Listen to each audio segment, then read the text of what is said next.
American comic, I'm lost, I'm surrounded by superheroes with father issues. This video is purely for entertainment and does not infringe on copyrights or laws. The rights to the novel and image belong to the original author. We do not claim ownership. Don't like waiting and want to listen to this fanfic in full now? Subscribe to our Patreon, where you'll find the best fanfics. Chapter 201, Star-Lord and Loki's Ultimate Villain Identity. There happened to be a player in the room. Taylor thought about it, put the DVD in, and pressed the play button. Looking at the songs sung by Xinguang on the TV screen and the countless fans who supported her enthusiastically, she was instantly stunned. Is there a star in this world that she doesn't know? Just when she was doubting her life, she saw a scene that shocked her even more the next second. This singer named Xinguang can actually glow with his hands to drive the audience and create a stage effect. Looking at the dazzling Xinguang on the stage, Taylor's eyes narrowed.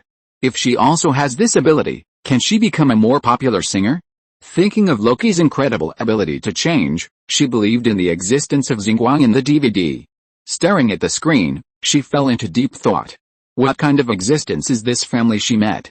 Especially Peter Patrick, she always felt that this guy has many secrets and exudes a mysterious atmosphere. Could this family be aliens? Taylor sat on the bed and thought, and the more she thought about it, the more she felt that this was possible. In her understanding, only aliens in movies have this special ability and this mysterious DVD. Taking a deep breath, she took out her mobile phone, took a few photos of the TV screen playing the Starlight concert, and then pointed the phone at the courtyard. In the courtyard, the towering ash tree was captured by her camera. Facing the ash tree, the moment she pressed the camera button, she suddenly saw a strong light coming out of the ash tree, which flashed in the camera of her mobile phone. Taylor was shocked and quickly put down her phone and looked at the ash tree. The ash tree that just emitted a strong light returned to normal in an instant. She rubbed her eyes and looked at the ash tree in the courtyard in disbelief. What is this? She put down her phone, opened the door, and walked quickly into the courtyard. Pushing open the door of the living room, she walked to the ash tree. Feeling the mysterious breath coming from the tall tree, she took a deep breath and stretched out her hand nervously. Just when her hand was about to touch the ash tree, a voice came from behind her. Miss Swafford, Peter's voice came, causing her to stop what she was doing. Turning around, she stared blankly at Peter, who suddenly appeared. Just when she was about to touch the ash tree, her heart was beating rapidly, as if she was about to touch something incredible. She suppressed the various thoughts in her mind and swallowed nervously. Mr. Patrick, good evening. After watching the performance of Starlight, she vaguely guessed that Peter was an extraordinary person, so she didn't dare to speak as aggressively as before. Your agent will be here soon. Peter glanced at the ash tree and said to her, for your safety, I think you'd better wait for him in the room. Yes. Taylor took a deep breath. Sorry, I just want to come down and get some fresh air. Can I ask, Mr. Patrick, how long have you inherited this farm? After suppressing her excitement, she pretended to be calm and asked Peter. A long time, about 20 years. I inherited this farm after my parents died when I was young. Peter looked at her suspiciously. Why did this woman ask this? It's unexpected. I mean, you look very young. She was a little suspicious of Peter's real age. He looked so young, and he didn't look like the father of a high school student. Could it be that aliens really have the ability to never grow old? Miss Swartford, I apologize to you on behalf of Loki for the trouble he caused you. I hope you can forgive him. Peter didn't bother to care about what the other person was thinking. He changed the subject and added a sentence that he didn't even believe he's just a child. It doesn't matter. Taylor's tone became quite generous. I believe you are a good person. If it weren't for you, I mean your son, I would definitely be kidnapped by robbers. In fact, he saved me. She had a plan in her mind and wanted to get closer to Peter. Although she still hated Star-Lord and Loki, especially the fat guy who publicly dissed her. I should thank you, she smiled and said to Peter, I heard that your birthday is coming soon, Mr. Patrick.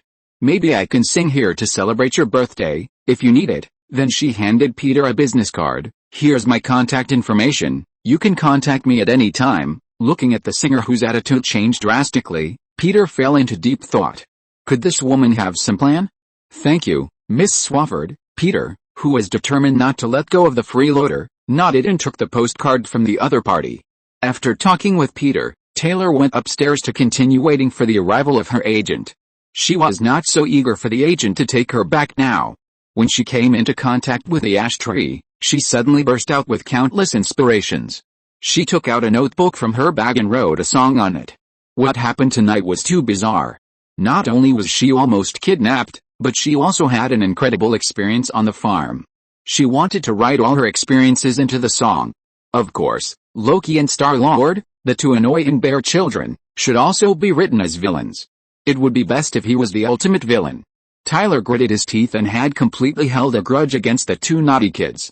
The next day, early in the morning, Peter found a DVD about Starlight on the table in the room where Tyler left.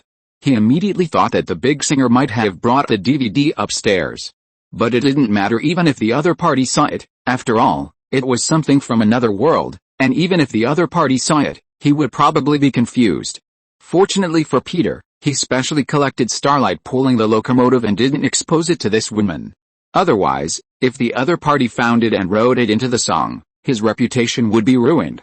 At breakfast, Zora from next door, with a slightly bulging belly, invited Peter and his family to go fishing. Thinking that naughty kids didn't have to go to school on the weekend, it was a good opportunity to relax together, so Peter agreed to the other party's proposal. Half an hour later. Susquehanna River. Star-Lord looked at the bird in front of him. The strange bird had a long neck, black feathers, and a curved, butter-bright goose-yellow beak. A pair of eyes, like two crystal-clear emeralds artificially placed on the bird's head. The black bird spread its wings, like Batman swooping down on an enemy. Zora walked up to the bird and grabbed its neck. To Star-Lord's surprise, the bird didn't seem to mind at all. When Zora held the bird in her arms like a good friend, Star-Lord asked curiously, "What is this?" "It looks like some kind of evil duck, it's a cormorant." Zora smiled and said, "Its name is Cory, Cormorant Cory." "Yes, Cormorant Cory, what do you use Cormorant Cory for?" "This is the pet of old Cory who lives nearby. I borrowed it. My family are all fishermen in Cloud Tears Lake, or they used to be. Anyway, many of them have used cormorants to fish. This is how it works." As she spoke, she wrapped the rope around the bird's neck and adjusted the position of the cormorant so that it faced the water. "Birds will sink in the water." She gently pushed the bird, and it dived down with a cry and disappeared into the water. Azu, Clark and Rocky watched the cormorant dive into the water. Star-Lord shrugged his shoulders and said to Zora, "Why doesn't it eat them? I mean, if I were that bird, I would definitely eat those fish." "It wants to eat the big fish, but the rope around its neck will prevent it from swallowing. It can eat the small guys, but that's okay. I don't want small fish, and at the same time, the big fish will get stuck in its throat. You'll see." Zu arranged the fishing rod and asked Zora, "So you let a bird choke on fish underwater? It will eat it too." "It likes it," Zu said to Zora without comment. "It's not easy to do. This kind of thing that it holds in its mouth and can be swallowed at any time is like desire. Dad once said, our greatest enemy is our own desire, especially when it is about to reach you." Zu turned his eyes to Peter, who was admiring the scenery on the river, and asked him, "Dad, are you right?" Peter, he just wanted to fish quietly now, and had no interest in desire or anything. A few minutes later, Peter suddenly found countless bubbles surging in the river. The river water also became restless, rolling towards the shore. Seeing the changes in the river, his brows immediately frowned. Zora, who was next to him, did not notice the changes in the river. She touched her belly and was about to continue to say something. The ground suddenly began to shake, and the river water rolled up waves and swept towards the shore. Zora, who was originally standing on the river bank, immediately felt a sense of imbalance and was about to fall to the ground. "Be careful." Clark, who was quick-eyed and quick-handed, grabbed Zora, who was unbalanced. Splash! The cormorant that was originally fishing in the river also flew out of the water, splashing a large area of water. Feeling the tremor of the ground and looking at the rolling river water, Clark maintained his balance and asked Peter in surprise, "Godfather, is there an earthquake?" "Probably." Peter looked up and looked into the distance. There was a rumbling sound of vibration in the distance. Although the amplitude of the earthquake was not large, it seemed to have caused a landslide. Chapter 202, Superman runs away from home. At the same time, Leno Luthor was in an underground cave outside Smallville, exploring the environment inside the cave. The moment the earthquake occurred, he and his staff immediately evacuated as quickly as possible. Fortunately, everyone evacuated in time and no casualties occurred. After the tremor disappeared, Leno Luthor hesitated for a moment, took his men, and carefully entered the interior to check the damage to the equipment. After entering the cave, everyone found that a hole they had never seen before was opened. The earthquake changed the structure of the cave, and the previously buried hole appeared in front of everyone. With shock and curiosity, Leno Luthor led his men into the stone chamber that had never been discovered before. Looking around, he found a dagger-shaped stone tool in the stone chamber. With curiosity, he bent down and picked up the tool. It looks like a handicraft. Leno took a deep breath and looked at the thing in his hand. Touching the unknown object in his hand, he could clearly feel that there was a strong obscure breath on it. On the other side, because of the Smallville earthquake, Peter's fishing plan had to be cancelled, and he returned to the farm with Zora and Azu. "I hope nothing will happen to everyone," Clark, who was sitting in the back seat, muttered. "It should be fine," Peter said to Clark. "The earthquake was not severe, Clark. I will take you back to the farm first." Clark thanked Peter. "Thank you, Godfather." Driving the car, Peter drove towards the Kent farm. What reassured Clark was that the buildings and crops along the way were not damaged by the earthquake. Presumably, there would be no loss to his own family and the Godfather's farm. "It's a bit of a pity that the fishing activity ended before it even started," Star-Lord, who was sitting in the back seat, said with a regretful expression. Peter drove the car and turned to look at Star-Lord. "Do you like fishing very much?" Star-Lord, he didn't see that Star-Lord had the potential to become a fisherman. Before Star-Lord could speak, Loki interrupted and said, "I think Star-Lord had better not have a hobby like fishing." "Why?" Loki shrugged his shoulders and said to Star-Lord seriously, "Remember how Joe died?" "Who is Joe?" Zora, who had just moved in not long ago, didn't know who the Joe Loki was talking about was. There was a guy in town who loved fishing. He liked to wear high-top waterproof shoes and go fishing in the swamp. Sometimes he would catch a big fish. It wasn't the biggest or the best, but it was really big. "I don't know what kind of fish it was because I'm not an ichthyologist," Loki told Zora the story of old Joe. One day he went fishing in the swamp. There was no one around at that time, but he still lifted the fish up, smiled happily, and whistled in his mouth, as if to show it to God or other fish in the water, and then he had a stroke at this time. Stroke. Zora didn't expect that fishing could cause a stroke. Yes, a blood clot somewhere in his blood vessel suddenly loosened, and then it moved quickly along the artery like a bullet, rushing directly into the brain, and then he lost consciousness and fell into the water. Since no one was around to rescue him, he drowned quickly, but there is good news, the fish he caught was saved. Loki said another hellish joke. Zora leaned back and looked at Loki. "How do you know what happened at the scene?" "It sounds like you witnessed everything with your own eyes," because his body was found in the water, and he was still holding the fishing rod in his hand. Hearing Loki's increasingly outrageous words, Peter coughed and said to him, "Loki, I think you can have a career in the future." "What career?" "Dad, the god of stories." Peter turned his head and glared at Loki. "You like to tell alarmist stories so much to ruin the atmosphere and scare others? It seems that the confinement I put you in yesterday was not enough, and the confinement time has to be extended." After being glared at by Peter, Loki immediately became honest. Although he was not really put in solitary confinement, he was also confined to his home for 3 days by Peter. If Clark hadn't helped to plead for him this time, he might not have been able to participate in the fishing activity. "Sorry, Dad, I was just joking." Loki smiled awkwardly. "Actually, I like fishing very much." Kent Farm. After Clark got out of the car, he greeted Peter and turned to Jonathan, who was chopping wood. "Hey, Dad, are you okay?" "Did the earthquake affect the farm?" Clark asked Jonathan, who was chopping wood. "I'm fine. The amplitude is small, and it's not felt much in the town." Jonathan wiped the sweat from his head and asked Clark, "Aren't you at your godfather's house?" "We're going fishing, Dad." Clark came over and picked up the axe next to him to help his father chop wood. Hearing his son say this, Jonathan suddenly felt a sense of heartache. He also likes fishing, but this kid has never accompanied him once, and now he's going fishing with Peter. Crack, the log was easily chopped into several pieces by Clark. "Dad, I want to discuss something with you," Clark said to Jonathan while chopping wood. Jonathan looked at him. "What?" "The Godfather said that he could buy a car for John and me, and we can pay him back when we make money." Clark said what Peter said to him when they were fishing. Peter just said it to the two of them casually, but Clark remembered it. After getting his driver's license, he wanted to have a car of his own. No, Clark never expected that Jonathan would reject his proposal out of the blue. "Clark, you can't just ask for your godfather's things," Why? Clark put down the axe and asked Jonathan puzzledly. Dad, the Godfather is not an outsider. Why can't I accept the things he gives me? I know you want a car of your own, but Clark, you can't accept it. Peter has helped us a lot. We can't always trouble him. The Godfather is not someone else. A car is nothing to him. Dad, you can drive this car, and I can drive your old car, so we can win-win. This is not a win-win issue. Clark, you know you are special. You are different from others. Dad, I am special. John and the others are also special. We are all the same kind of people. Why do we have to make a distinction? John can have a car, but I can't. Jonathan did not answer directly, but looked at his son and asked him, you didn't say hello to us before, and you left home for 3 days. What did you do during this time? Clark was stunned for a moment. Didn't the Godfather call to tell you?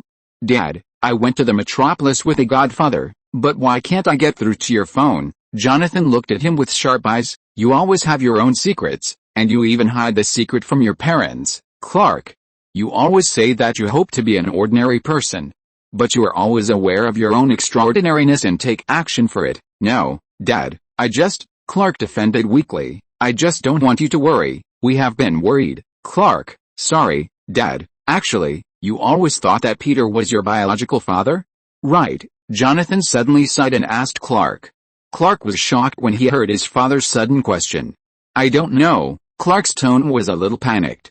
He didn't know how to respond. I know, Clark, you always thought that Peter was your biological father, because Peter is not an ordinary person, and you have the same superpowers, so in your heart, you always regard Peter as your biological father, and Peter also understands you, and you even think that Peter is the only one who understands you. Jonathan said Clark's true thoughts. He always knew about his son's estrangement from him. Clark was a little panicked and wanted to refute when his father said this in person. But looking at his father's serious face, he finally said nothing. It's time. Jonathan was determined to tell Clark the truth. It's time for you to know your origins. My origins. Clark stared at Jonathan blankly. Jonathan stood up and said to him, come on, let's go to the cellar. Cell. Clark numbly followed his father to the barn. When they reached the barn, Jonathan asked Clark to pull the chain to open the door of the cellar. As the door creaked open, a stale and rotten smell came into Clark's nose. Clark took a deep breath and looked inside the cellar. It was dark inside and not very clear. Jonathan walked down the stairs, and Clark followed him down. For the first time, he knew what else was hidden in the cellar. Using a flashlight to illuminate the surroundings, Jonathan stopped in front of a device covered with canvas. Then he pulled the canvas open, revealing a small spaceship. Jonathan took a deep breath and said to Clark, this is the spaceship that brought you here when you were a child? Clark looked at the spaceship in shock. Dad, you're saying that I'm an alien? Yes, impossible. Clark's heart collapsed instantly. Like John, Star-Lord, and Loki, I am the son of the Godfather. I am not an alien's child. You are lying. Before, when Lana was possessed by a witch, Clark saw a meteor falling from the sky. However, he subconsciously ignored it and thought that it might not be him. Now that his father told him that everything was true, Clark's mentality collapsed immediately. He looked at his father in an unbelievable tone, backing away and saying, this is impossible. It will never be possible. If you're listening to this novel on a channel other than Fanfic World, it means they downloaded and uploaded it without effort. We cordially invite you to visit our channel, Mundo Fanfic Novelis. There you'll find the original version of this story and you can explore many other novels of various genres. We're waiting for you to immerse yourself in a world of incredible novels. Chapter 203 Godfather, I accidentally killed your future daughter. Clark, who is mentally broken, was unwilling to face the reality. He activated his super speed and left the basement in an instant.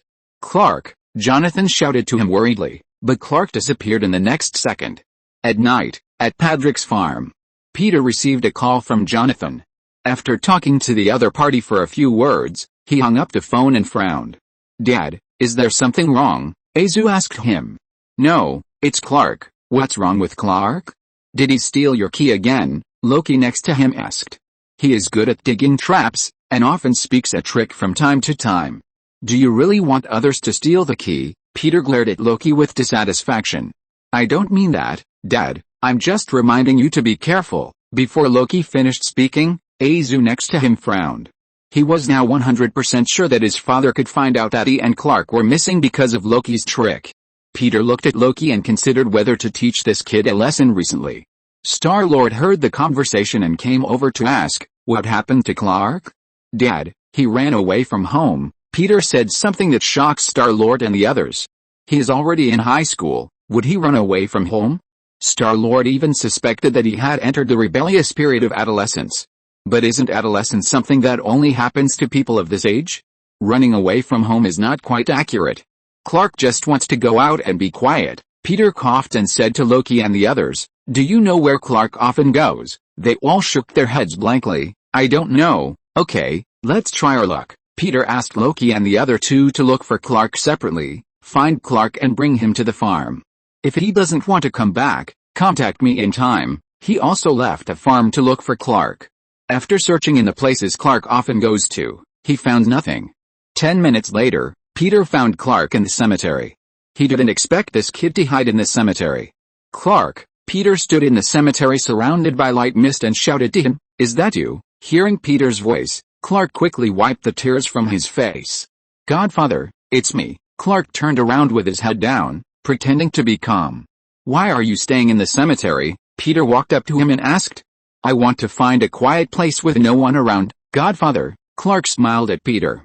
"Your parents are worried about you, Clark." Peter knew why Clark ran away from home. It was probably because he was mentally broken after listening to Jonathan's story about his origins and knowing that he was an alien. "I know, sorry, I don't know what to do." Clark asked Peter with mixed feelings. "Godfather, do you think life should be different?" "Yes, it should be different." Peter organized his words and said to him, "Clark, you are always you, and it will not be different because of your life." "Godfather, I always thought I was your son," Clark said frustratedly. "I never thought that I was the Martian hunter." Peter, coughing, he said to Clark, "Clark, I have always regarded you as my own children, as well as Jonathan and Martha. Even if you are not from Earth, this place has become your hometown, but I am a little scared, Godfather. I remembered the future I saw in the secret house. I killed Loki and then tried to rebel against you. If I am really an alien, then I may never be worthy of your trust." After listening to Clark's words, Peter fell into silence. This kid didn't say everything last time. It turns out that he not only rebelled against himself, but also killed Loki. "Are you the War Master?" Peter always thought that Azu and Loki might grow up crooked, but he didn't expect Clark, a guy with thick eyebrows and big eyes, to be the most crooked. Looking up, Peter threw away his messy thoughts and looked at Clark, who was in pain and self-blame. "Clark, I want to ask you a question." "What?" "Godfather, if you fight with Azu, a real fight, who will win?" "Clark." "Loki." Peter's head was full of black lines. "Are you kidding me?" with a dry sense of humor. Seeing Peter's expression, Clark quickly coughed and said, "It's Azu." "Peter, really?" "Clark, really?" "Peter, don't you think you're stronger and faster?" "Clark, that's right, Peter, so you'll win." "Clark, no, he will win." "Peter, oh, Clark, do you know what you're saying?" "Clark, yes." "Peter, how can he win?" "Clark, I'll let him win." "Peter, why?" "Clark, because, Godfather, it means a lot to him." "Peter, so, Clark, he deserves something happy." "Peter, don't you deserve happiness?" "Clark, winning the battle won't make me too happy." "Peter, then what will?" "Clark, being with everyone on the farm, and having adventures with Azu and you, Godfather, in the world of the Super 7, all make me happy." "And now this Peter, this, Clark." "Yes, Godfather, chatting with you and seeing that you're doing well makes me happy." "Peter, happier than defeating Zu?" "Clark, yes, much happier." After talking to Clark, Peter nodded. Clark's answer was what he expected. "If this is your answer, Clark, then I will never worry about terrible things happening in the future, because your kindness will not let everything get out of control." Clark's condition was much better. He nodded and asked Peter, "Godfather, you knew it from the beginning, right?" "Of course, but sometimes the truth is not important." Peter patted his shoulder. "What matters is that you grew up on the Earth. The Earth is beautiful, isn't it?" "Yes." Clark nodded heavily, looking at the cemetery filled with mist and the fields in the distance. "It is incomparably beautiful." After a moment of silence, Clark looked up and asked Peter, "Godfather, can I go to the secret house?" "Secret house?" "Yes, I want to see my future self again." Clark wanted to confirm whether he had changed the future now, or whether his future self really hurt a Godfather. Of course, Peter nodded, just as if he was accompanying Clark to watch a movie. At the same time, he complained in his heart, I don't know how many times you two have stolen the key to the secret house, and now you finally ask for my consent. Inside the secret house, Peter entered the house where the owner had not returned for a long time. The last time he entered here was when he fought side by side with Zatanna. I don't know what the girl has become now. Peter took a deep breath and watched the layout of the room change. Stairs and furniture continued to extend into the expanding space, and countless rooms appeared here. Clark pushed open a door and walked in first, followed by Peter. The room in the secret house will be open to those who have the key, and it will help the owner see what he wants to see. Peter followed Clark and said to him, But Clark, you must know that this is only a part of the possibility of your destiny mapping. It has nothing to do with the future. I understand, Godfather. Clark had just finished speaking when a picture suddenly appeared in front of him. A tragic offensive and defensive battle was taking place in the burning city. On the nearly destroyed bridge, soldiers wearing heavy armor attacked the temple on the ground. Clark in the picture, wearing a blue and black Superman uniform, with strange light flashing in his eyes, landed heavily on the square in front of the hall with a bang. At this time, someone was waiting for him in the square that was bombed into ruins.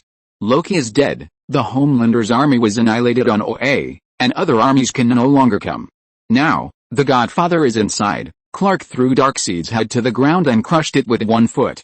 He said to the mysterious man wrapped in a robe standing in front of him, You can't stop me, you can't enter here, you can't hurt my father, and now there is only one ending for you and me, that is, we will die together. The mysterious man made a female voice, and her whole body was agitated with powerful pressure, and black energy spread out from her body. The whole space was shaken by her, and the black shadow roared and attacked Clark. Clark, who was attacked by the powerful energy, instantly moved in front of the mysterious woman. Black wings grew out of her body, and the energy of destroying everything swept the entire square. She flew into the air and created a black impact energy that surrounded Clark. Clark, who had bypassed the energy encirclement, just flew out of the turbid sky and saw a black-robed woman standing in the air like a black angel, picking up a bow. Swoosh, the bow and arrow emitting pure golden energy broke Clark's defense and shot into his shoulder. Clark's hot eyesight at this time also shot the black-robed woman into the hall. Boom, the hall collapsed, and the ground made a deafening sound. As the war between the two came to an end, the scene in front of him gradually disappeared. Peter stared at the scene just now in a daze. The bow held by the woman in the black robe seemed to be the plague bow of Apollo that he had looted. How did it end up in the hands of the other party? Could she be his future daughter? Clark on the other side was completely stunned. He thought he could see the scene of his future self and his godfather being kind and filial, but he didn't expect to see his own rebellious scene when he came up. Is this his future self? And he also beat the godfather's future daughter to death? Clark didn't dare to look at Peter. The godfather had just finished saying that he was kind and saw this scene. It is estimated that he is now red and warm. Thank you readers for your support, and thank you Meow Meow for the reward. Love you. Chapter 204 Clark, do you believe that there are people who can fly in this world? At this moment, Peter was completely immersed in the future revealed by the secret house. Will he have a daughter in the future? He had thought of raising a daughter before, but the system did not fulfill his wish. Now that he knew that the system would send his daughter to him in the future, he could not help but feel a certain expectation. Who is she? Peter guessed the other party's identity.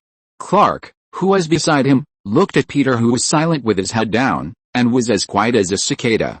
He thought Peter was accumulating anger, but in fact Peter had been thinking about his daughter and didn't care about other aspects at all. He didn't care about Clark's rebellion in the future. Not to mention that it was Clark in the future or in a parallel world, it had nothing to do with Clark now. Even if it was a possible future depicted by the secret house, he believed that it was not immutable. Sorry, Godfather. Finally, Clark apologized to Peter nervously. He didn't know if the Godfather would get angry and throw himself into the world tree. No, Clark, you don't have to apologize. Peter came back to his senses and said to Clark, this is just a choice you see. The secret house never predicts the future. It just reflects what your inner emotions reveal. But, Clark hesitated. Although he believed that he could not betray the Godfather, he also believed that fate had its own predetermined trajectory. Clark, you are the one who changed your fate. Seeing that the other party seemed to still have a knot in his heart, Peter patted his shoulder and said, Have some confidence in yourself. I understand. Clark looked into Peter's eyes and said firmly, Godfather, I swear, I will never do that. Of course, I believe you, Clark. Peter comforted Clark. He looked up at the dark night outside the window. I always believe in you. Half an hour later, after Peter separated, Clark returned home alone. After experiencing the cemetery and the secret house, Clark's mood eased a lot. Although he still cares about his future self, who may betray Peter and kill his sister, but the previous confusion about the identity issue has been dispelled for the most part. The anxious parents saw Clark coming back and immediately walked towards him. Oh my God. Clark, you scared me. Martha hugged Clark excitedly, her voice choking. I was really afraid of losing you. When Jonathan said you hadn't come back yet, I thought I would never see you again. It's okay, Mom, I just went out to calm down, Clark said to Martha. I will never leave you, Dad, I'm sorry. Clark cast an apologetic look at his father next to him. It's okay, Clark. Jonathan put his hand on Clark's shoulder. Just come back. The next day, Clark drove a pickup truck to help Jonathan deliver goods. He drove the car absent-mindedly, thinking about the scene he saw in the secret house last night. Could it be that as an alien, he has some evil genes in his body? Clark thought of a movie he had watched. The movie tells the story of an alien unidentified object falling to the earth one day, and a couple found a crying baby in the unidentified object and decided to raise it to adulthood. It is very similar to his own experience. However, the crazy boy is a tool used by alien species to invade the earth. As he got older, he eventually revealed his evil side. Clark remembered that Azu, a veteran horror movie fan, commented on the movie at the time, shoddy and full of loopholes. And Azu thought that the mother in the movie was a complete idiot. Well, maybe I'm evil too, but fortunately I don't have such parents, Clark complained as he drove to Ryan Manor. After parking the car at Ryan Manor, Clark walked into the manor with vegetables in his arms. After completing the handover, Clark wanted to say hello to Lex Luthor. He walked to Lex's room with ease and found that the door was ajar. After hesitating for a moment, he pushed the door open and walked in. In the room, Lex was wearing a fencing suit and a mask and was fencing with someone. The crisp sound of the swords intersecting echoed in the room. Lex, who was skilled in fencing, forced his opponent to retreat again and again. Just when he was about to defeat his opponent, he didn't expect his opponent to suddenly change his fencing strategy, draw his sword and slash it backhand, flexibly changing the attack angle, completely disrupting Lex's rhythm and defense. Bang! Lex, who was at a disadvantage, was found by his opponent and stabbed in the face. Hit in the face by his opponent, Lex had no choice but to raise his hands and surrender. But because he didn't win from his opponent, he was a little annoyed. Lex stood up, grabbed his sword, and threw it towards the door. With a swoosh, the flower sword brushed Clark's face and stabbed into the wooden door beside him. The bald Lex took off his mask and turned to look at the sword he threw, and saw Clark standing there in a daze. Clark, he quickly walked over to Clark and apologized. Sorry, I didn't see you. It's okay. I should have knocked on the door. Clark said it was his own fault. He looked at Lex's female sparring partner and asked, if it's not convenient for you, I can come next time. No, it's okay. Our practice is over. Heike beat me up today, Lex said as he took off his fencing suit. This place is still full of the smell of fencing sweat. Let's talk in the living room. Clark nodded and followed him to the living room. It's nice here. Very impressive, Clark said to Lex as he looked at the castle in front of him. Lex walked into the living room, took off his fencing suit, and casually said to Clark, yes, it's a nice castle, a castle that you hope will be haunted if you die. Clark coughed, I mean, it's big. This is the old house of the Luthor family. My father shipped it from Scotland. Lex walked to the refrigerator, took out a drink and handed it to Clark. Although it took him a lot of time and energy, he likes this kind of old thing very much. Yes, Dad told me about the grand occasion when you moved. Clark took the drink and said to him, I'm sorry, we didn't treat you well the last time you came to my house. The last time Lex visited Clark's house, he didn't get along well with Jonathan. It doesn't matter. I've been bald since I was a child, and I'm used to being criticized. As he spoke, he walked to the mirror and touched his bald head with a complicated expression. Clark explained to him, no, it has nothing to do with you personally, Lex. My father doesn't have a good impression of Mr. Leno. Lex nodded, because he thinks that bad bamboo will not produce good bamboo shoots? That's understandable. He turned around and faced the mirror. Compared to your father, I am more familiar with your godfather. I still remember when I was a child, I got lost and strayed into the forest. where I encountered terrible creatures. Lex fell into memories. It was a creature I had never seen before, full of the breath of death. If it weren't for Mr. Padraic, I'm afraid I would have been torn to pieces by that creature. He saved my life. Lex walked over and said to Clark, "Clark, do you believe that there are people in this world who can fly?" Clark was stunned. "Of course, you can fly by taking a plane." Lex smiled and said, "No, that's not what I'm talking about.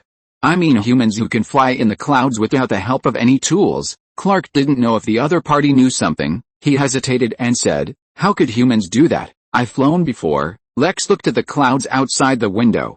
That night, before the monster pounced on me, my heart seemed to stop for a moment.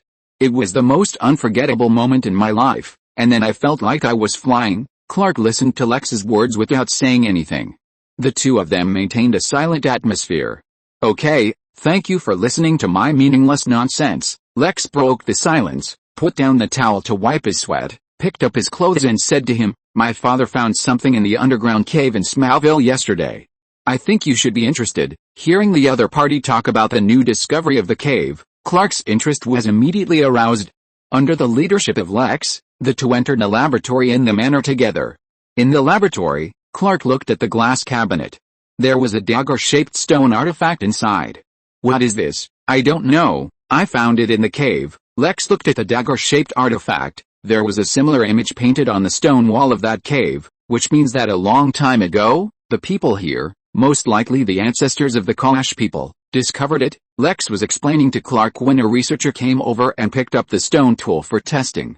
"He is Jeff, the youngest researcher here, and he is also a Koash person nearby." Lex introduced the young experimenter who was doing the research. Hearing the other party talking about the Koash people, Clark thought of Star-Lord's godmother, Ms. Kelly. Ms. Kelly seems to be a Koash person as well. Just as Clark was thinking about it, something strange happened. The stone tool in the hands of researcher Jeff accidentally fell to the ground. Bang! The stone tool was broken into pieces, and the fragments flew around, and the dull sound echoed in the laboratory. Researcher Jeff was stunned and looked down at the stone tool on the ground. In the corridor, Lex's father, Lionel Luthor, pushed the door and entered the laboratory. After seeing the stone tool falling to the ground, he was stunned for a moment. Contrary to everyone's expectations, the stone tool was not completely damaged. After the surface of the stone was broken, the true appearance of the stone tool was revealed, a dagger emitting golden light. Chapter 205 Clark is ready to die. Leno stared at the golden dagger on the ground nervously, and his breathing suddenly became heavier. However, before he could take any action, the researcher Jeff, who had broken the shell of the golden dagger, suddenly picked up the dagger from the ground with an expressionless face. The moment he held the dagger in his hand, a gust of wind blew up in the laboratory, causing various instruments in the laboratory to flash and the lights to flicker. At the same time, an invisible force surged into Jeff's body, causing his body to twitch violently. The entire laboratory was filled with an unusual atmosphere. "Give it to me," Leno Luthor, with a trembling voice, asked Jeff to hand over the dagger to him. The mysterious dagger emitting golden light made him suspect that this was the mystery he had been looking for. "I said, give it to me." Seeing that Jeff seemed unmoved, Leno gritted his teeth and walked over, trying to snatch the dagger from him. Seeing Leno Luthor coming over, Jeff raised his hand and hid him. With a bang, Leno, who was unable to react in time, flew out and fell heavily to the ground. Seeing Jeff burst out with such amazing power, Clark and Lex were stunned. The bodyguards hired by Leno at a high price saw their boss being beaten and immediately took out their pistols and pulled the trigger at Jeff without hesitation. Bang! Bang! Bang! The bullets shot at Jeff's body, as if they were shot at an impenetrable steel plate, and all of them fell to the ground with a ding-dong sound. Seeing this, the bodyguards opened their mouths wide and showed unbelievable expressions. In the shocked eyes of everyone, Jeff activated his super speed and disappeared in front of everyone in an instant. After everyone was stunned for 2 or 3 seconds, Lex reacted and hurried to his father to help him up. "Dad, are you okay?" "I'm fine." Leno stroked his arm that was hurt by the fall, and endured the pain and said to his men, "Go and find him back, and get the dagger back no matter what." Clark, who was standing aside, looked at the disappeared Jeff and frowned. For some reason, he always felt that the dagger gave him a strong palpitation, which made him very uncomfortable. At noon, at Patrick's farm, Clark told Peter about his experience in the laboratory. "You mean, The dagger has extraordinary power, and the experimenter named Jeff has superpowers after holding the dagger. Azu asked him puzzledly, is it a kind of artifact? Like the artifact of the salmon or something like that? I don't know, Godfather. Do you know what it is? Clark looked at Peter for help. No, I don't know either. Peter shook his head and said, but I think someone should know, since it is related to the underground caves and legends of the Kosh tribe. Peter immediately thought of the wolf girl Kelly. Speaking of which, he hasn't seen Kelly for a long time. This wolf girl who has always maintained a single state called him 2 days ago and said that she was studying fashion design at the Metropolitan. It may be because the other party has the power of Star-Lord's God, which has caused Kelly's mental state and age to have not changed much. After lunch, Peter called Kelly. Peter Patrick, Kelly's familiar voice came into his ears. Yes, it's me, Kelly. Are you still in Metropolis? No, I'm in England now, Peter asked him in surprise. Are you traveling around the world? Almost. I like this kind of unrestrained travel. Of course. Work comes first, and travel is incidental. How is Star-Lord? Kelly asked about Star-Lord's recent situation. Not bad, just gained some weight. You should strictly supervise his weight loss plan, Peter. After chatting with Peter about Star-Lord for a while, Kelly asked him, tell me, what trouble did you encounter? Normally, you won't contact me. Peter coughed and told her about the dagger. I heard from my grandfather. Kelly thought for a while and said to Peter, according to our records, this thing is called Starblade. It will give the holder magical powers, and there is a prophecy that the Starblade can kill people who come from outer space and ride on meteors. You mean, this dagger is a special attack weapon? Special attack? More or less. Kelly thought for a while and said to him, I guess Jeff, as a member of the Kosh tribe, should know this prophecy, so he took the dagger. Do you know where he might escape to? Of course I don't know. Do you think I'm a god? Kelly said unhappily. Thank you, Kelly, you've helped a lot. After thanking the other party, Peter hung up the phone. Leaning against the wall, he fell into deep thought. Killing people who come from outer space and ride on meteors? Is this talking about Clark? This town is almost full of kryptonite, and some seemingly plausible legends are all related to the meteor shower that Clark descended on. Based on the information provided by Kelly, Peter became very interested in the Starblade. Night. Peter learned about Jeff, who stole the dagger from Officer Ryan. Leno Luthor, who is unwilling to let the dagger be stolen, sent almost all his men to look for Jeff, and finally found him in the Kavachi tribe. After the two sides clashed, Jeff subdued all of Leno's men by himself. Knowing that Jeff last appeared in the Kavachi tribe, Peter called Clark to act together. Taking advantage of the night, the two quickly rushed to the Kavachi tribe. After searching at super speed without success, the two finally came to a place surrounded by rocks and many stone statues. Where is this, Godfather? Clark asked curiously. The place where the Kavachi people used to sleep. Peter had been here with Kelly before. This is a forbidden place for the Kavachi people. They don't usually come here, he said as he walked forward. Clark looked at the surrounding environment and suddenly remembered something. He asked Peter, Godfather, do you know what kind of alien I am? Am I a Martian like Uncle Jones? Hearing Clark's words, Peter was stunned. Then he turned around, shook his head and said, no, you are not a Martian, you are a Kryptonian. Krypton? Clark asked him puzzledly. Where is Krypton? It has been destroyed. Krypton once flourished in the universe for 100,000 years, and then was destroyed by the population control system. Clark will always know his Kryptonian identity, so Peter has no intention of hiding it. Destroyed? Population control system. Clark's heart was in turmoil when he heard Peter's words. He never thought that he would be a Kryptonian, and his own planet had been destroyed long ago. Godfather, why? It was destroyed, Clark asked in disbelief. The population control system has allowed the Kryptonians to enter a completely new social form.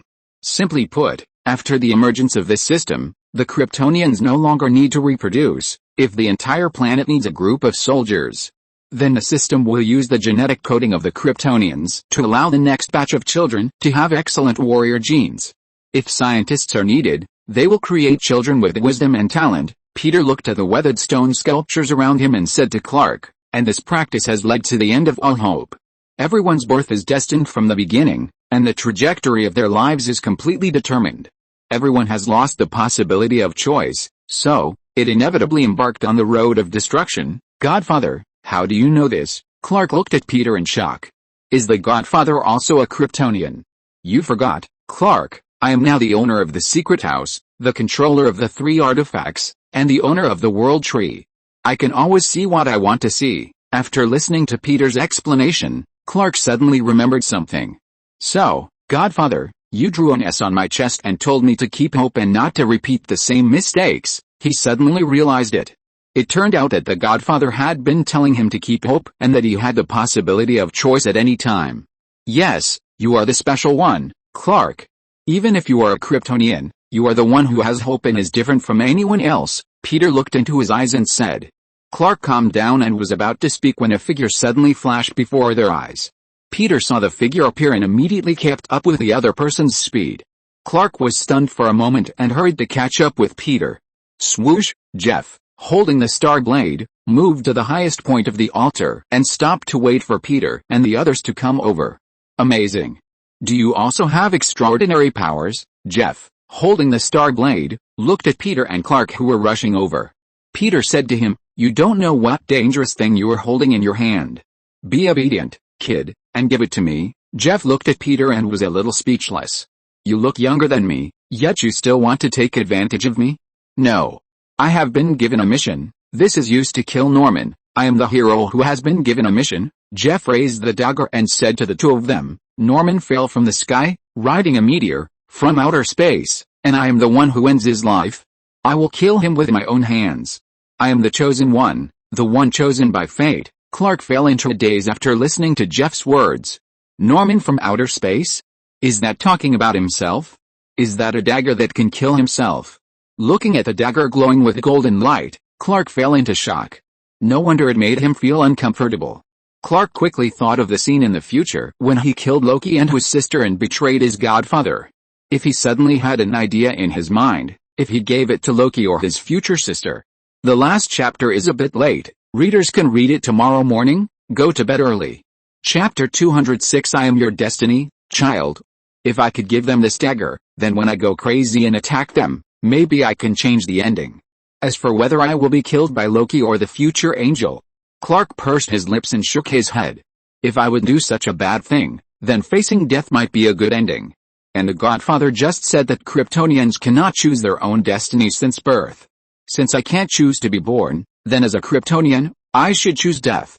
Thinking of this, Clark's eyes gradually became firm. I must get the dagger. With a whoosh, Clark instantly activated super speed and rushed towards the other party. The superpowers given to Jeff by the dagger allowed him to clearly see Clark's movements as he rushed towards him and tried to snatch the dagger. Facing Clark's attack, Jeff hurriedly dodged sideways, gritted his teeth and barely dodged Clark's movements, and then punched out. Clark immediately raised his fist to respond, and with a bang, the fists of the two collided, and Clark and Jeff retreated together. Jeff was shocked to find that Clark's strength was not inferior to his own. He suppressed the strange thoughts in his heart and quickly gathered his strength to deal with Clark, who rushed up again. With a bang, Jeff, who had little combat experience, was hit in the chest by Clark's punch and fell backwards. At the moment of flying backwards, he swung the hand holding the star blade towards Clark. Swish, the star blade cut Clark's arm like tofu, and blood spurted out of his arm instantly. At the moment when the star blade cut his arm, Clark's movements paused for a moment, and he looked at his bleeding arm in disbelief.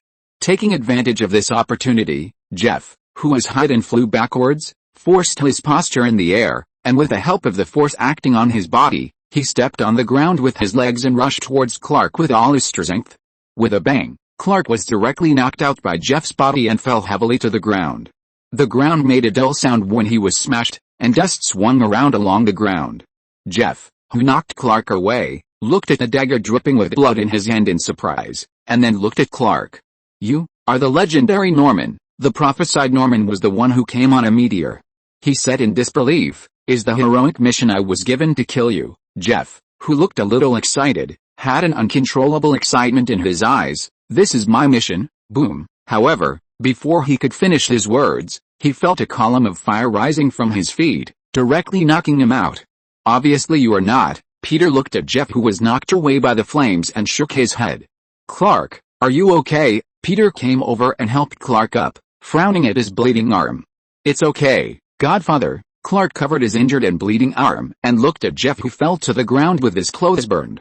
"This doesn't look like it's okay, and this impulsive behavior is not like your usual self." As Peter said this, he used rune magic to stop the bleeding on Clark's arm. At the same time, he guessed that this so-called star blade should be made of some metal material from Krypton, so it would give the user superhuman abilities and be able to hurt Clark. After helping Clark with his treatment, Peter walked towards Jeff. Jeff, who was covered in dirt, stood up and realized that the person in front of him was not easy to mess with. He gritted his teeth and grabbed a huge rock next to him and threw it at Peter. Seeing this, Peter raised his hand slightly, and the rune flowed in his palm.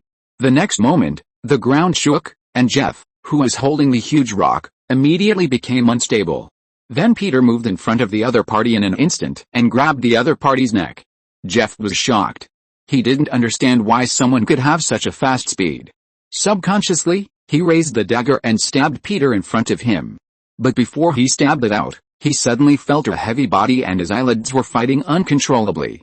Then a strong sense of sleepiness came over him. With a snap, Jeff's neck was grabbed by Peter and then thrown to the ground fiercely. The ground immediately broke into a spider web. Jeff spat out a mouthful of blood with a hideous face, and the star blade in his hand also fell to the ground. Jeff, who lost the star blade, immediately felt weak, and sleepiness and severe pain surrounded him instantly. Desperately enduring the pain, Jeff cast a shocked look at Peter. He never thought that the other party could defeat him so quickly. Born in the Kavachi tribe, he has a high degree and good talent. After graduation, he entered the Luthor laboratory. After seeing Leno Luthor get the star blade from the underground cave, he found that it looked familiar. Comparing the content of the murals he had seen before, he quickly determined that this was the prophesied star blade. He thought that everything in the underground cave belonged to his tribe, so he snatched the star blade away and thought that he was the chosen one in the prophecy. But he didn't expect to fail before he even started the journey.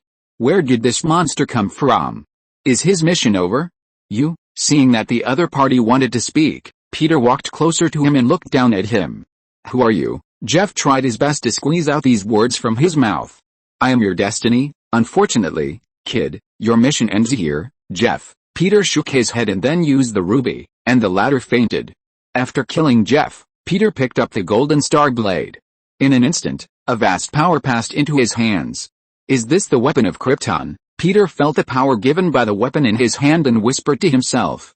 On the other side, seeing Peter easily defeat Jeff, Clark came over. "Godfather? Is it really a weapon that can kill me?" Clark asked in disbelief. "Well, it might be a weapon made in your home planet Krypton," Peter said to him, "so it can hurt you, just like kryptonite." Clark nodded, hesitated, and asked him, "Godfather, can you give it to me? I'm afraid you are not suitable to use it." "Clark, I know, Godfather, I'm going to give it to Loki." Clark expressed his thoughts. "Maybe in the future Loki can use it to stop me." Peter looked at him in surprise. "You know it can kill you." "Clark, I know, but I would rather not hurt you, Godfather. If I can, I would rather bear the price myself, for a future with an unknown outcome." Peter sighed. "Clark, excessive selflessness will only cause you to continue to get hurt." "I'm not selfless, Godfather, I just don't want to let you down.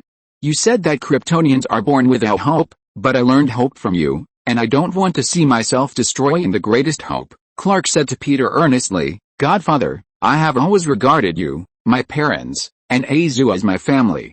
You often say that if you have to do something difficult to decide, you will definitely pay a price.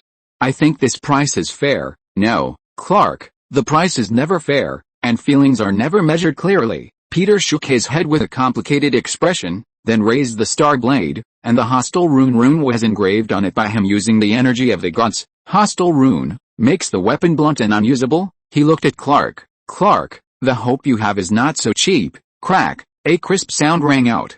Under Clark's gaze, Peter used a little force and broke the star blade.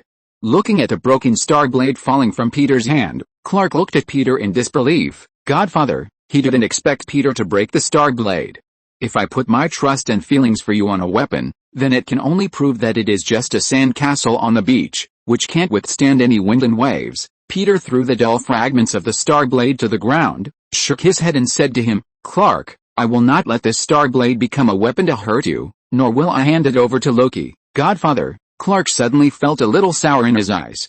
He quickly imitated a Zoo, puffing up his cheeks and exhaling the air from his mouth like a big mushroom to prevent his tears from falling. With surging emotions in his chest, he suddenly felt that his identity was not so important. Whether he was a Kryptonian or an Earthling, he was always the farm boy who followed the Godfather on the farm. No matter what happened in the future, the hope that the Godfather drew on his chest would always be with him. The next day, early in the morning, after Peter got up, he fell into a state of regret. He should have broken the star blade. Even if he studied the material composition, it would be better than being directly destroyed by himself. Sure enough, he was an emotional animal. Shaking his head, Peter got up and walked to the mailbox outside the farm, took out the letters and newspapers. He put the newspaper on the table and began to check the letters. After the bank credit card and advertising promotion letters, he found a letter from Gotham. Bruce Wayne. Looking at the letter signed by Bruce, Peter opened the letter. The letter was sent to him by Bruce. After traveling around the world, Bruce returned to Gotham, greeted him, and invited him and Azu and others to visit Wayne Manor. Peter put away the letter and fell into deep thought. Bruce's return to Gotham means that Batman will be born. And Gotham will welcome its Dark Knight from now on. I wonder if this kid will play dumb in front of me after dressing up as Batman. Chapter 207, Star-Lord's Gun Problem. Smallville High School. Clark looked at Zoo seriously. John, smoking is prohibited. This stuff is harmful to you. Zoo looked at Clark in astonishment. Where did you see me smoking, Clark? Just now I saw you take away the cigarettes of those students after you dealt with them. I just put the cigarettes away. I didn't touch the stuff. Are you sure? Clark suspected that Zoo was smoking secretly without telling him. Of course, Zoo felt that the other party was a little too nosy. There are too many harmful things in this world, Clark. You should care about other more important things. But soon he shook his head at Clark. Forget it. In your opinion, everything is harmful to you, and life is also harmful to you. This attitude is not good for you. John. Clark, who was choked, hit back at him. Zoo licked his lips. Thank you, Coach of Mysterious Life. I'm sure you think this is cynicism, but I think it's realism. This has always been another word for cynicism. Zoo shook his head at him. Cynical? No, I have nothing to do with cynicism. On the contrary, Clark, you are the one. You ran away from home before. Can you tell me what Dad said to you to persuade you to come back? He became very interested in the conversation between his father and Clark. Originally, he thought that Clark would run away from home for a year or two, just like Bruce, so that there would be one less threatening heir to the farm. Unexpectedly, Clark came back that night.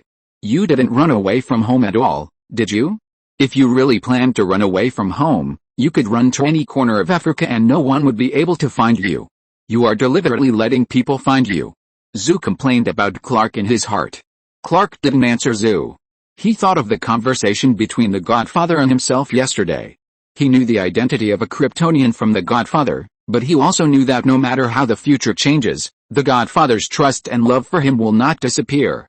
We talked about the future. Clark turned his thoughts back and coughed, about a topic of fate. Fate? Azu looked at Clark suspiciously. What is there to talk about in the future?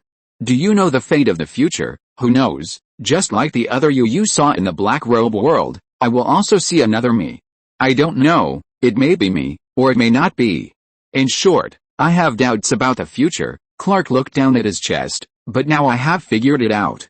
The Godfather gave me the most precious thing, the most precious. Hearing Clark say this, Azu stared at him suspiciously. Could it be that his father handed the farm to him? Looking at Clark's appearance, Azu felt a sense of urgency in his heart. If he had known earlier, he would have enlightened Clark and let him run away from home for a year or two.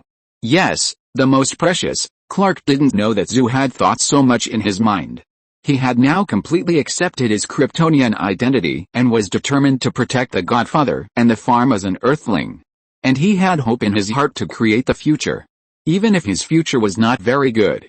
Well, Dad always knows what's on your mind. Zoo shrugged his shoulders and prepared to leave without asking any more questions. Seeing Zoo was about to leave, Clark realized that he had forgotten the most important thing. He hadn't asked Zoo if he smoked. But no matter how he asked, Zoo probably wouldn't tell him the truth. Clark began to consider whether to tell the Godfather about this. At this time, Clark once again turned into a snitch. Hey, Clark. Just as he was thinking about how to tell Peter, he suddenly heard a voice from behind. Clark looked back and found that it was Lana walking towards him with a form. "Hi, Lana. Good morning." Clark hurriedly greeted the other party. "You didn't go to the cheerleading activity?" "Yes, I asked for leave. The school is organizing a blood donation activity now. Do you want to participate?" Hearing that the other party wanted him to donate blood, Clark was stunned. He had never donated blood in his life. Not to mention whether an ordinary syringe could pierce his skin. Even if his blood could be taken out, he could not let the secrets of his body be exposed. "You are late," Clark thought to himself. "If you came last night, I had the star blade, maybe I could cut my skin." "What?" Lana looked at Clark in confusion, not knowing what he meant by this. Sorry. I just donated blood before." Embarrassed, Clark made up a random excuse to deal with Lana. "But I heard from Chloe and Sam that they have never seen you donate blood, and the school has no record." Lana immediately exposed Clark's lame lie. "Well, actually I'm afraid of blood." "Okay." Lana glanced at Clark, suspecting that he was unwilling to donate blood, and left unhappily. Looking at Lana who was leaving, Clark sighed helplessly. Although he liked Lana, it seemed that every time he faced Lana, he would mess things up. In the evening, after school, Clark and Azu told Peter about the school's blood donation. "Clark, you and Azu certainly can't donate blood," Peter said to the two. "Your identities are sensitive, and you must never let your blood be obtained by others." "Maybe I can help you," Loki said from the side. "I can turn into Clark and donate blood in school, so that your classmates will not discriminate against you because you don't donate blood." Clark heard Loki say this, and immediately thought of the scene where the other party turned into Lana to tease him before. If Loki really turned into himself, it is possible that the other party would use his identity to deceive Lana. Such a thing, he felt terrible just thinking about it. "No, thank you, Loki." Clark directly refused the other party's help. "It's nothing, just say you don't want to donate blood." Zoo took a bite of pancakes and said to Clark, "You just don't want to make Lana unhappy, because Lana is the person in charge of this event, but I suggest you be yourself, because you're blindly accommodating her won't make her like you." Clark looked at Zoo blankly. But most high school love is unsuccessful, either suffering from the boredom of finally getting married, or suffering from the sadness of not being able to get married, Zoo said and looked at Peter. "Dad, do you think it's right?" Peter looked at Zoo with a suspicious look. "John, do you have a girl you like? This kid is not in love, right? But isn't he only interested in mature women?" "No, I'm not as popular as Clark in school." Zoo shook his head and said, "This is the experience I got from the book." "Then these experiences you have gained will only make things worse," Peter said to Clark. "Bruce just invited us to Gotham recently." "Clark, you can take a leave to cover this matter." "Gotham?" Star-Lord, who was eating sharp cookies, put down the cookies and asked Peter in shock. "Dad, do you mean Gotham?" "Yes, is there any problem?" "I heard that it is the capital of crime," Star-Lord said his impression of Gotham. "The night sky of Gotham City is always overcast, and where Gothic buildings stand tall. Under the surface of the glitz, the dark alleys are full of filth. It is one of the cities with the highest crime rate in the United States." "Really?" Peter pretended to be surprised and looked at Star-Lord. "But don't you know, Star-Lord, the people there are also simple and honest, and talented people are emerging in large numbers." "Really?" "Dad," Star-Lord looked at Peter with doubt. "The details, maybe you will know when you go there." Peter patted Star-Lord on the shoulder. "Then I'll take my gun," Star-Lord said seriously. "Dad, I will protect you. I heard that Bruce Wayne's parents were killed by robbers in the alley. At that time, he could do nothing but watch his parents fall in a pool of blood. I don't want to be like this." "Peter, are you protecting me or cursing me? Besides, can a mere robber hurt your father? Besides, there is no comparison between you and Bruce. Bruce doesn't have superpowers. Do you think anyone can kill Lucifer directly like you did when you were a child?" At the same time, Wayne Manor. Bruce Wayne, the owner of the manor, was sitting at the desk sorting out materials. In front of him were various old newspapers and the coffee provided to him by the butler.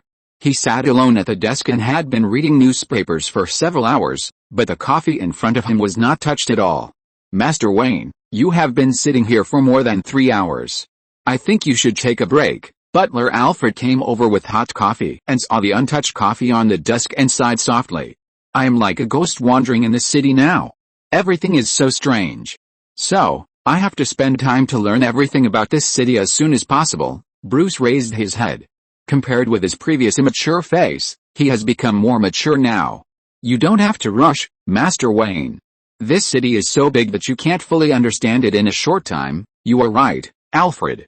Just like when I was a child, I always thought I knew this city until I met the Court of Owls.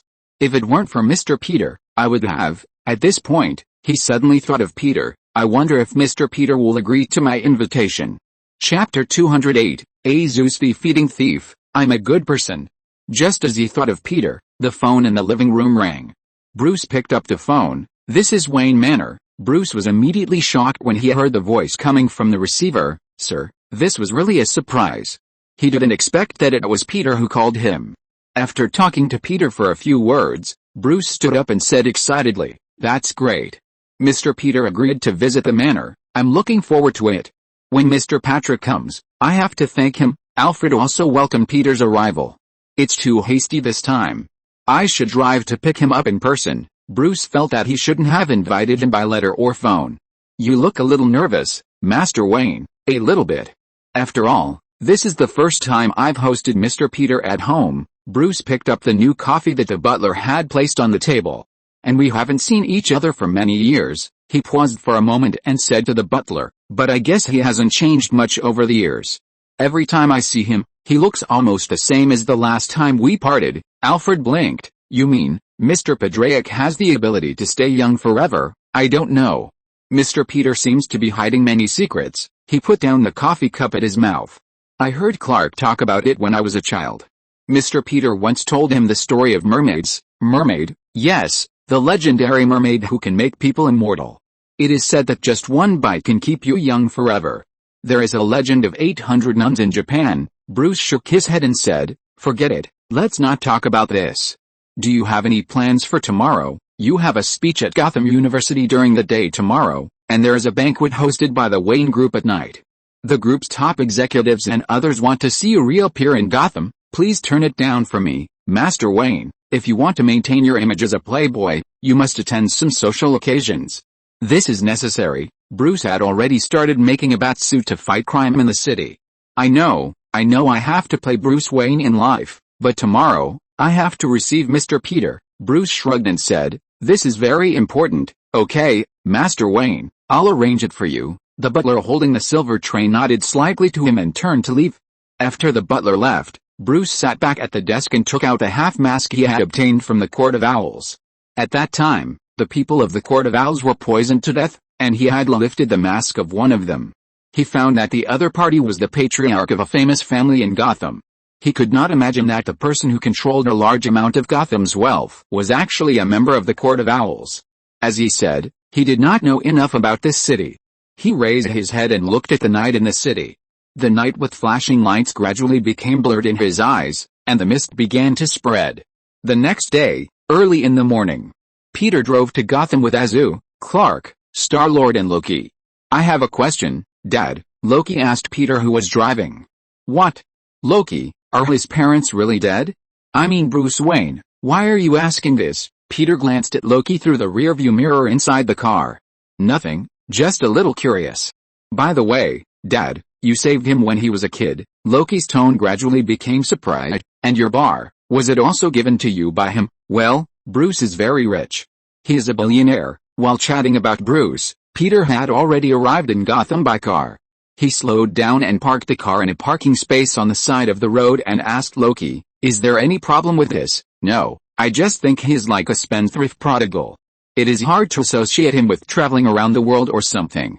In my opinion, he does not seem like the kind of person with a tenacious spirit." "Everyone has two sides, and sometimes we have to live with masks," Peter said to Loki casually. "This is not contradictory." Loki nodded. "I understand. He gave you the bar, which is considered to be helping us, Dad. If I were the god of stories you mentioned, I would give Bruce a parent redemption voucher, although there is a high possibility that it is expired." Peter, after listening to Loki's hell joke, Peter wanted to pull out his belt to teach him a lesson. This kid is obviously a man who will tear down the roof if he is not punished for 3 days. Peter glared at Loki and was about to scold him when he suddenly heard the current affairs news on the car radio. A group of guys wearing red hoods robbed the Gotham National Bank and were driving away. The robbers are currently fleeing in 2 groups. One group drove to Nay Island, and the other group passed through Sunset Park and rushed to Rand Avenue and was fleeing in the direction of Ace Chemical Plant. The police are tracking this car and remind everyone to be careful. Peter was a little surprised when he listened to the broadcast on the radio. Did he encounter a robbery on the first day he entered Gotham? Is the crime rate in Gotham City so high, or is it just his good luck? Peter was lost in thought while driving. Azu next to him, his eyes lit up after hearing the news of the robbers robbing the bank. At noon, in a cafe somewhere in Gotham, Peter and Azu had something to eat here together. Around him, there were endless sounds related to eating, spoons stirring in cups, hot oil in pans sizzling and smoking, forks scraping plates and dishes. The walls were bright yellow, sunlight shone through the thin curtains, and there were several powder blue stools in front of the counter. Immigrants, truck drivers, rural yuppies, all kinds of people gathered here to fill their hungry stomachs. "Dad, I'm going to go out and buy something." After eating something, Zu stood up and said he was going to the nearby convenience store to buy something. "Well, don't waste too much time, I will." Zu's eyes flashed with a hint of satisfaction, and then he quickly lowered his head so that Peter wouldn't see it, and slowly walked out of the coffee shop. After leaving the coffee shop, he did not walk towards the nearby supermarket, but quickly walked to an empty alley. After looking left and right to confirm that there was no one, he posed in the standard posture of squatting with 8 feet inwards, and then flew into the sky with a bang. Following the direction of the police car on the street, Zu quickly determined the traces of the robbers. He didn't just go to the supermarket to buy things this time. It was not easy to come to Gotham, and he encountered a bank robbery. Zu didn't want to miss it. If he put the money robbed by the robbers into his own hands, he would have a sum of money to spend at will. And he could also give the robbed and picked up money to his father. As for where the money came from when his father asked him afterwards, he had plenty of excuses to cover it. On the street, James Gordon of the Gotham Police Department was driving a police car to chase a group of Red Hoods. He was patrolling the streets before, and after receiving the notice, he chased the other party at the fastest speed. The police car with the GCPD logo ran wildly in the city, passing through the traffic and rushing towards the robbers. He used the walkie-talkie to contact the dispatch center, and formed a circle with other police officers to surround the other party. At the same time, in addition to Gordon and Zu who were chasing the Red Hood, Bruce also went out. Since the bat suit has not been made yet, he is now wearing a camouflage mask covering his face, a black windbreaker, and driving a motorcycle in the sewer towards the target. "Alfred, project the route to my personal terminal," Bruce said to the butler while driving the motorcycle. "Sorry, Master, I warned you in advance that operating a supercomputer is beyond my scope of work."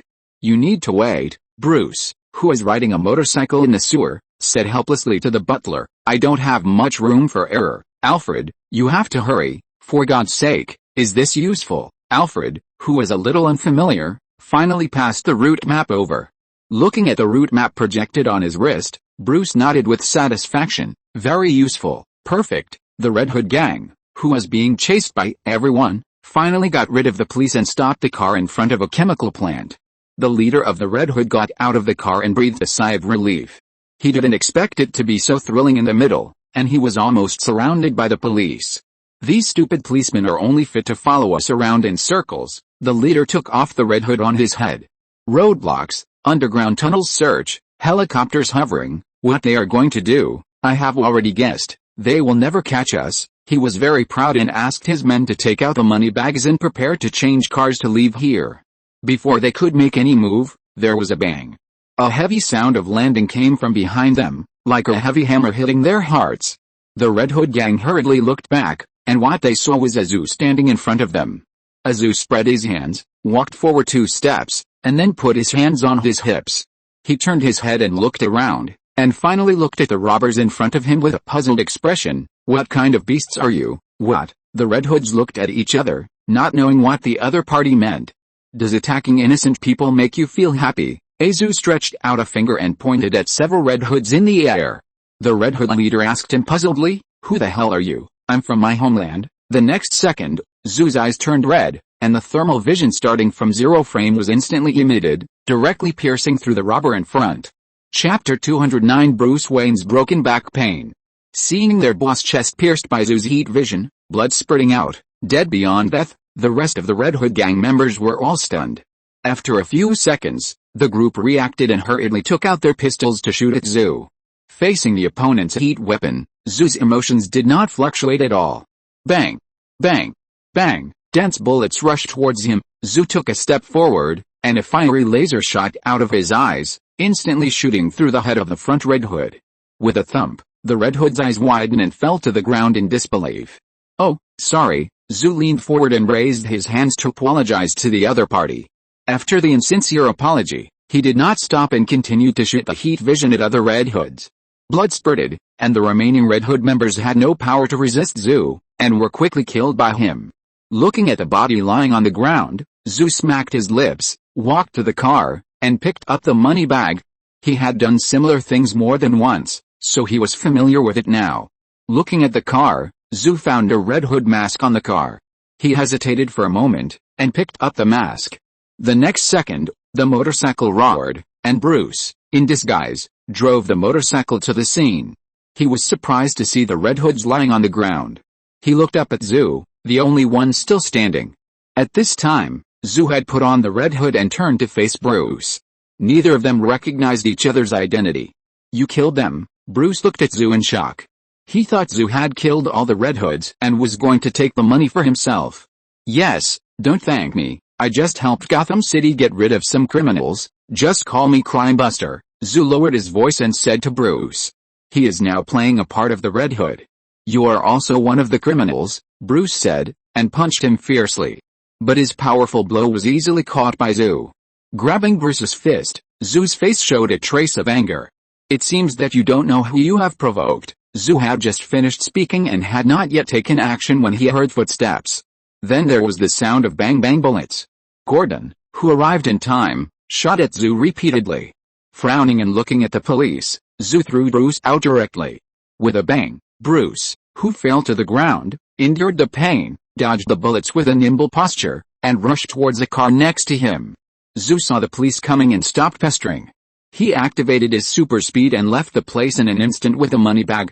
Seeing the other party leave, Gordon asked the police to stop shooting. Walking towards the Red Hoods on the ground, after confirming that these people were dead, Gordon walked behind the car where Bruce was hiding. But after walking over, he did not find any trace of Bruce, as if the other party had disappeared out of thin air. Gordon, who was extremely puzzled, bent down and looked under the car. The entrance to a sewer under the car had been opened. "Is there really no problem?" Peter asked Zoo, who had just come over after shopping for a long time. "Did you go to Mars to buy something?" He suspected that this kid had gone to cause trouble. "It's not on this street." Zoo took out a bottle of milk. "I like this brand." "It's not on this street, Dad, and I can't use super speed." "Really? Well, I took a walk around and wanted to learn about this city." "Dad, didn't you say that the people here are simple and honest? And there are many talented people? I want to feel the hospitality of the people of Gotham." "Did you feel it?" "Yes, I felt it. They are the real heroes." Zoo thought to himself that these people welcomed me with bullets, which was indeed very hospitable. "Don't give me that." Peter glared at Zoo, who was a little scared. "You'd better not cause any trouble, John, otherwise you will go to the World Tree to cultivate." "I won't, Dad." Zoo forced a smile on his face. "Okay, let's go." Although Peter was skeptical about what Zoo said, he did not continue to ask. "They have already wasted a lot of time here." Seeing Peter leave the cafe, Zoo breathed a sigh of relief. He deposited his purse in advance, which delayed him for some time before he came back, but fortunately nothing happened. The most difficult level has been passed, and the next step is to deny it. Loki walked at the end, staring at Zoo suspiciously. According to his experience, analysis and judgment, Zoo would never do anything good. Zoo's performance just now is worthy of suspicion. In the afternoon, Wayne Manor. Bruce Wayne gave Peter a warm hug. "Sir, long time no see." "Yes, Bruce, you have grown up a lot, and I have aged a lot." Peter patted Bruce's shoulder with emotion. This kid is indeed much more mature, with a flavor of Bruce Wayne in the future. Bruce listened to Peter's words and instantly had black lines on his head. For the first time, he felt that Peter's words could also make people angry. The other person looked completely different from when they separated 4 years ago. He looked much older. "Ahem, sir, you still look young," Bruce said politely. Unexpectedly, the injury on his shoulder caused by Zoo's fall was touched, and he took a breath in pain. "Are you okay, Bruce?" Peter saw the other person's performance and asked him with a frown. "I'm fine, Just some bruises, caused by fitness. Bruce found a random excuse to deal with Peter. Well, fitness is also a very risky activity, sometimes even life-threatening. You have to be careful enough, Bruce, Peter said thoughtfully. After talking to Bruce for a few words, Peter turned his eyes to the butler next to him. "Hello, Mr. Alfred," Peter greeted him and shook hands. "Hello, Mr. Patrick, I often hear Bruce talk about you. He said you helped him a lot." Alfred smiled and said to him, "I never had a chance to thank you." He greeted Peter with surprise in his eyes. He thought Bruce might be a little exaggerated, but now it seems to be true. Although Peter has a beard, he still looks like a young man in his 20s, right? "Hi, Bruce, I'm Rocky Patrick, from Asgard. You can call me Loki." Loki introduced himself to Bruce. When Loki was born, Bruce was traveling around the world, so the two had not met yet. Asgard, Bruce looked at him in surprise. "Yes, haven't you heard of it? The land of the gods. I am the God King who inherited my father. Surrender to me, and I will give you what you want." "Bruce, I'm kidding." Loki's serious face instantly turned into a smile. "Father said that you are always bitter and resentful. I just want to make a joke." "Relax, life needs a little joke embellishment, don't you?" Bruce felt that this kid that Peter didn't know where he got from was worse than Zoo. Thinking of Zoo, he glanced at him. Like Clark, he has grown into a young man. But for some reason, he always feels a familiar breath when looking at Zoo. It seems that the children of Mister's family are not easy to deal with. At the same time, Gotham Station. Talia, wearing a gray windbreaker, entered the city. Looking at the city immersed in the night, her expression became quite complicated. Behind her, stood a tall and strong man. The other party's figure was very oppressive, with a breathing mask on his face and muscles all over his body, like a ferocious beast. Bane, Talia, who has a graceful figure and a sharp temperament, called out the man's name. The Bane she called was not an ordinary person. The other party has amazing power. He originally grew up in a prison in the Republic of Santa Prisca in the Caribbean. After biochemical experiments, he became a powerful warrior. Before Bane was injected with poison, his body was extremely strong. After the injection of poison, all aspects of physical fitness were greatly enhanced, making it reach a superhuman level, including strength, speed, and strong endurance. Not only is he super physically fit, he also has a keen intuition and a calm mind. This makes him look like a perfect killing machine. Any questions? Talia, do you know this city? No, me neither, but my father said that this city needs to be purified and then reborn from the ashes. We have to destroy the city. Talia looked at Gotham in front of her and spoke slowly. Talia, whose real name is Talia al Ghul, is the daughter of Lars al Ghul, the ninja master of the Assassin's League. Bane, who came with her and stood beside her, is her boyfriend. The two of them were ordered by the ninja master to purify Gotham. It looks beautiful. I wonder how beautiful it will be after the destruction and rebirth, Talia whispered to herself. Bane came over to comfort her, but she took a step back. Although the two were in a boyfriend-girlfriend relationship, Talia did not have any romantic feelings for Bane. Her father, the ninja master, believed that Bane had great strength and could inherit his position and become the leader of the Assassin's League, so he asked her to date Bane. The relationship between the two was not so harmonious. Seeing Talia's resistance, Bane didn't care. We are going to destroy this sinful city. Anyone who stands in our way, I will kill him. Bruce, who was talking to Peter, suddenly shuddered. A pain like a broken bone came from his back. Peter frowned and looked at him. Are you okay? Bruce, nothing, just. Bruce touched his shoulder. It's just that my back is a little uncomfortable. Maybe the injury just now is a bit serious. Thanks to Ashamai, Lau for the reward, and thank you readers for your support.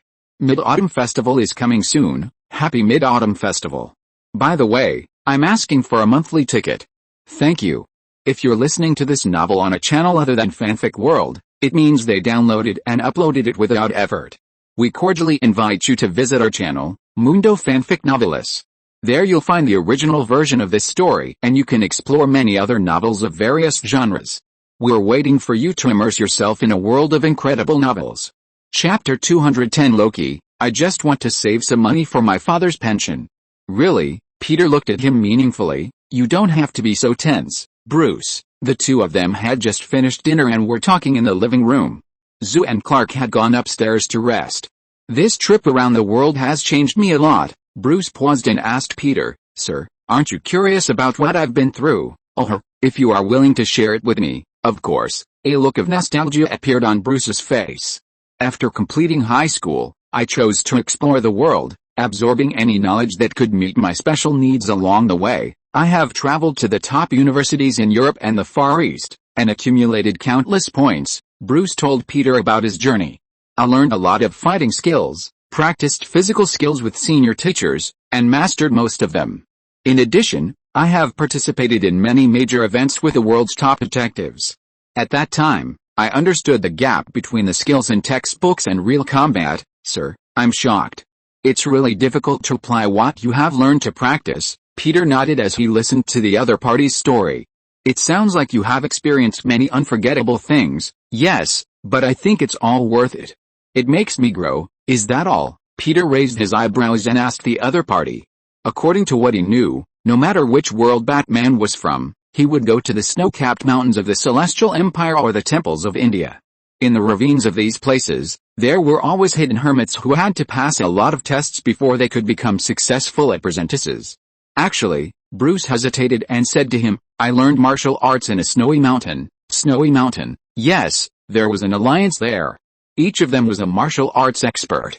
They used faith as a weapon and freedom as an anesthetic to attract many people. I once followed them there to learn." This was a scene Bruce didn't want to recall.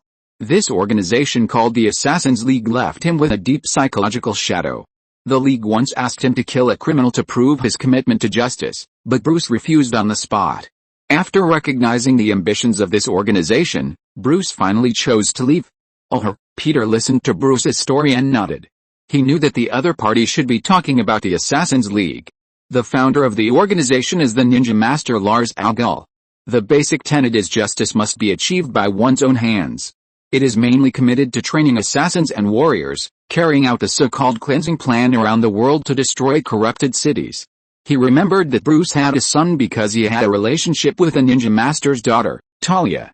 Shaking his head, he threw the gossip out of his mind and did not specifically ask about Bruce's love story with Talia. "According to what you said, this organization should not be just, but more like a brainwashing organization under the banner of belief and freedom," Peter said to Bruce, "but it's all over. Now that you have returned home, you don't have to be so nervous." "No, I can't stop, sir." Bruce exhaled dejectedly. "I always feel that the soul of my body is getting heavier and heavier." He confided his true thoughts to Peter. He didn't even tell Alfred about these thoughts hidden in his heart. "Although the time of my parents' death is getting farther and farther away, my obsession with revenge seems to be getting stronger and stronger. It's just that the enemy is already dead, and no matter how powerful my means are, there is nothing I can do." He covered his forehead with his hands. "Really, sir, sometimes I even feel that my soul has already collapsed, and what is left is just a dying body." Peter was silent for a moment, and said, "So you won't stop for a moment?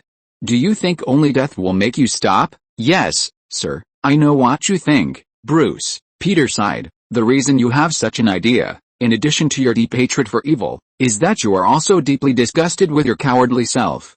You live in endless regret, but, Bruce, you must learn to reconcile with yourself, otherwise you will always live in this kind of pain of death cannot stop you, and this road will be difficult." Bruce listened to Peter's words and nodded after a long while. "This may be difficult, but I will try my best, sir." Peter didn't say anything else.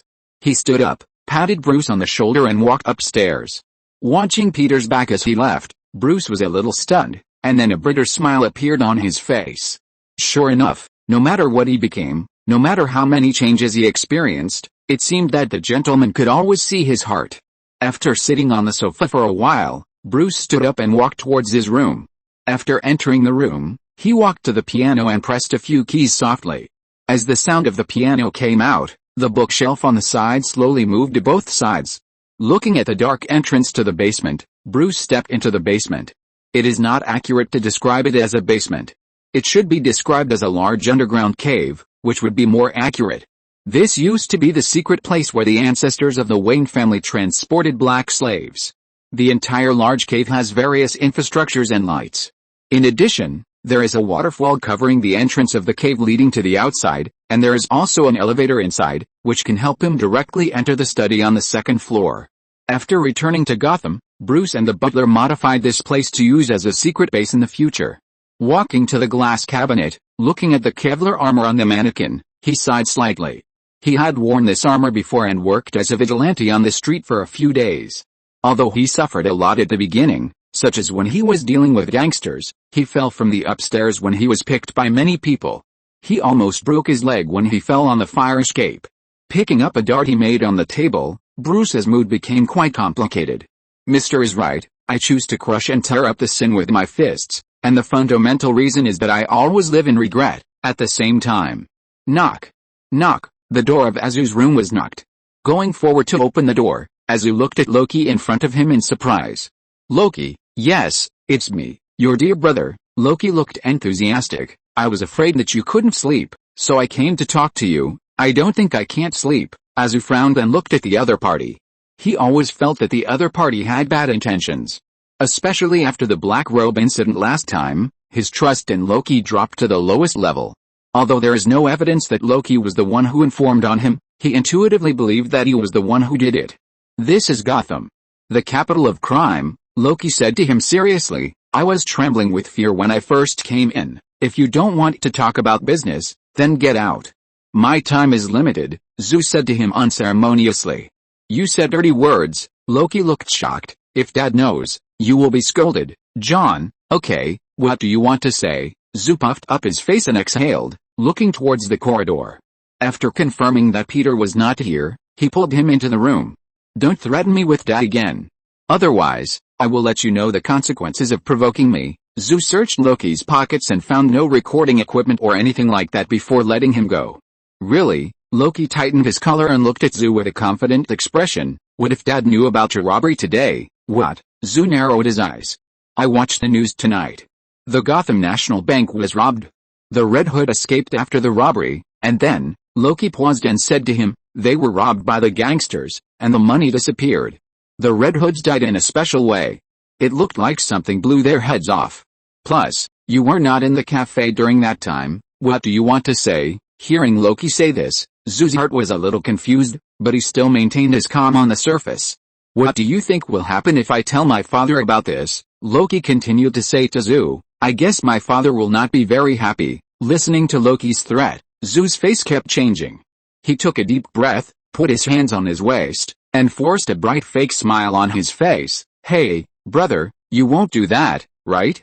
We have always been good brothers. Looking at Zeus' face-changing skills, Loki was a little speechless. Who did this guy learn this thick skin from? How did he do it, switching back and forth between these two extremely contrasting emotions? I swear, this is my sincere words. In my opinion, Loki, you have always been my hero. You helped me a lot the last time I traveled through the world. Okay, stop. Loki was a little bit tired of being tricked by Zeus. He coughed and said to Zeus, don't worry, I won't tell Dad. Now we can work together. How do you cooperate? Do you want to share that money? Zeus looked at him warily. No, of course not. That's too little. Loki bewitched him. Gotham is the capital of crime. There are many gangsters here, and they are protected by the black police, so they are even more unscrupulous. I mean, we can rob them. Listen to their names, Penguin, Black Mask, how terrible these names are. After hearing this, Zeus looked at Loki with a shocked expression. He didn't expect that the other party's ambition was even greater than his own. Don't look at me like that, I'm just saving some money for Dad. Loki said that his purpose was just to save a pension for Peter. Chapter 211, Zeus' insincere apology, such a weak god. The next day, early in the morning, Bruce and Peter's family were having dinner together in Wayne Manor. It tastes a bit like a bunch of random things picked up in the woods, thistles, thorns, bark, branches, and then thrown into the liquid in the cup. Star-Lord commented on the taste of the drink he drank. But it's good, I like this taste. Thank you for your evaluation, Star-Lord. Bruce glanced at Star-Lord's figure and said to him, this kind of high-calorie drink, I think you should be cautious. He tactfully raised the issue of Star-Lord's figure. I think it's just right. Star-Lord pointed to his body shape. The current type has the temperament of a tough guy. Which tough guy are you referring to? Romero, the bullfighter in Hemingway's Death in the Afternoon. Star-Lord deliberately lowered his voice and imitated Romero's way of speaking. I will never fall down. But, before he finished speaking, Clark next to him said to him, but I remember he was not a good person. Good person? Star-Lord looked at Clark in surprise. Have you read this novel? Clark: yes, I have also read Hemingway's other novel The Snows of Kilimanjaro. The protagonist Poirot in it is also a young man working in a tavern who aspires to be a bullfighter, but the end of the story is that Enrique, another boy who washes dishes in the tavern, thinks that Paco's bullfighting skills are not practical. Everyone thinks bullfighting is fun, but you will be scared when the time comes. Paco was not convinced, so they used table legs with knives tied to them to simulate bullhorns in the hotel and started a bullfight. In the end, Paco lost his grip and was stabbed in the vitals by the knife and died. Star-Lord frowned after hearing Clark's words. Is it over? Yes, it's over. This is too hasty. What's the point of it? Clark put down the cutlery in his hand and said to Star-Lord, the meaning is that courage is not inherently just, and unthinking courage is likely to bring destruction. Clark cast his eyes on Peter, who was eating next to him. Godfather, am I right? Seeing Clark lead the war over, Peter looked at him speechlessly. Are you, a boy with thick eyebrows and big eyes, so insidious? Before Peter could express his opinion, Star-Lord looked at Clark in surprise. I was just discussing tough guys, not reckless courage. Clark, you are completely off topic. Sorry, I just thought of these. Clark shrugged his shoulders. Loki next to him fanned the flames. Clark is now obsessed with critical literature. He has become cynical because of Lana's matter. Hey, Loki. Hearing Loki mention Lana, Clark cast a dissatisfied look over. This has nothing to do with Lana. Sorry, I just thought of these. Loki imitated Clark's way of speaking. Clark suddenly wanted to beat someone up. Bruce, who was sitting far away from the two of them, looked at the three people who kept talking, and looked at Alfred. He suddenly felt a little sympathetic to Peter. These children are definitely father worried. Quiet, Peter, who finally couldn't bear it anymore, shouted to the few people. If you are full, you can go out and play the bullfighting game to compete for who is the last tough guy. Seeing that Peter was angry, Star-Lord and the other two immediately shut up and started eating. After suppressing several people, Peter swallowed the delicious food and took a deep breath. It's early in the morning. Can't these naughty kids make themselves feel better? The day passed quickly. After Loki's investigation, he has locked on the target he wants to attack. After my investigation, Gotham is roughly divided like this. Penguin is responsible for the arms trafficking business, Black Mask is responsible for the production of drugs, and there are also Falcone, the four major families, etc. Loki and Zoo walked together on the streets at night, and Loki told him the information he found. How did you find it? Zoo looked at him in surprise, not understanding why he knew so much inside information. It's very simple. I found it at the Gotham Police Department. Police station? How did you get in? Zoo was a little confused. Loki had transformed into a young man at this time, and he said to Zoo casually, I went in openly, just like this. In Zoo's astonished eyes, Loki turned into the image of Gordon. Zoo, well, I forgot you can transform. Loki shrugged his shoulders, then changed from Gordon to Clark, then to Star-Lord, and finally to Bruce. Can you change back? Looking at Loki's changes, Azu frowned and said to him, we are going to do business now. Of course, Loki immediately changed back to the image of young Loki. It seems that you are not very interested in watching the drag show, Azu said to Loki with a frown on his face. Okay, Loki, let's stop talking about irrelevant things. Which one should we start with next? An hour later. Iceberg Restaurant. Penguin, wearing a top hat and a tuxedo, is talking to a client on the phone in the office on the second floor. Although Iceberg Restaurant is nominally a restaurant, it is a cover for him to cover up a series of illegal financial activities such as money laundering for the underground world. As the boss of Iceberg Restaurant, Penguin was born in the Cuddlepot family, one of the four major families in Gotham City. Although he is short, he is cunning and very good at training birds. What's more amazing is that he can easily train any bird. These birds are distributed in every corner of Gotham City and even all over the United States. They are used as tools for him to collect intelligence and transmit information. In addition, because his father died of pneumonia in the rain when he was a child, he always carries an umbrella with him. In the umbrella he uses, there are all kinds of deadly weapons and equipment, which make opponents defenseless. As the underworld boss of Gotham City, the smart and cunning Penguin has always been one of Batman's most difficult enemies. Of course, the Penguin has not fought with Batman yet. After hanging up the phone, before he had time to light his cigar, he heard his men report to him, Black Mask's drug-making chemical factory was robbed. You said Black Mask was robbed? The Penguin asked with wide eyes in disbelief. Yes, sir, it happened half an hour ago. Who did it? I don't know, but according to the information, there are only 2 people on the other side, just 2 people. Penguin Man immediately became uneasy. How is this possible?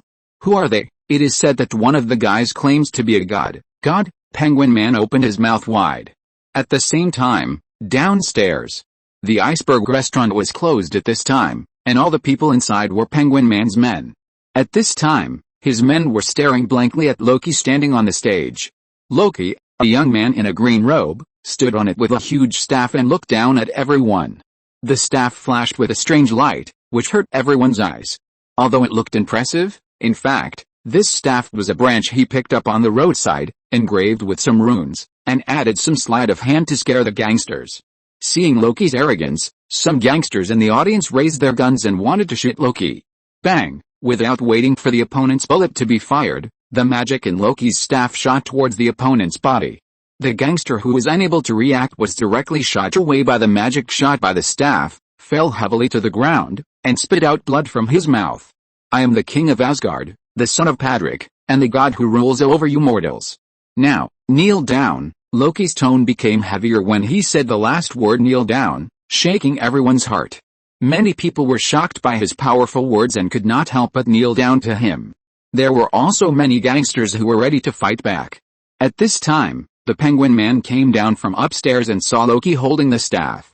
He handed the cigar to the bunny girl next to him, and the Penguin Man came down and asked Loki, "Who are you?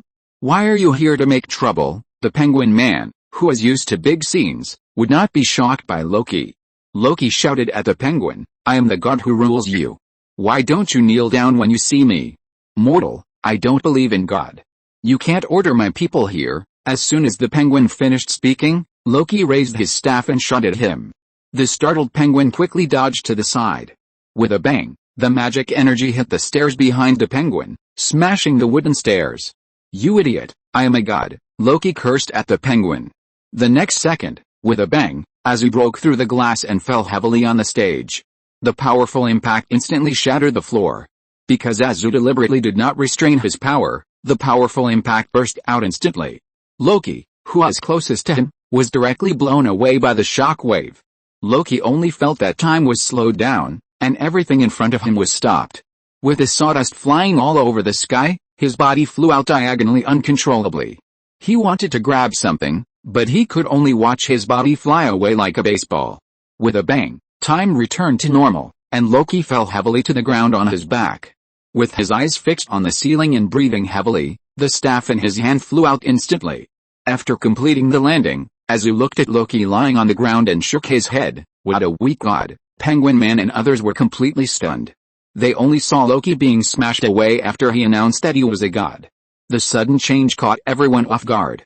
"Sorry, I landed too fast and I couldn't control the strength for a while." Azu raised his hand and apologized to Loki with his head tilted back. After apologizing insincerely, Azu turned his gaze to Penguin Man and others. "Hey, guys, I hope you don't mind if I borrow something. The last chapter is a little late. Readers, go to bed early." Chapter 212, Azu, you said you don't know how to smoke? What do you want? The penguin's tone was no longer calm. The impact of Azu's landing just now made him realize how terrible this guy was. This guy shocked him more than the idiot who called himself God just now.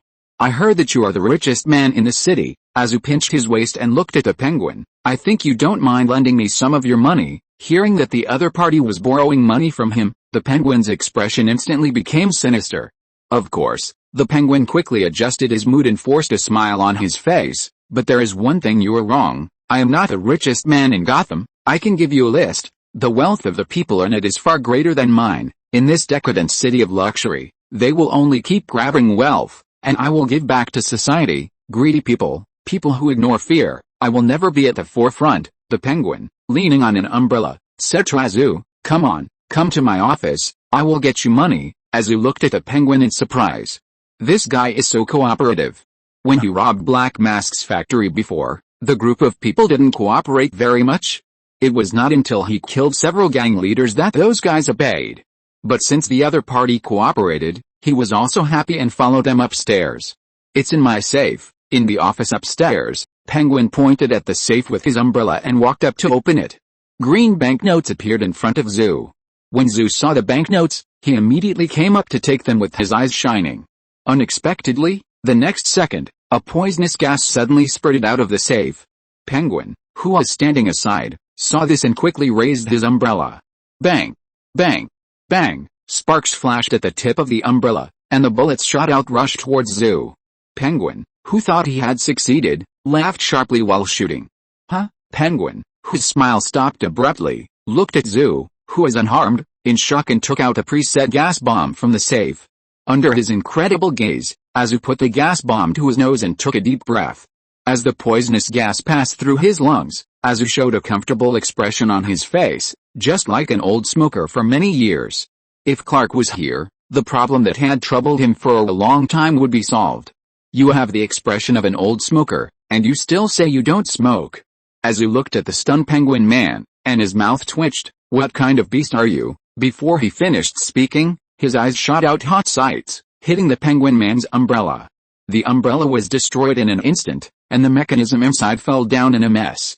Then Zhu took a step forward, grabbed the penguin man's collar, and grabbed the short man. The penguin man, whose heart was filled with fear, struggled constantly. He never thought that there was such a monster in this world. Zhu grabbed the penguin man, and without any nonsense, he threw him out directly. Bang! The penguin man's body hit the stairs, and then rolled down uncontrollably. Bang! Bang! Bang! The penguin cried out in pain as he kept tumbling against the stairs. He felt as if he had fallen into an unfathomable spiral, his face hitting the hard yellow staircase again and again.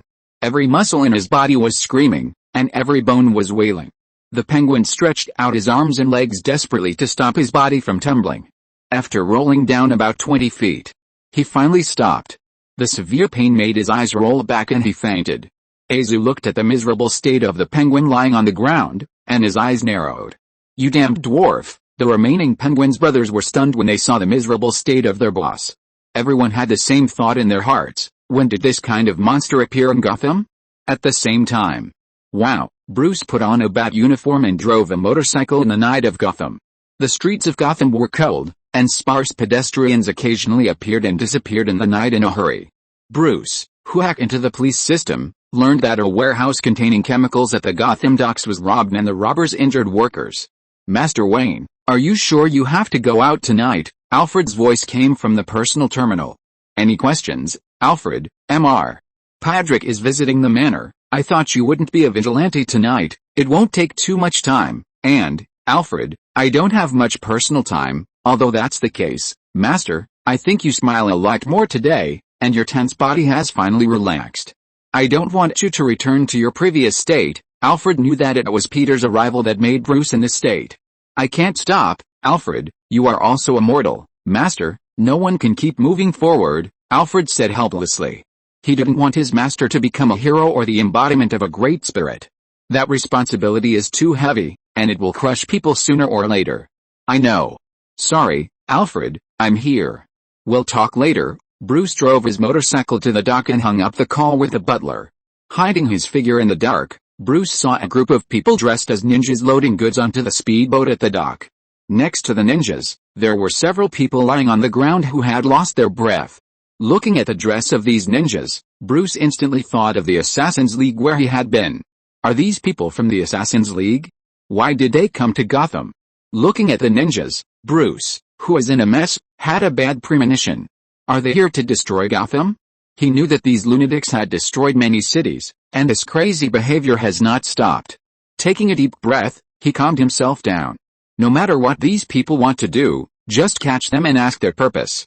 Thinking of this, Bruce immediately took action. He found the switch in the warehouse area and turned it off.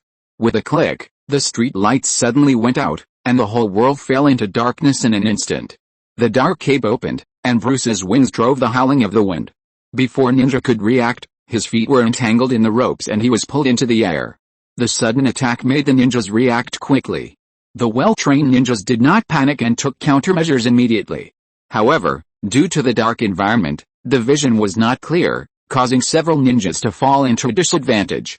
Bang! A dull sound rang out, and Bruce grabbed the arm of the ninja who was close to him. Heavy punch. Elbow strike. Joint technique. With a ninja's exclamation, the opponent who was unable to react in time was attacked by Bruce and lost his combat effectiveness.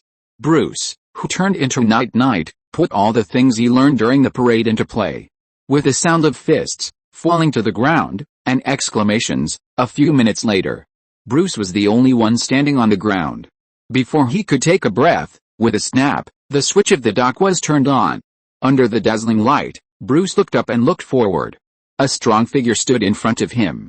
Bane, wearing a breathing mask, just stood in front of Bruce, giving him a great sense of oppression. Bang! Bang! Bang! Then Bane roared and rushed towards Bruce.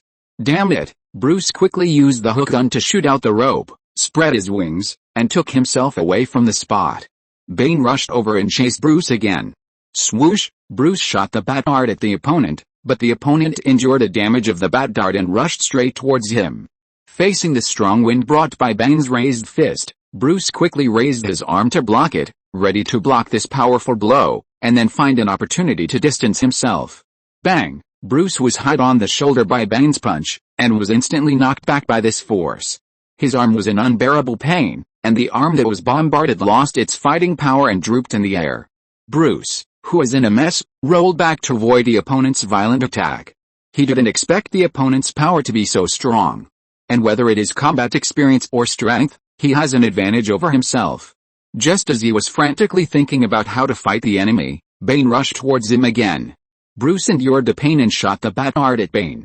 At the same time, he rushed forward and swept his leg out to attack the opponent's shin. But Bane ruthlessly knocked his action back with his knee. Then Bane grabbed Bruce's waist, lifted him up, and smashed him towards the spine. Seeing that Bruce was about to have his back broken, at the critical moment, a burst of flames hit Bane's back with a boom. Bane, who was unable to react, was hit and fell forward. Bruce, who was caught by him, also took the opportunity to escape and rolled to the ground. Ahem! Bruce, who was holding his chest, raised his head and saw a shocking scene. Peter was slowly walking out of the darkness. First, Bruce subconsciously wanted to shout, but soon realized that he was Batman now, not Bruce, so he quickly swallowed the words on his lips. He never expected to meet Peter here. Did the gentleman know his identity as Batman? What should he do? Pretend not to know him, or reveal his identity directly? Bruce's mind was in a mess, and he didn't know what to choose. No, the gentleman should not be able to recognize that he is Bruce Wayne, and he has never revealed any flaws. Bruce quickly came to the correct conclusion. On the other side, Bane, who was knocked down by Peter using the rune, stood up and looked at Peter who attacked him. Although he didn't know where Peter came from, he would not speak first. He rushed directly towards Peter with a bad temper. Ah! He roared and punched Peter. With a bang, the fist was easily caught by Peter. Not only Bane couldn't believe it, but even Talia, who was standing on the boat near the dock watching the battle, was stunned. Chapter 213 You are Batman? I am Robin. Holding Bane's hand, Peter grabbed his arm and threw him forward. Bang! Bane, who was unable to react, was hit hard on the ground. His sturdy body shook the ground, and he groaned in pain when his back touched the ground. Peter, who threw Bane away, took a step forward. He knew that Bruce would transform into Batman at night and wander the streets of Gotham, so he had been paying attention to every move in the manor. What he didn't expect was that the first ones to go out were not Bruce, but Azu and Loki. These two rebellious sons sneaked out in the middle of the night, and they must be doing something illegal. Just as Peter was about to track the two, Bruce's breath also disappeared in the study. The two parties disappeared at the same time. As for the choice of who to follow, Peter hesitated for a second, and then chose Bruce. Azu and Loki are both strong in combat, and they will not get into trouble no matter how they go. Instead, he was quite interested in Bruce's performance after putting on the Bat uniform. So he followed him to the dock. I thought Bruce would easily deal with these ninjas, but I didn't expect a small boss to suddenly appear. A boss of Bane's level is definitely not something Batman can deal with at this time. If I hadn't taken action just now, Bruce would have been directly broken.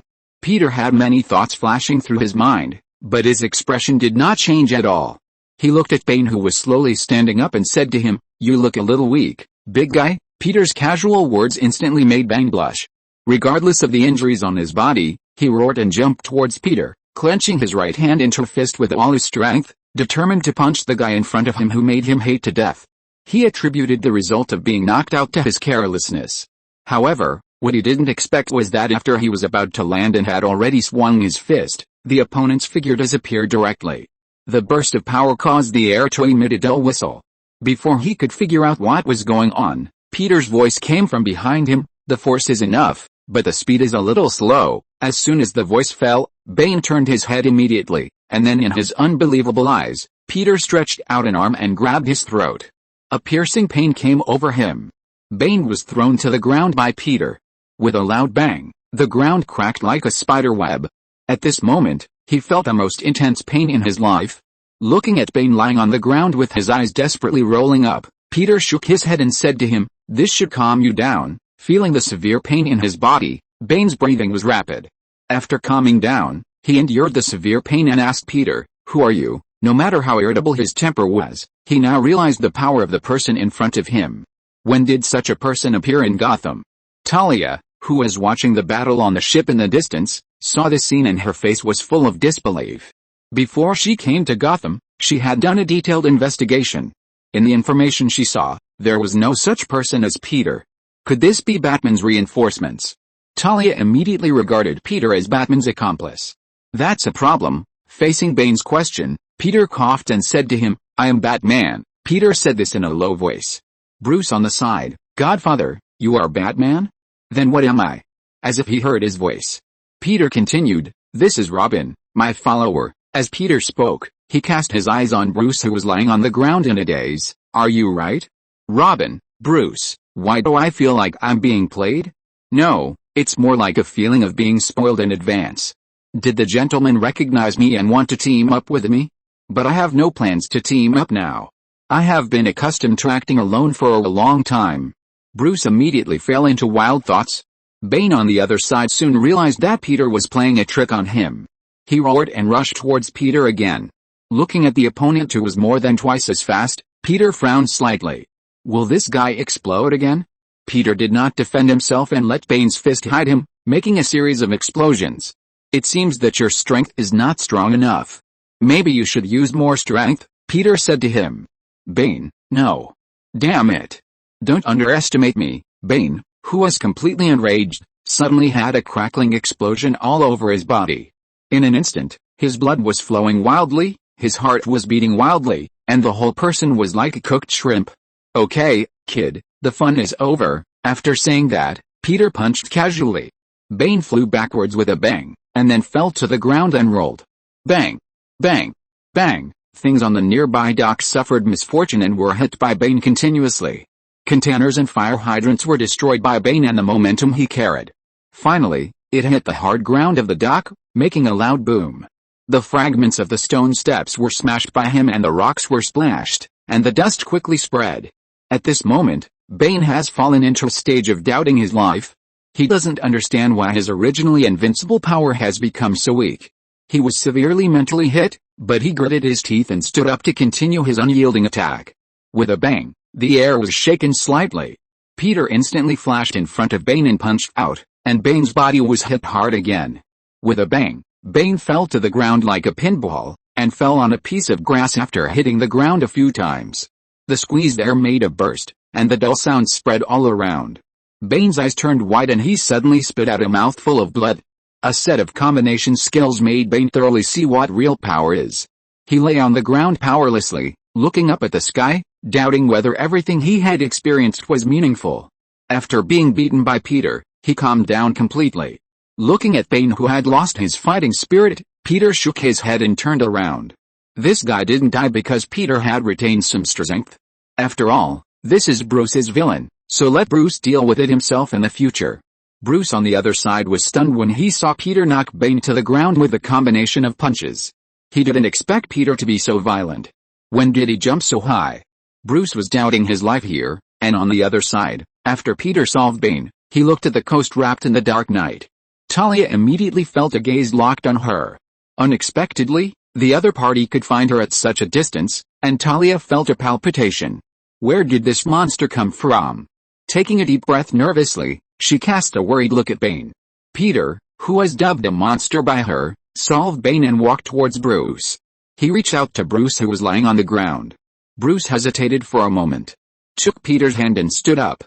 Facing Peter standing in front of him, Bruce had a feeling of being completely seen through. "Sorry, I was just joking. I'm not Batman, and you're not Robin." Peter pretended not to know him, "But it's far from enough for you to fight the evil of the whole city alone." "I know." Bruce deliberately lowered his voice and said to Peter in a hoarse voice, "But this is my mission. I choose to fight the darkness of this city." He didn't know that Peter already knew his identity, and he was still in the stage of doubt whether Peter recognized him. "I am the Knight. I am Revenge. I am Batman," Bruce said to Peter in a low and serious voice that he had prepared for a long time.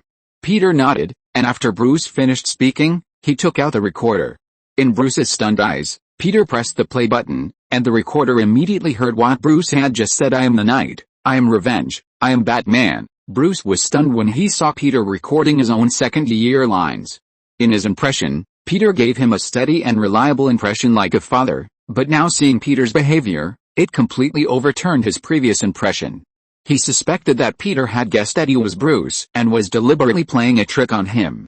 Peter, who didn't know that Bruce was madly complaining about him, nodded with satisfaction while recording Bruce's dark history when he just became Batman. When Bruce has Robin in the future, he can take this part out and play it for him. Peter put away the recorder in Bruce's shocked eyes. He was just about to say something to Bruce when he heard the sirens of police cars outside the dock. The belated police finally arrived at the scene.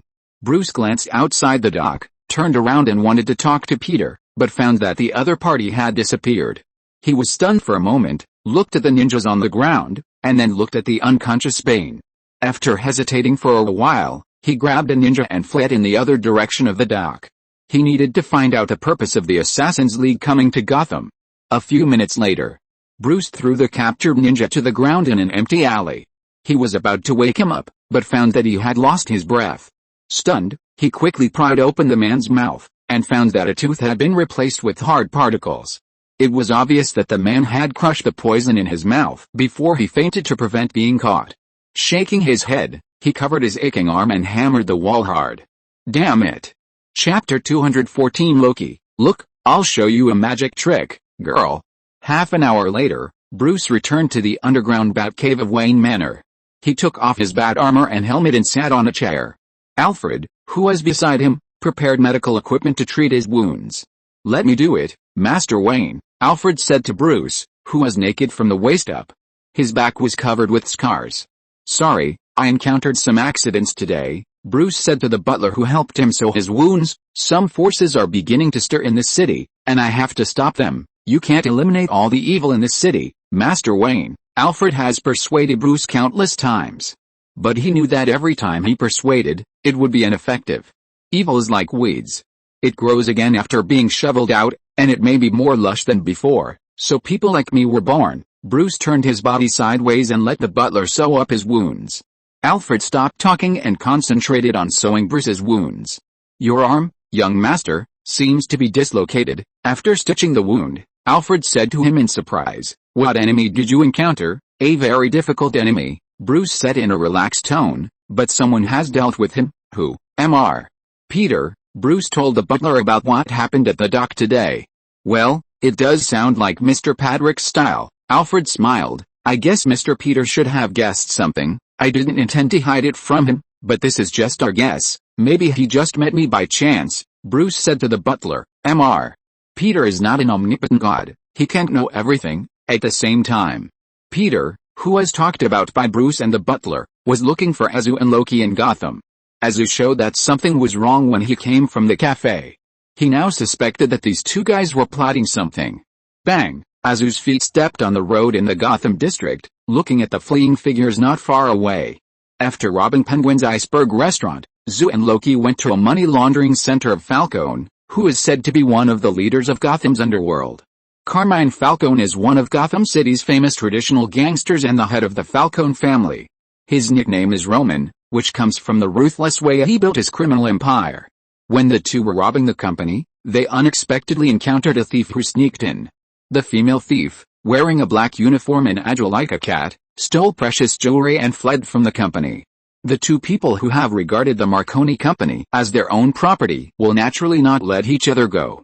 "Hey, stop, little thief, you can't escape from my palm." Loki appeared on the way of the female thief's escape.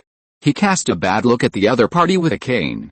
Catwoman, wearing a mask, took a step back nervously, looking at Loki, who is walking towards her step by step. Catwoman, whose real name is Selena Kyle, is a thief who targets precious artworks such as jewelry and cultural relics. The opponent's stealing skills are world-class. She can steal targets in any tightly guarded environment and escape from Batman many times. Of course, she sometimes helps Batman. She is a character who is both good and evil, and is also one of Batman's ambiguous objects. But Bruce has not had much to do with this Catwoman yet. Looking at Loki, who was smiling at her with ill intentions, she took a step back. She never thought that she would encounter these two monsters just to rob the rich and help the poor occasionally.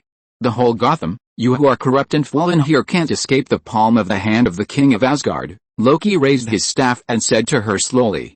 Catwoman wanted to escape in another direction, but another Loki appeared and blocked her way.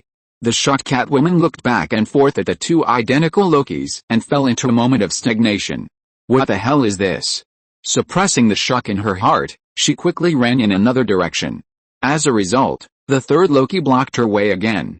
3 Lokis came over and completely blocked her escape route. You can't escape, mortal. Hand over what you have in your hand. Loki raised his staff and pointed it at Catwoman. Are you a magician? Catwoman asked him in surprise. Yes, if you don't hand over what you have in your hand, my next move is to make you disappear, Loki threatened her. Taking a deep breath, Catwoman calmed herself down. She raised her head and looked around, and what she saw was another more perverted guy who could fly from the sky. She knew how powerful Azu was. After all, she had just seen with her own eyes that the other party had lasers in his eyes, killing those gangsters like cutting wheat. After swallowing a mouthful of saliva, Catwoman frantically racked her brains to think about how to escape. Magic is unfair. Catwoman quickly came up with an idea and shouted to Loki, we should fight fairly. You can't use magic on someone like me who can't use magic. Well, I'll let you know the difference between gods and mortals. Loki wiped out his 2 projections and stood in front of Catwoman. The moment Loki wiped out his 2 clones, Catwoman's claws grabbed him. After the claws forced Loki to retreat, she shot the hook on again with her agile figure and was about to escape from the alley. Swoosh! The next second, Loki's figure flashed a green light and came in front of Catwoman again. He grabbed Catwoman's arm and threw her to the ground. Catwoman, who is nimble, followed Loki's movements and turned over to relieve the force. In the process, Loki leaned forward and punched Catwoman on the shoulder. With a cry of pain, Catwoman fell to the ground in embarrassment. That's what I said. You mortals are so weak that even if I don't use magic, I can still keep you from standing up. Loki raised his staff, emitting a light that Catwoman couldn't look at directly. I am Loki, the Lord of Asgard, the son of Padrik, the heir of the 9 realms, and I rule over you mortals. Now I am the god of Gotham. Catwoman, lying on the ground with an attractive figure. Just when Catwoman was shocked and speechless, a sound of breaking air came from the air. When Loki was caught off guard, a bright rope flew over and tied up Loki's whole body. Loki, who was tied up tightly, couldn't maintain his balance and fell to the ground with a bang. Catwoman blinked and stood up, looking at Loki, who fell at her feet, and the two looked at each other. Looking at Loki, who had just said that he was the god of Gotham, now he fell at her feet like this, in sharp contrast to his arrogance just now. Ahem, Catwoman coughed and complained in her heart, I have never seen such a weak god of Gotham. She looked up and looked at the other end of the alley, and saw a young figure walking towards her. The other person was wearing a black tight sweater. With a slender figure but not thin, and the whole person exuded an aura that she could not describe. Loki, who was lying on the ground, and switching between offense and defense with Catwoman, was slightly panting, struggling and looking at the person who came. As a result, he saw Peter walking slowly towards him. Loki, who was caught on the spot, was stunned. Seeing this, Azu hurriedly prepared to hide, but when he saw Peter's eyes on him, he couldn't help but stop his legs that had been in the inward 8 position. Loki, Peter walked in front of Loki, lowered his head and asked him, I seemed to hear someone want to be the god of Gotham just now. No, Dad, I just said that I was doing magic with this lady. Loki quickly struggled to get up from the ground and smiled at Peter. Catwoman next to him was already stunned. You two are about the same age, why do you still call him father? And she glanced at Loki, your hairline is even further back than your father's. Peter didn't know what Catwoman was saying, he pretended to be very surprised and looked at Loki. You mean magic? Yes, I can do it now, Loki, who was tied up by runes, jumped to Peter's side. Although his hands were tied, he still raised them slightly. In the astonished eyes of Catwoman, colorful fireworks rose and exploded in his hands. Okay, Loki, the fireworks show ends here. Peter covered his forehead and stopped Loki's performance. Maybe you can talk to me about why you chased her, and, he said, looking at the uneasy Azu on the other side. John, come here, maybe you two can explain it to me together. Azu turned on the big mushroom mode again, looked around, and walked towards Peter slowly. Sorry, Dad, we made a mistake. Azu directly admitted his mistake. What's wrong? We shouldn't have come out at night, and we were chasing a thief. Zu also imitated Loki and started to change the subject with Peter. Hey, I'm not a thief, I'm a big thief who robs the rich and gives to the poor, Catwoman said to Zu dissatisfiedly. Yes, Dad, that's what we are doing. We also rob the rich and give to the poor in the gang, and then we met her, Loki quickly continued Catwoman's words. He described his and Zu's eating black behavior as robbing the rich and giving to the poor. Peter now doesn't believe what these two naughty kids say.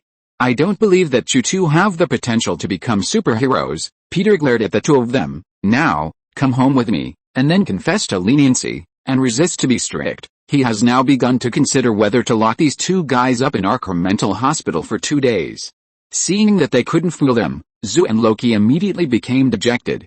Catwoman next to them was a little surprised to see Peter suppress Zu and the two in an instant. Who is this guy? Thanks to the leader of Useless Man, Bo. Thank you for your support. Thank you for the tip from Rodrich Edelstein and thank you for the support from readers. Chapter 215, Loki's Hellish Joke, Azuakum's Enlightenment. Are you okay? Peter asked Catwoman after he finished dealing with Azu and the other two. The moment he saw her, he recognized the female thief in front of him as Catwoman. He didn't expect that he would meet two of Bruce's girlfriends in one day. Is this fate? It doesn't matter. You are their father, right? Yes, he said he was the god of Gotham. Are you the god of Gotham? Catwoman asked Peter while pointing at the dejected and tied Loki. Why am I the god of Gotham? Because this is how you can subdue the god of Gotham, Catwoman said as she moved closer to Peter. Feeling the faint smell emanating from the other person, Peter was about to speak when Catwoman fainted a gun and Wu shot out a hook gun to pull him to the wall of the alley. Like an elegant cat, Catwoman stuck to the wall and said to Peter, I'll remember you. We'll meet again next time. Peter looked at the other person's disappearing back and turned his head to look at Azu and the other two. Okay, now that no one is around, you should be able to explain it to me properly, Wayne Manor. Peter frowned and asked Loki and Zu, did you rob Falcone? Yes. Peter had untied the ropes on Loki's body, and he admitted his mistake to Peter. Dad, we were just doing something like Catwoman. Did you kill people? They are a bunch of bad guys. Zu quickly defended himself. Dad, I didn't kill innocent people indiscriminately. I'm not a beast. You are just a high school student. John, and Loki, you are not even 8 years old. Peter looked at the two of them, frowning more and more. You can do black and white things now, and chase people? And call yourself a god. Dad, actually, I don't have an ordinary physique. I guess my mental age should be an adult, Loki said confidently. Are we discussing your mental age now? Peter raised his voice and glared at Loki with dissatisfaction. Sorry, Dad, Loki quickly admitted his mistake. You are getting bolder and bolder. If I hadn't discovered it, would you have set up the biggest gang in Gotham and fought with Batman every day? Peter was furious at the two guys. Is it what you should do to fight against other gangs? This is something that your father can only do at this age. Your main task now is to study, understand? Peter calmed down and said to the two, it's not about fighting and killing. You can't leave the ivory tower of the school yet. I don't want you to be exposed to the blood and cruelty of the adult world too early. John, Loki, do you understand? Yes, Dad, Loki and Zu nodded together. Very good, then, where did you hide the money you robbed? I'll save the money and give it to you when you go to college. Loki, well, Dad, you are waiting for us here. The next day, early in the morning, Clark went downstairs to have breakfast and found no trace of Loki and Zu. Dad, don't Loki and Zu eat breakfast? No, they are in confinement now, they don't eat or come downstairs. Clark wanted to ask Peter why the two were in confinement, but seeing Peter's unhappy expression, he didn't dare to ask again. Bruce, who sat down next to him, endured the pain in his body so that Peter wouldn't notice anything unusual. But his frown still showed how bad his physical condition was at the moment. Clark just sat down when he received a text message from Loki. Loki, Clark, you told me before that you are a Kryptonian. Clark, yes, I'm going to make a Kryptonian movie in the future. But the Kryptonians in it are black. Loki texted him, actually, this makes a lot of sense. As a black Kryptonian, he was abandoned by his parents at the beginning, and I'm going to call this movie Man of Steel. Sorry, I made a mistake. It's not Steel Man, but Man of Steel. Steel means stealing. Clark, I think you mean to offend me a little. Loki continued to text him, aren't you afraid of those green stones? In the version I filmed, the black Kryptonians will work honestly for a day when they touch the green meteorite. Clark, although he felt very hellish, he still couldn't control the corners of his mouth from rising. Clark, what's wrong with you? Peter looked at Clark with a strange expression. Did you choke on your food? No, Godfather, Clark said with a grunt, I just thought of Uncle Jones. Yes, he hasn't come to the farm to work for a long time, Peter said with emotion. Clark was stunned for a moment, and he finally understood why Loki would tell such a hellish joke. It turned out that the root cause was always on the Godfather's side. In fact, I have also put Bruce in solitary confinement, Alfred next to him said to everyone. Bruce was thinking about whether Peter knew his identity as Batman. Hearing the butler's words, he looked up in surprise. It's not ordinary confinement, it's Arkham Asylum. Alfred said something that stunned Peter. Arkham Asylum. Bruce also remembered what happened before. Yes, I remember that during the time when my parents were killed, I was always thinking about how to kill the person who killed my parents. Every day, he put down the cutlery and fell into the memory of his childhood. I practiced with fake guns and made a plan, but Alfred found out. He didn't know what to do, so he sent me to a rehabilitation center that summer. Bruce has complicated emotions about Arkham Asylum. It's located in the north of Innsmouth.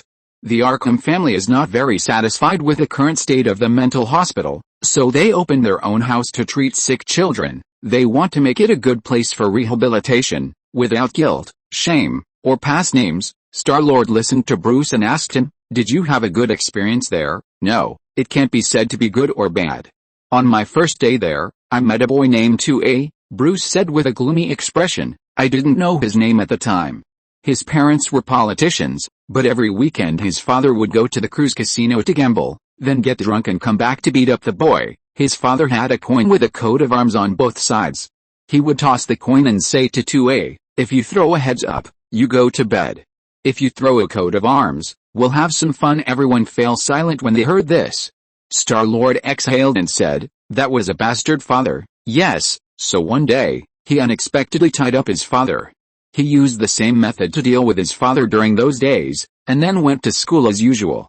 He said that those were the best days of his life, and he finally felt safe, but he finally accepted the punishment of the law. Bruce finished the story of 2A, lowered his head and remained silent for a while, and said, that summer we became like brothers. Sometimes I wonder how the future will change and what I will become. In short, that period of time has affected my life a lot. So, it was Arkham that made you grow up, Bruce? Peter asked him. Bruce raised his head and smiled bitterly. You can say that, sir. Peter nodded, and had an idea in his mind. He asked the butler, Mr. Alfred, can you send John and Loki to Arkham for 2 days? Since confinement in the room is not very effective, it is better to send these 2 boys to Arkham for 2 days. Maybe they can realize the truth like Bruce. Although Arkham Asylum sounds scary, it is also a place where Gotham villains go to study. But Arkham also has psychological treatment, and now Batman has just appeared and has not yet captured his villains who love and hate each other, so Arkham is not as chaotic as before. Hearing Peter's proposal, Alfred looked at Bruce and nodded. Of course, it's not difficult, Mr. Patrick. Thank you, Alfred. Peter thanked him. Dad, didn't you say that Arkham is full of talents?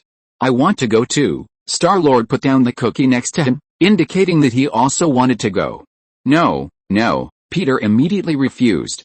Why are you joining in the fun? Compared with psychological treatment, what you should do most is weight loss treatment.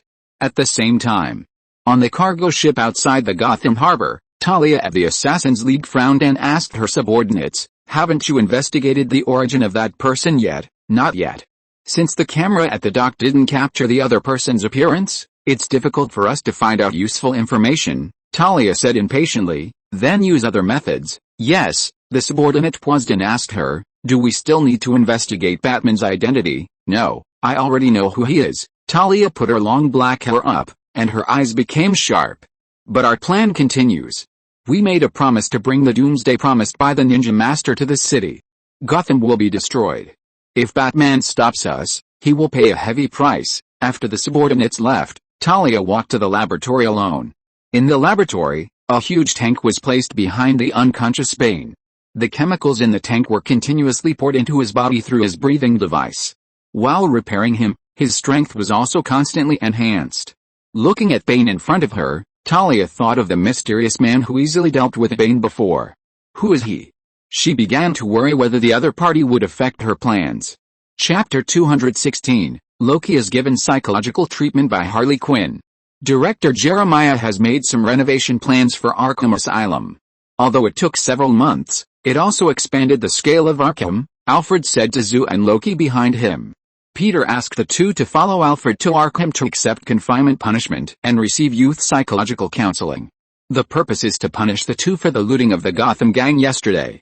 It looks good here. Zoo looked at the Arkham standing in front of him and said to Alfred, except that the Victorian-style corridor is a bit outdated, everything else looks like a normal mental hospital. Loki had returned to his teenage appearance at this time. He looked at the antique vase placed in the corridor of Arkham and said, this thing should be able to sell for a lot of money in the antique market. Alfred looked at Loki in surprise and said to him, the things here can't be sold as antiques. Really? Loki sighed pretentiously. One of the most favorite mistakes of human beings is to refuse to let go of the past that has long lost its value. Alfred, he suddenly became curious about Peter. What kind of father could have two extraordinary children, Loki and Zoo? He didn't know whether he should sympathize with Peter or envy his luck. Alfred thought as he led the two into Arkham. Your father asked me to bring you here, but his purpose was not to punish you, but to let you see the situation here.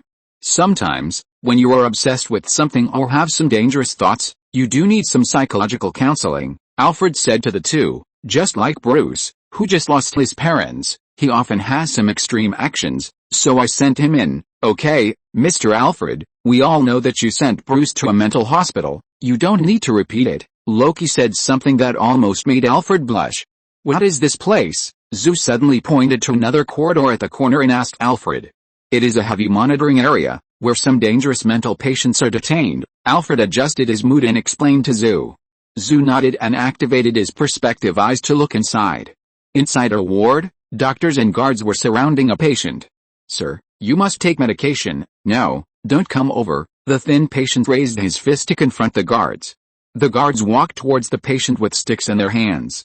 I warn you, I am not a violent person. The patient raised his fist to threaten the other party. But the guards turned a deaf ear to him, and with a bang, the stick hit the patient's abdomen directly. The staggered patient was quickly held down by the guards. Seeing this scene, Azu frowned, and then he continued to look at other wards. As a result, in a ward, a guy dressed as a scarecrow was seen talking to the doctor outside the ward. You can't do this, Arkham. It's inhumane to lock a normal person in the ward. The doctor, called Arkham by the scarecrow, said expressionlessly, this is my insane asylum. If I think I can help you, I can even lock you in a matchbox. You are a dangerous person. I must keep an eye on you all the time to prevent you from playing tricks. Scarecrow. Azu moved his eyes away from the intensive care area and whispered to himself. It seems that there is nothing special here. He thought that Arkham, where talents are born in large numbers, was special.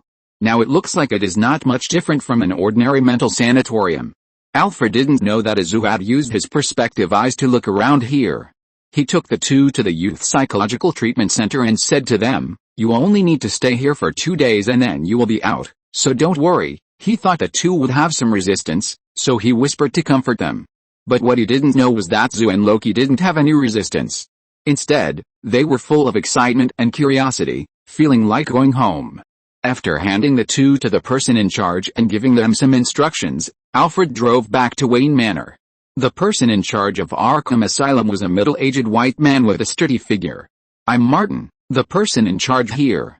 I will arrange your treatment process in the next 2 days. Although Martin was sturdy, his tone was gentle. If you have any difficulties, you can talk to me.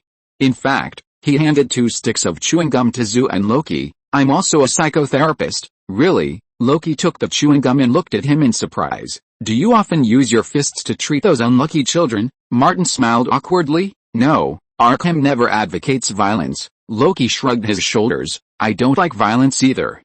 My father always taught me to have a peaceful mind. I will arrange for a psychologist to talk to you. I hope you can have a good time here. After Martin said a few words, he went to arrange a psychologist for the two. He's lying. After the other person left, Loki said to Zoo, I can feel his subtle movements. I know. Zoo pointed to his ears. I'm stronger, and my ears can hear things that you can't catch, so I can tell that he's lying. Very good. We all came to the same conclusion. This guy's psychotherapist should not be worthy of the name. Loki spit out the chewing gum in his mouth. Half an hour later, Zoo and Loki were arranged to talk to different psychiatrists. At this time, in the corridor, Harleen Quinzel, an intern who had just joined Arkham Asylum, covered her forehead with a dull pain. Harleen Quinzel, the famous clown girl in the future, had not yet changed her name to Harley Quinn and had not completely gone crazy. She was just an intern at Arkham Asylum. Although she had professional certificates as a psychologist and psychiatrist, she had to start as an intern. It's really unlucky today, she complained in her low voice. On the way to work, she was late because of a traffic jam.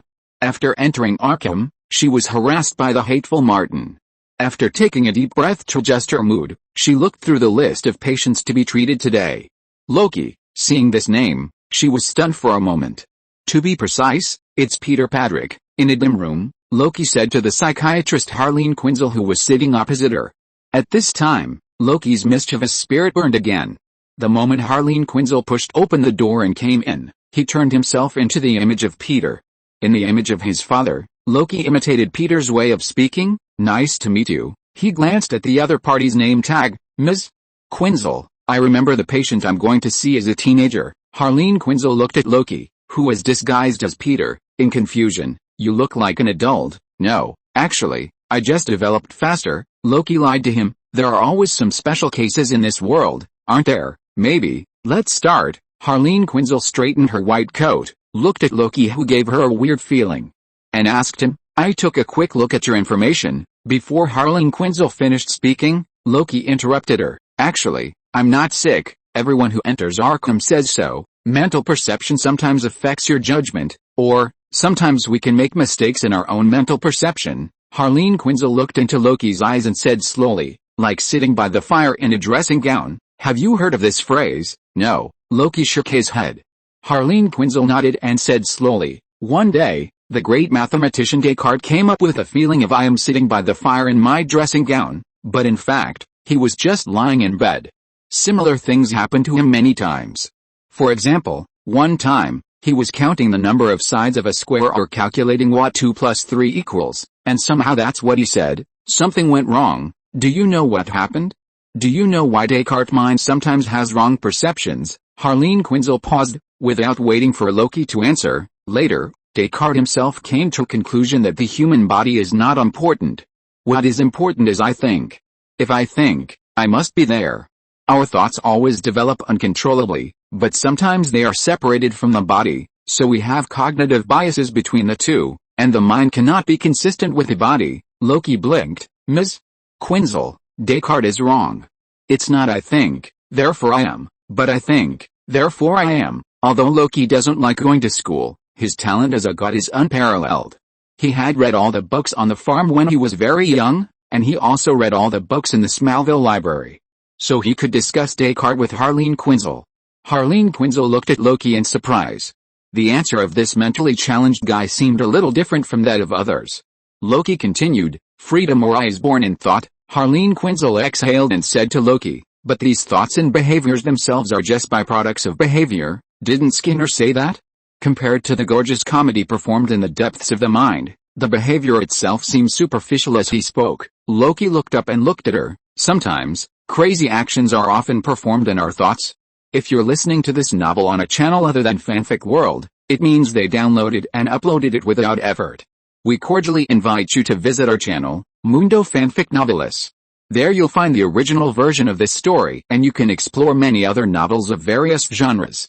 We're waiting for you to immerse yourself in a world of incredible novels. Chapter 217, Azu wants to select 7 people from Arkham.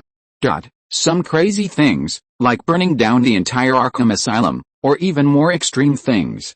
These crazy thoughts have been playing in your mind, but your body stops you and tells you that this is wrong. Loki tried to analyze the psychology of Harleen Quinzel, who was sitting opposite him. I am like this, but I don't think I am wrong. I just released the crazy thoughts in my mind, but you are imprisoning yourself. Loki stared into her eyes and said to her, you are the one who needs to be treated. Harleen Quinzel listened to Loki's words and frowned slightly. She did have a wild soul deep in her heart, a free and crazy soul that was constantly suppressed. With narrowed eyes, she calmed herself down and said to Loki, thoughts are just thoughts. They can't change anything. Even if you have an idea to murder someone, it will only become important when you put it into practice. Harleen Quinzel leaned forward and stared at Loki, who is wearing Peter's appearance. You must understand this, Mr. Patrick. The thoughts of all the people in the world combined will not kill a person. Although something seemed to be activated deep in her heart, she still used her aura to suppress Loki. Loki shrugged his shoulders and said, maybe, each of us has a little bit of madness. Don't you worry that the madness may also be deep in your heart. He didn't know Harleen Quinzel, but based on the conversation with the other party and some detailed expressions, he speculated that maybe this female doctor was not a law-abiding person. That's why she discussed Descartes with the other party and the relationship between thought and action. Harleen Quinzel didn't speak again, but her eyes were fixed on Loki. It seemed that she wanted to see the depths of his true soul. At this time, Loki didn't know what trouble his prank would cause Peter. HU in Wayne Manor, Peter sneezed twice in a row. Dad, do you have a cold? Star-Lord asked Peter with concern. No, maybe someone is missing me, probably John and Loki from Arkham, Peter said to Star-Lord casually. At night, Peter's family was enjoying dinner with Bruce. An urgent news suddenly broke on TV. Citizens of Gotham, prepare to tremble. I will make Gotham bleed tonight. If you want to stop this from happening, prepare $20 million in gold for me, otherwise I will turn the entire city into a ruin full of poisonous gas. The mysterious man in a black robe issued an offensive declaration against Gotham. And the mysterious man said that they had occupied the joint engine platform of Gotham Harbor, and once their conditions could not be met, they would use the platform to release poisonous gas. After the terrorist's video was played, the host's voice came out. At present, the Port Patrol and the Coast Guard have responded, but the two agencies have not given a clear solution. Watching the broadcast on TV, Bruce was stunned. He recognized the terrorist who spoke. He was a guy from the Assassin's League. What he didn't expect was that the other party was so crazy. Are they just asking for money? Clark asked doubtfully. They made such a big fuss, just for $20 million. Not necessarily. Bruce shook his head. He soon remembered something, walked into the study quickly, and came out with a plan a moment later. This is the plan for the joint engine platform. The Wayne family also participated in the manufacturing at that time. Peter took the plan from Bruce and asked him, what is the joint engine platform for? This platform stands in the sea outside the Gotham Harbor. It can produce the same amount of energy as the power plant on the ground at a very small cost, Bruce explained to Peter. For many developing countries, it is a backup energy source. Such power plants give people in the third world hope to get rid of the plight of poverty. Peter nodded. It looks like your family has done a good thing, Bruce. Bruce looked at the overhead view of the platform on TV worriedly. He was about to say something to Peter when the phone rang in the living room. Alfred walked quickly to the phone, and after talking to the caller for a few words, his face became serious. After hanging up the phone, Alfred came over and said to Peter, Mr. Patrick, something unexpected happened. What's the accident? It's Arkham Asylum. There was a riot there, and the patients in the heavy surveillance area escaped, Alfred said to him with a worried tone. Riot. Hearing this word, Peter's brows immediately frowned. The Assassin's League had just announced that it would launch a terrorist attack on Gotham, and then there was a riot in Arkham Asylum. Is there any connection between the two? After a moment, Peter shook his head, threw out the thoughts in his mind, and said to Clark and Star-Lord, wait for me here, I'll go to Arkham and come back soon. He picked up his coat and walked outside. Before leaving, he remembered something again, and Peter turned to Bruce, who was lost in thought, and said, wait for me to come back. Bruce, can you do it? Of course, sir. Bruce nodded. After Peter left, Bruce entered the study. He was in a dilemma, considering whether he should enter the United Engine platform. On the one hand, he wanted to stop the robbers, and on the other hand, The master seemed to see his identity as Batman and tried to stop him from going alone. Just as he was in a dilemma, the sound of knocking on the door came to him. "Master, are you in there?" Bruce stood up and said to the butler who was knocking on the door outside, "I'm in there, Alfred." Alfred pushed the door in, and he was worried and had a document in his hand. "Master, I have something to show you." "What?" "It's about the plan for the United Engine platform, Master. In fact, what you see is only what the Wayne Group shows to the outside world, and the real plan has not been announced." Bruce looked at him in surprise. "You mean there is something hidden in it? This is the real plan?" "I have kept some important documents for the Master." He handed the plan to Bruce. Bruce flipped through it and his expression changed drastically. "How is it possible? Isn't the United Engine platform powered by coal and oil? Why is there a nuclear reactor inside?" He was shocked that there was a nuclear reactor under the United Engine platform. This was something he had never known. No, Bruce soon thought of something more important.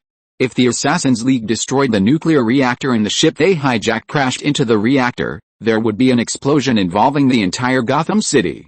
Everyone in the city would face a slow death in a hell filled with radioactive dust. That was what the Assassins League planned. "Damn it!" Slamming the desk hard, Bruce said angrily, "the blackmail plan is just to delay time. They want to raise the core temperature to the highest." Bruce immediately walked quickly to the Batcave. Alfred said to him worriedly, "Master Wayne, Mr. Padrick asked you to wait for him to come back." "No. It's too late." Arkham Asylum. Loki received psychological treatment from the future Harley Quinn, while Zoo received psychological treatment from Martin. Bang! Zoo grabbed Martin's clothes and threw him heavily to the ground. "You think you can give me psychological guidance? I can hear your heartbeat in every breath you take. In my eyes, you have no secrets. Everything you said just now is a lie." With his hands on his waist, Azu looked at Martin, who was terrified on the ground. "What kind of beastly doctor are you?" As he said that, he walked forward with a distorted and puzzled expression, and kicked him with a bang, kicking him into the door frame. After the latter broke the door, he fell heavily to the ground and cried out in pain. "Obviously, you are just an incompetent, damn liar." Martin was abused by Azu, and he shouted to the security guards in fear. After hearing his cry for help, the security guards immediately rushed over with sticks. "Hurry up. This damn guy is crazy. He attacked me." Martin pointed at Azu, who looked indifferent, and shouted. The security guards rushed towards Azu with iron bars raised frantically. But in a moment, he was lying on the ground wailing. Azu did not use thermal vision to kill the group of people. In order not to cause trouble for Peter, he did not kill these people, but only beat them half to death. On the side, Martin, who thought he could turn over, was just thinking about how to take revenge on Azu, when he saw the security guard fell down in the blink of an eye. He looked at Azu in disbelief. With a bang, Azu came to Martin in an instant, stretched out his hands at a very fast speed, and slapped the other's ears. A double peak piercing the ears made Martin feel as if his head seemed to split in an instant. After screaming, Martin fell to the ground and fainted. At the same time, there was a sudden explosion outside that shook the ground. Azu walked to the end of the corridor with a puzzled look on his face. As a result, he saw that countless mentally ill patients and criminals imprisoned in the asylum broke through the guards of the asylum and launched a crazy charge outside the hospital. The noise and shrill screams echoed throughout the asylum.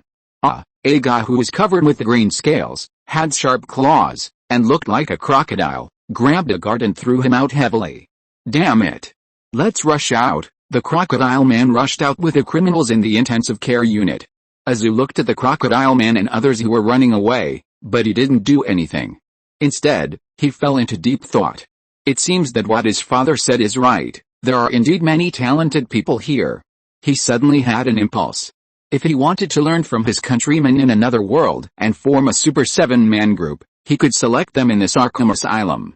Chapter 218, The Transformation of Harley Quinn and the Crisis of Gotham. Peter looked at the chaotic scene in front of him, frowning slightly. Black smoke rose from the periphery of Arkham Asylum, as if someone had set fire inside during the chaos. The dark clouds in the sky gathered around, making Arkham Asylum feel more oppressive. Peter walked quickly into the asylum. The guards of the asylum were defeated by the mentally ill and criminals, and the scene became more chaotic. At the same time, Harleen Quinzel, who was affected by the riot in the asylum, hid in the restaurant. The dining table in Arkham Asylum was not a long steel table, but a round wooden table. Harleen Quinzel, hiding under the round wooden table, stepped on the dusty old red carpet. There was no buzzing fluorescent light above her head, but a chandelier filled with warm golden light. The glaring light made it difficult for her to open her eyes. She was breathing rapidly and nervously, watching everything around her. "Found you." Suddenly, a voice sounded behind him. She was startled and looked back suddenly. A tall and strong mental patient in a patient's gown showed a triumphant smile and reached out to grab her. Harleen Quinzel knew the other person's identity, Bill Gacy, who was also her former patient. The other person once killed a family of 4 in Gotham, and was finally sent to Arkham because he was diagnosed with paranoid schizophrenia. "Ah!" Harleen Quinzel screamed, kicked him, and ran out of the round table. Bill laughed and chased after her calmly. "Ms. Quinzel, I want to talk to you." Running away is not a good doctor. Harleen Quinzel suppressed her fear and moved to the right. She jumped onto her table nimbly and jumped over, quickly avoiding Bill's sweeping hand. But the next second, one of her feet stepped into her plate.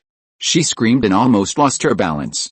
Trying to maintain her balance, Harleen's arms spun around, and then her legs followed her body and found balance as quickly as possible.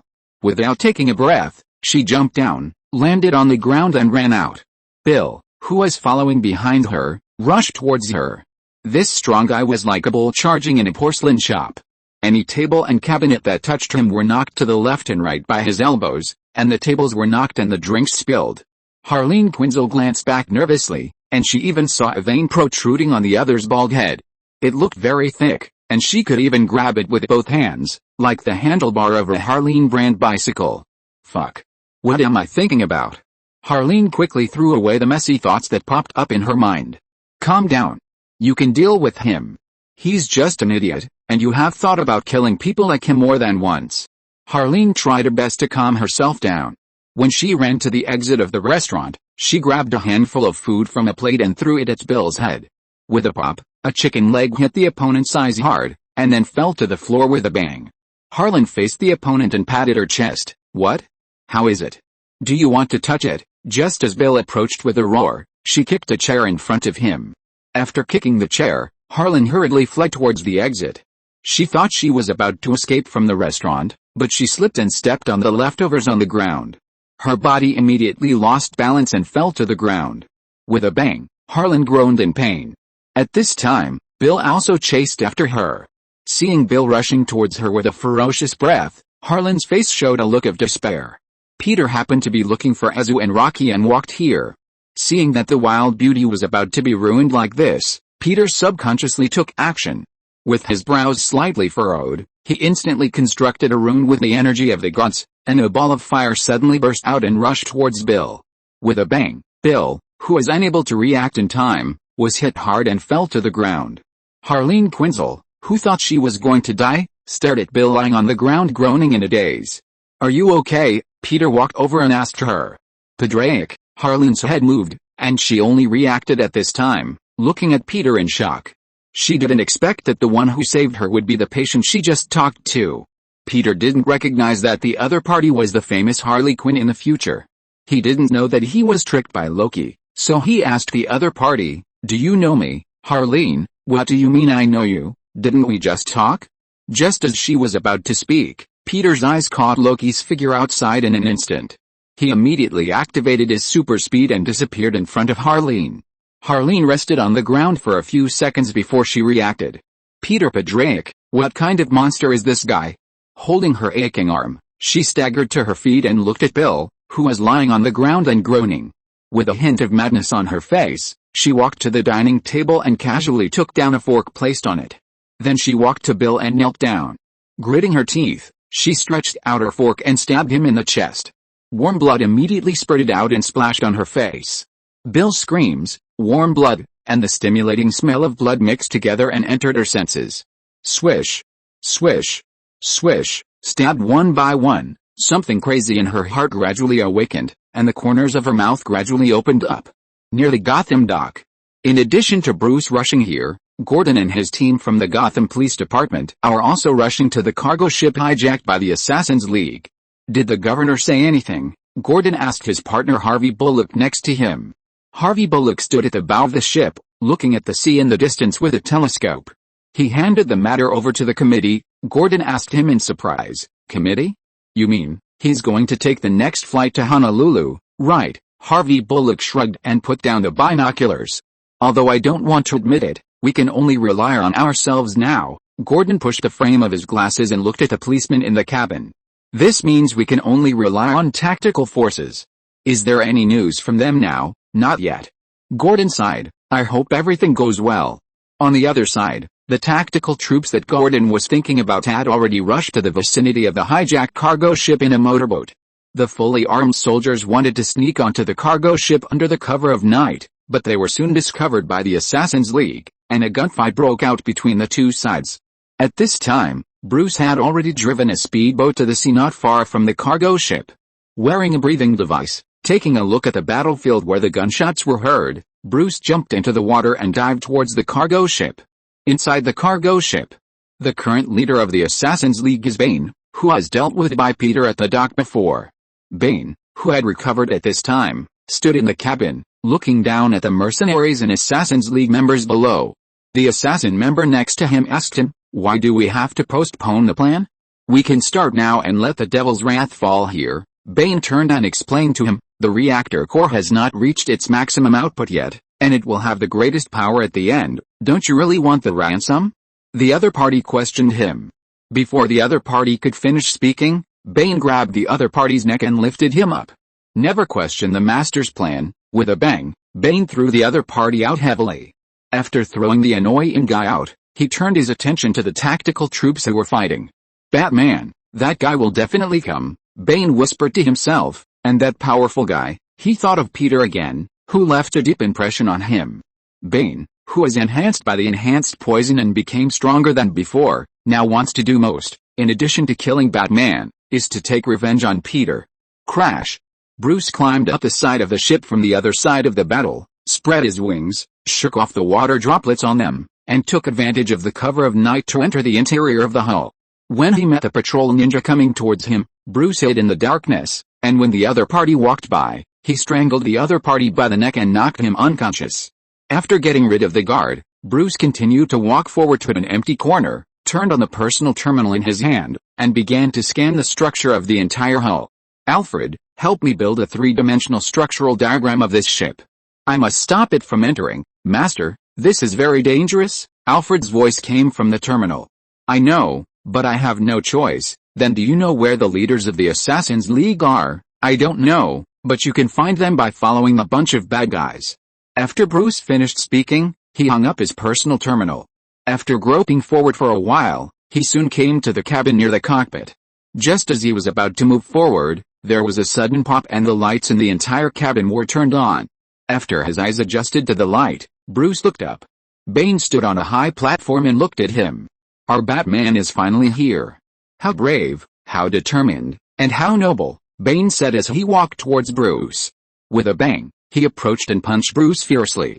Bruce, who had prepared for the opponent's sudden attack in advance, immediately stepped back and raised his arms in front of him. There was a dull collision between the fist and the armor. Bruce, who felt his arm numb or even unconscious, stepped back in horror. He didn't expect the opponent's strength to increase again. How ignorant of life and death.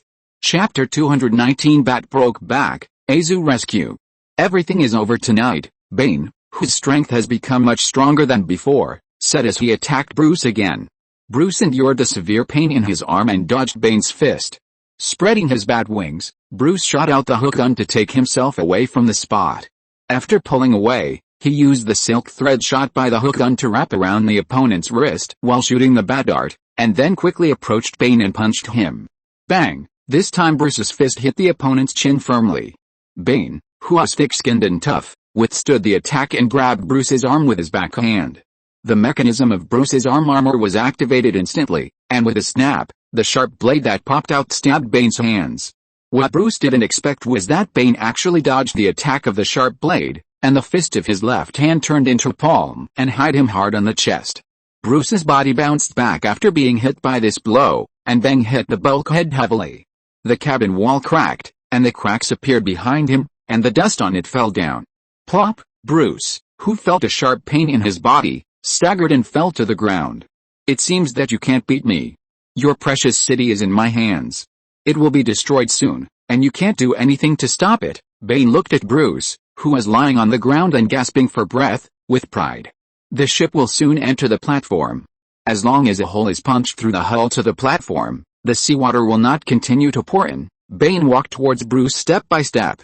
As long as the reaction room is flooded and the reactor is flooded, the cold seawater of the bay touches the core in an instant. Gotham will become a tomb of death. Now no matter what you do, you can't stop this from happening. Bruce listened to Bane's proud speech and stood up, holding his chest. As long as I kill all of you here, I can stop you. As soon as Bruce finished speaking, the hook gun quickly shot out silk threads, trying to entangle Bane's ankles. At the same time, the bat darts, like bullets, bang bang bang, hit the opponent's chest. Although the silk thread temporarily entangled Bane, he quickly broke free with brute force. The enraged Bane ignored the bat darts that Bruce shot at him, and rushed towards Bruce with his arms in front of his head. Bruce calmly dealt with the opponent, and shot the hook gun at the wall with his backhand, taking himself away from the spot. With a loud bang, the boxes and various sundries in the cabin were smashed by Bane, and wood chips flew everywhere. Bane, who was moving more violently, moved in front of Bruce and punched him in the cheek. Bruce barely blocked the opponent's attack, but was hit by the wooden box that Bane grabbed at random. Bang! Bruce rolled and was knocked away. He was lying on the ground, blood oozing out of his mouth. He tried to suppress the pain all over his body, but there were still waves of fainting consciousness in his mind. Now that your Batman is gone to save you, you are just a little Robin, Bane said as he walked towards him quickly. Suddenly, boom, a deafening explosion sounded. A violent explosion suddenly sounded outside. The explosion even shook the hull slightly. Bane, who didn't understand what was going on, looked in shock in the direction of the explosion. At this time, Bruce, who was knocked down by him, staggered to his feet. Whether it is Batman or Robin, they will stop your behavior. You will never succeed. Bruce's speech became more and more difficult, but his tone became more and more firm. Bane roared at him angrily. What did you do? I placed a bomb when I entered this ship. Bruce looked at the exasperated Bane, covered his chest and said, your men, the Assassin's League, have completely lost their ability to move. Impossible. You can't know where my men are deployed. Bane gritted his teeth and shouted at him, you can't do this. Yes, I don't know where your men are deployed, but I know one thing, that is, let the bomb explode where there are the most bad guys. After Alfred sent him the 3D model of the hull, Bruce began to deploy stun grenades on the hull. And he set the stun grenades in places where small groups with a large number of people on the other side would pass. This kind of stun grenade that emits strong light and noise is enough to stun anyone within the explosion range. You will never be able to destroy the city, Bruce said to Bane word by word. Boom, boom, boom. As he spoke, huge explosions sounded outside one after another. The speed of the hull began to slow down, and the damaged parts began to be filled with seawater. You crazy guy, Bane glared at Bruce. Do you think you can stop the destruction of Gotham? No.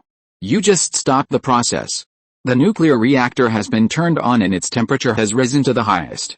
Unless someone shuts down the reactor, do you think you can save Gotham by stopping this ship? Bane rushed up in anger and grabbed Bruce's uniform and slammed him to the ground.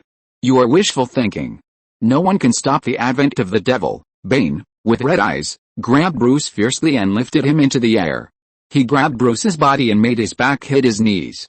Crack, a crisp sound rang out, and Bruce's back and Bane's knees collided violently. Bruce, whose spine was severely injured by Bane, was instantly surrounded by a sharp pain. With a thump, he collapsed on the ground, groaning in pain. Bane, who broke Bruce's back, bowed his head and said to him coldly, I could have killed you, but death will only silence your sorrow and end your pain, so I will simply break your damn back. At the same time, on another ship far away from the Gotham dock, Talia was anxious because she couldn't contact Bane.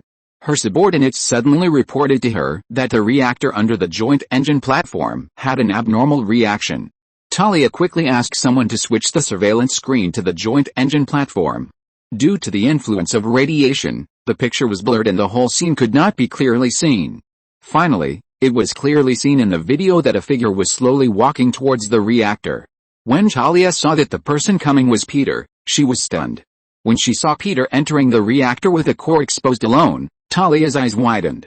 How can this guy be exposed to nuclear radiation like this? Talia looked at the display that turned into snowflakes, What kind of monster is he? Peter, who was seen by Talia, turned off the reactor and looked up at the distant sea surrounded by darkness.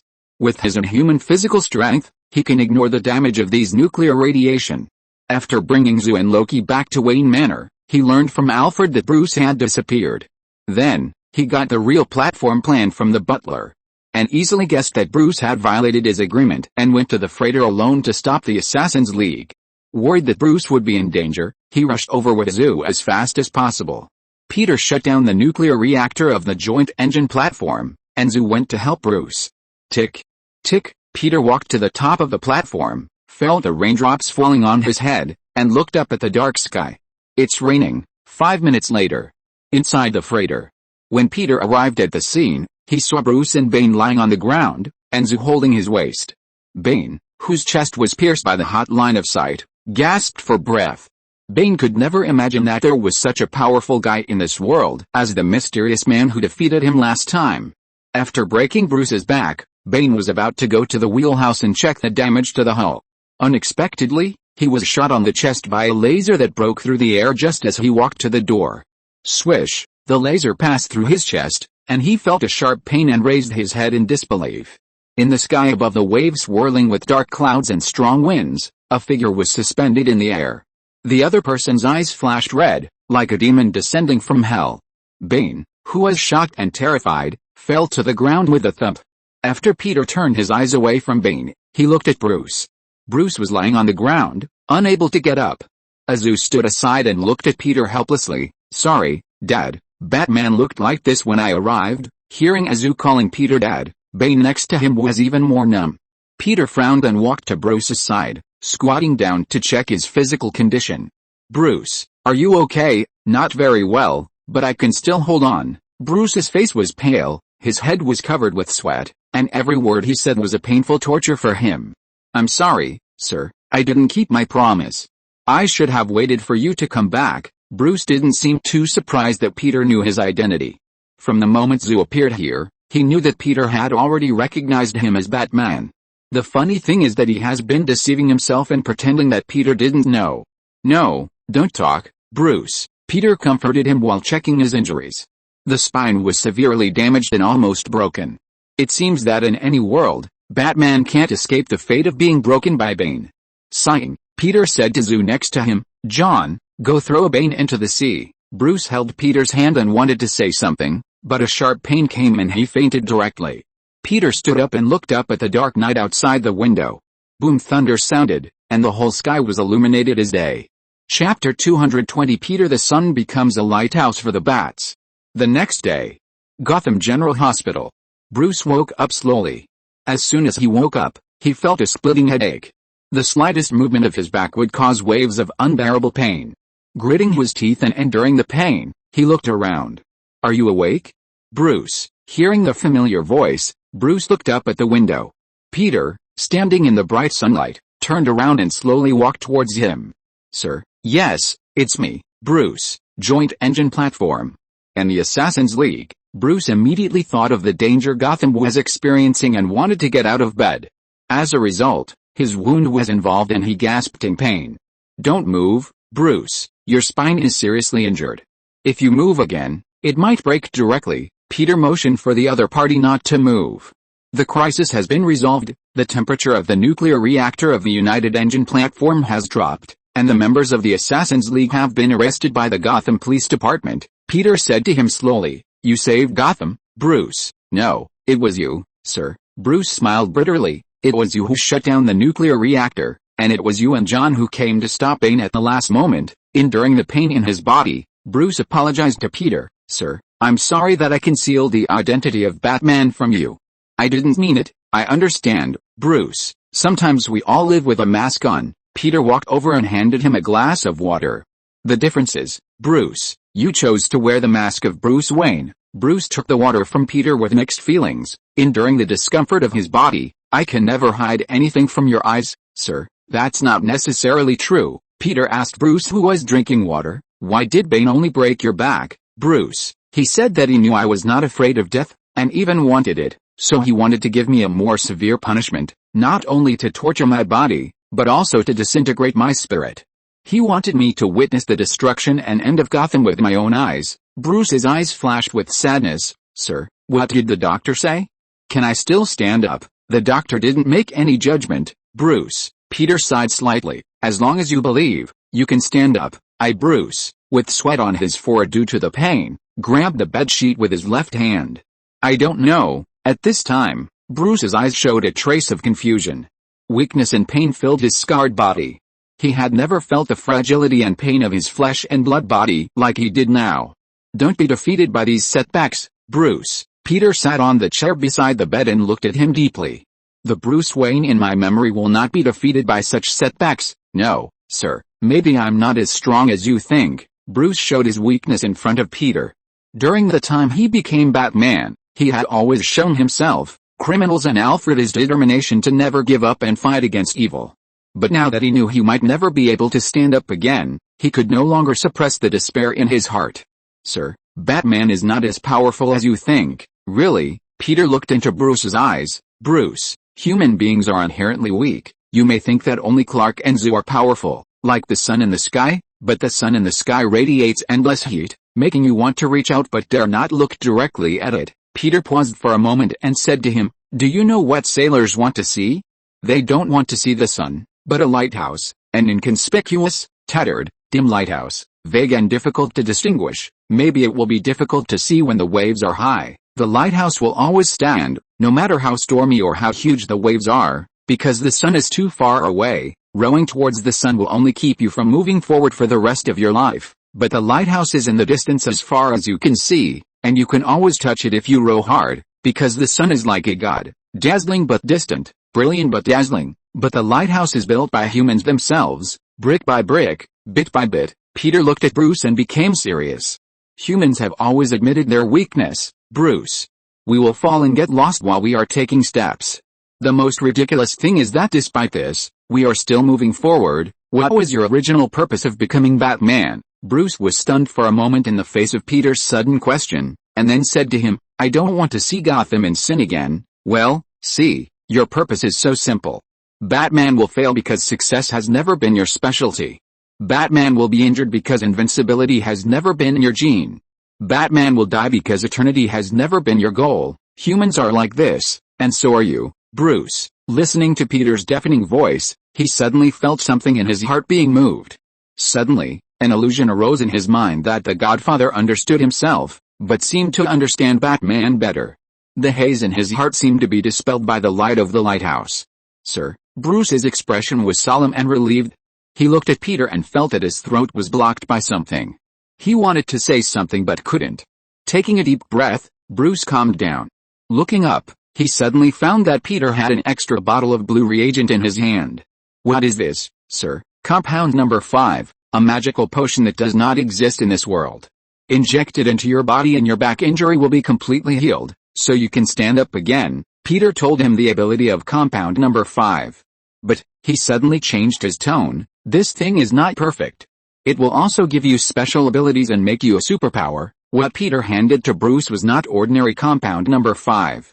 In the Black Robe world, using the ruby, he controlled the spirit of Uncle Fried Chicken, the head of Water Company, and obtained the more advanced compound number 5 in Water Company. Compared with ordinary compound number 5, this reagent completely eliminates the side effects caused by ordinary people. You mean? Bruce looked at the compound number 5 in his hand in shock. Sir, its side effect is superpowers. Oh, the gift of superpowers will make you a powerful hero, but sometimes it is also a curse. Peter asked Bruce, who was in a daze. What would you choose? Bruce, are you willing to use it, continue to use the weak human body and try to stand up again and again, or drink it and become a superhero and stand up? Listening to Peter's words, Bruce stared at the compound number 5 in his hand and was speechless. Think about it carefully, Bruce. Peter stood up, patted the other's shoulder, and left the ward. Of course, he knew what Bruce would choose. The reason for giving the compound number 5 to the other party was just to help Bruce strengthen his heart. Of course, if it turned over, then he must have met a fake Batman. The next day, Wayne Manor, Peter took Azu, Star-Lord and others to say goodbye to Alfred. Now the crisis in Gotham has been resolved. Bruce is recuperating in the hospital, and the teachers of Smallville School are also urging Azu and others to return to school. I will visit Bruce often. Peter shook hands with Alfred. If you need any help, please contact me, Mr. Alfred. Although Alfred was in a bad mood because of Bruce's matter, he still forced himself to say to Peter, I will, sir. Thank you for everything you have done for Bruce. You're welcome. I have never treated Bruce as an outsider. When Peter and the butler finished their greetings and were about to leave, the butler patted his head and apologized. Sorry, I forgot something important. He walked quickly to the living room and handed Peter a box wrapped in exquisite wooden material. The young master asked me to give this to you. He said, he chose the weak but brave human beings, and you gave him the courage to continue fighting. Peter took the box from the other party and gently opened it. The blue number 5 compound was exposed. With a click, Peter closed the box. I can't give him courage. He has always had it, Peter said to Alfred. The car sped along the streets of Gotham. Loki asked Peter curiously, Dad, how did you know that Batman is Bruce? You forgot that I have supervision. Peter frowned and asked Loki, what did you and John do in the asylum? He began to doubt the cause of the riot in Arkham Asylum. Was it simply the poor management of the prison? Or was it deliberately done by the Assassins' League to divert the attention of himself and Bruce? Or was it because of Azu and Loki? Nothing, Dad, we just talked to the psychiatrist, and then the prison riot broke out, and finally you showed up in the prison. Loki said that he didn't cause any trouble this time. Really? Of course. Loki quickly changed the subject and asked Peter, Dad, can Bruce still stand up? He will, but he seems to be seriously injured. Loki expressed great doubts about this. Maybe you can use the World Tree to build him a most special wheelchair. Peter, go back and wait for my 7 wolves. Thanks to Achilles for the tip, and thanks to all the readers for their support. The last chapter is too late, everyone should go to bed early. Chapter 221 Taylor Swafford version Starlight. Smallville. Padwick Farm. It had been a day since Peter returned to the farm, and half a day since Loki was beaten. In the living room, Peter opened the letter on the table. In a few days, a lot of letters piled up in the mailbox. Dad, as he was opening the letter, Star-Lord walked up to him and asked, Can I ask you a question? Of course. What do you want to ask? Is Bruce really Batman? Yes, but you have to keep the secret. Peter put the letter down and said to Star-Lord seriously, otherwise, Batman's enemies will know. He will be in big trouble. He needs to keep his identity secret. But isn't Bruce an ordinary person? Ordinary people can also become heroes to fight crime, but it will be difficult. Star-Lord sat in the chair next to Peter. Just like now his back was broken by Bane, and he almost became a disabled person. Dad, is it worth it for him? Star-Lord was deeply touched by this trip to Gotham, especially Bruce's behavior, which touched him a lot. Some things cannot be measured by value or not. Peter turned to Star-Lord and said, Didn't you say that you like Romero in Hemingway's The Sun Also Rises? Romero is a tough guy and he never admits defeat. Khan knocked him down again and again out of jealousy, but he still refused to admit defeat and stood up and fought back again and again, which eventually broke down Khan's psychological defenses. He also has superb professional skills and fearless courage. He completed a thrilling bullfight with his injuries and extremely high professional skills. Have you read Hemingway too, Dad? Star-Lord looked at him in surprise. 1 point, Bruce is a tough guy like Romero, so even though he knows there is danger and he might even be killed by the bull, he still rushes forward. Star-Lord thought for a moment and said to Peter, but Hemingway said that tough guys are also fragile. They can give people strength, but they can also be the source of destruction. But I still like tough guys. Star-Lord lowered his voice and said to Peter, because I am also a tough guy. Peter, are you imitating Batman's voice again? No, Dad, I have this kind of voice, but sometimes it seems low, and sometimes it's not. Bruce and I are the same kind of people. We are both tough guys. After listening to Star-Lord's nonsense, Peter frowned and looked at him. This kid doesn't want to become a superhero and become a vigilante, right? What are your career plans, Star-Lord? Peter asked him puzzledly. About your future life plan. Star-Lord didn't expect Peter to suddenly ask him this question. After a moment of silence, he said to Peter, I haven't thought about it carefully, but I will probably become a superstar. Superstar? Yes, a singer who is more popular than Taylor Swafford, Star-Lord said confidently. Do you know why? Why? Because my stage is the entire galaxy, Dad. After hearing Star-Lord's ambitious speech, Peter fell silent. If you can bring your awkward dance to the entire universe, it will probably kill a lot of cosmic people, and you will indeed become a famous singer in the universe. But there is one thing that is very important. Peter said to him, "The most important thing is that you have to control your body shape. Superstars must control their body shapes." Hearing that he was asked to control his body shape, Star-Lord's expression instantly became depressed. "That's too difficult, but I will try hard," Star-Lord said without confidence in himself. 1 week later. Wayne Manor. Bruce was transferred from the General Hospital to Wayne Manor. He was finally able to leave the bed that had trapped him for many days.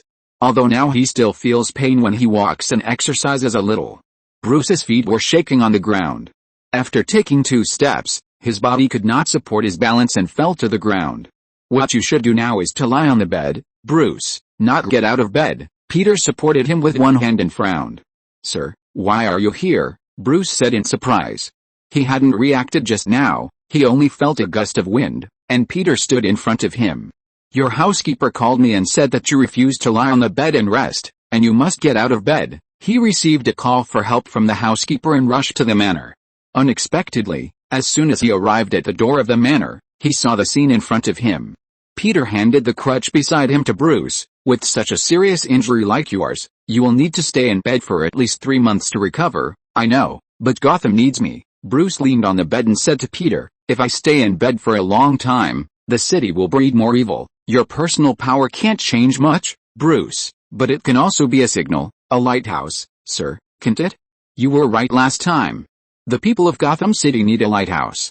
Seeing this lighthouse, no matter how weak it is, those who have been hurt by criminals will see hope." Peter was stunned for a moment, then said to the other party, "Bruce, if you regret it, I can give you compound number 5 now." "No, I don't need it, sir." Bruce rejected Peter's proposal in a firm tone. "Powerful things will make people lose fear and awe, but that's not what you said last time, Bruce.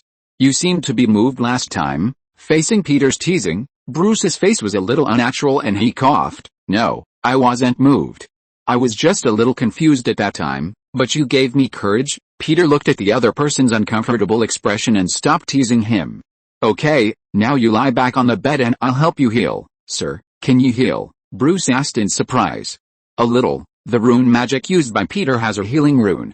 The most significant effect of this rune is to treat external trauma. It doesn't have much effect on bone injuries such as lumbar fractures. Although it can't treat lumbar injuries, it can also promote blood flow and relieve the other person's pain." Bruce lay on the bed with doubts. Peter constructed a healing rune around Bruce's waist. Bruce, who had lumbar pain, immediately felt a clear and refreshing feeling entering his body, and the pain in his body also disappeared a lot. "Sir, what is this?" Bruce looked up and asked Peter in shock. "Rune, a rune magic originated in Northern Europe. Are you interested?" Peter's eyebrows moved. If Bruce was interested, he didn't mind teaching him the rune. If he didn't let him cheat, he was afraid that Bruce would not be able to deal with the boys in his family in the future. Especially Clark with thick eyebrows and big eyes. "Sir, you mean you can teach me?" Bruce said in surprise. "Of course, I can accept you as my eldest disciple," Peter said seriously. "In the future, you will call me master, once a teacher, always a father, kid." Bruce looked at Peter's serious expression, not knowing whether the other party was joking or serious.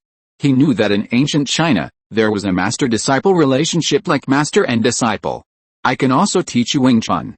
Have you heard of Thanos who can fight Wing Chun?" Bruce finally realized that Peter was joking with him. He coughed and said to Peter, "I don't know Wing Chun, sir, but I know that should be the boxing of China. I have practiced there and learned Shaolin boxing and Bajikwan." Then he took a deep breath and said to Peter, "I am willing to learn rune magic from you, sir. The most important thing is that he can heal himself, which is what he is most interested in. He no longer has to fight with criminals on the streets every night and return to the Batcave covered with injuries, asking Alfred to help him heal himself."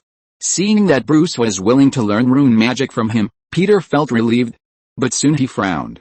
He just didn't know how talented the other party was in magic. "But the most important thing for you now is to recover from your injuries.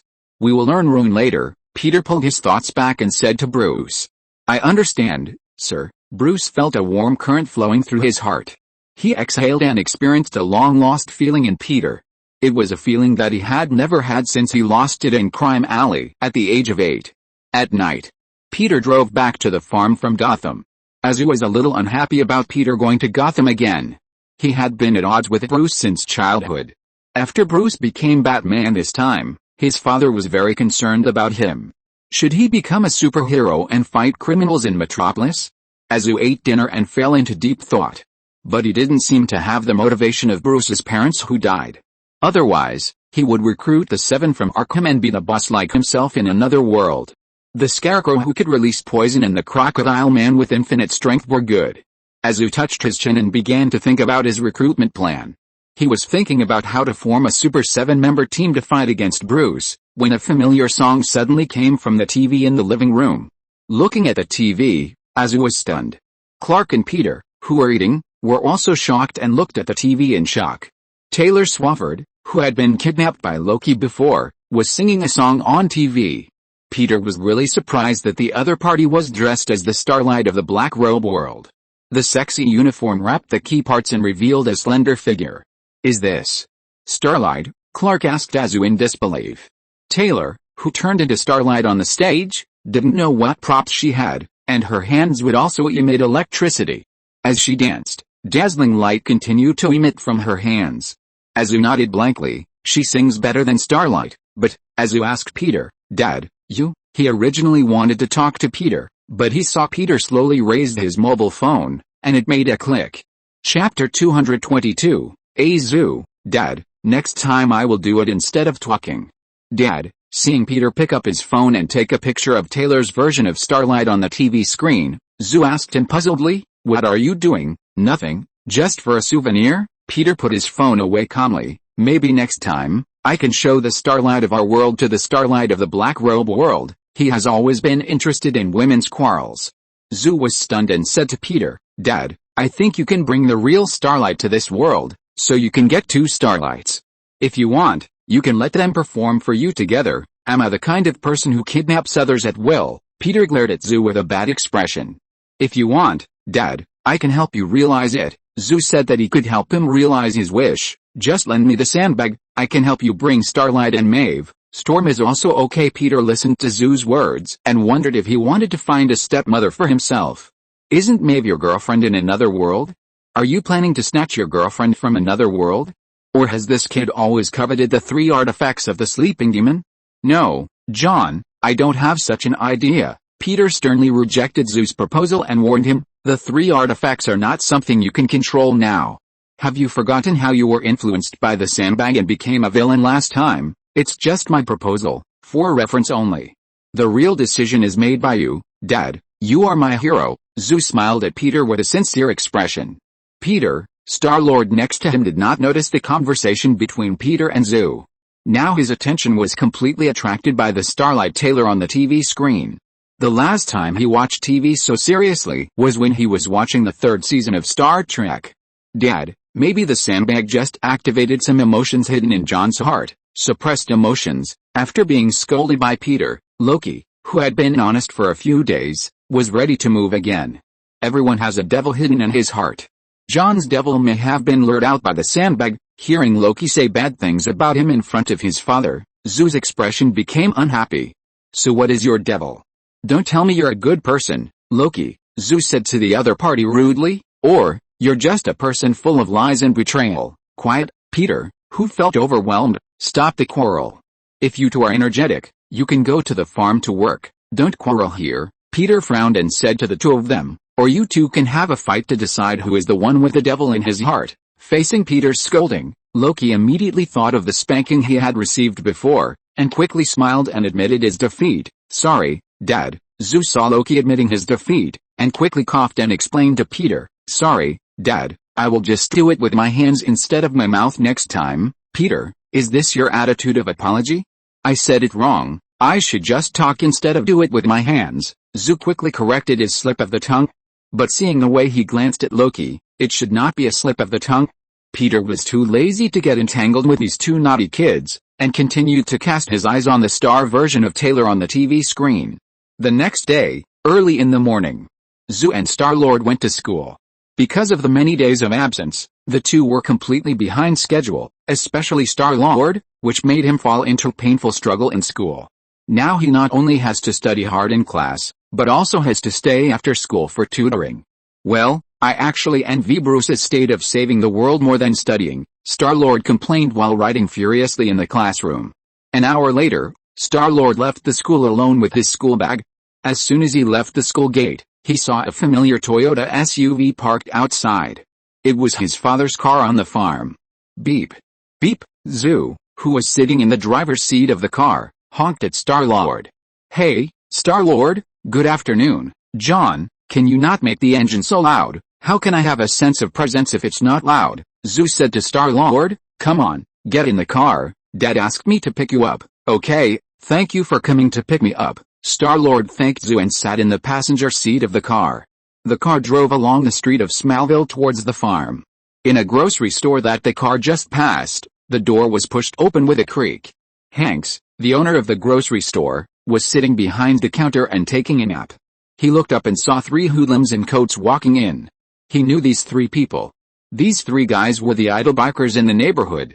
They often came to the store to steal things whenever they had nothing to do. For this reason, he had sent them to the police station. Owen, what are you doing here? Old Hank stood behind the counter and asked the leader of the bikers. The guy he called Owen wore a baseball cap of the Sharks team backwards and a black jacket. His right hand was always inside the jacket. Hearing Old Hank's question to him, Owen took out his pistol. Bang! Bang! Bang! He fired several shots from the revolver, and the bullets sprayed out from the muzzle and hit Old Hank's chest directly. Old Hanks, whose chest was stained with blood, groaned and fell backwards in a pool of blood. The sudden incident in the grocery store shocked everyone. Several people who were selecting goods looked at the gangsters holding guns in horror. You guys shouldn't come here. As they spoke, the 3 walked towards several customers. One of the teenagers hiding behind the shelf begged for mercy from the 3 bikers. Don't hurt me, please, sir. Facing the innocent boy's plea for mercy, Owen pulled the trigger one after another. Bang! Bang! Bang! At the same time. At the Talon Club, Clark was reviewing with his good friend Chloe. Chloe shook her hand in front of Clark to wake him up from his daze. Don't look, Lana is gone, Chloe said to him unhappily. Please, Kent, can you concentrate a little? Sorry. Clark looked down at the book embarrassedly. Where were we talking about? Was it this sentence? Can you tell me the way home? Clark uttered the French for can you tell me the way home, and asked Chloe, am I right? Not bad. It means you did listen to the class before. Clark smiled awkwardly. That's because you are a good teacher. Yes, I'm a good teacher, but I can't keep your heart. As long as Lana appears, you will be attracted to her. Chloe shrugged at him, but this is a habit you have formed over a long period of time, and you can't change it. You have to step up recently, otherwise you will most likely mess up the final exam. Clark was also worried about his final exam, so he suggested to her, then let's come here again after school tomorrow. Of course, but can you tell me where you went when you took a leave before? My godfather and I went to Gotham. Gotham? Chloe's curiosity was immediately aroused. As the editor-in-chief of the Torch, she was very curious about any suspicious things. Why did you go to Gotham? I heard that the crime rate there is very high and it is a dangerous city. Clark hesitated and said to her, the Godfather took us to visit Bruce Wayne's house. Wait? Are you talking about the Wayne family? Chloe was immediately excited. The most famous family in Gotham. You actually know him? No, actually the Godfather knows Bruce. The Godfather knew him when he was a child? Cool. Can you help me make an appointment with him?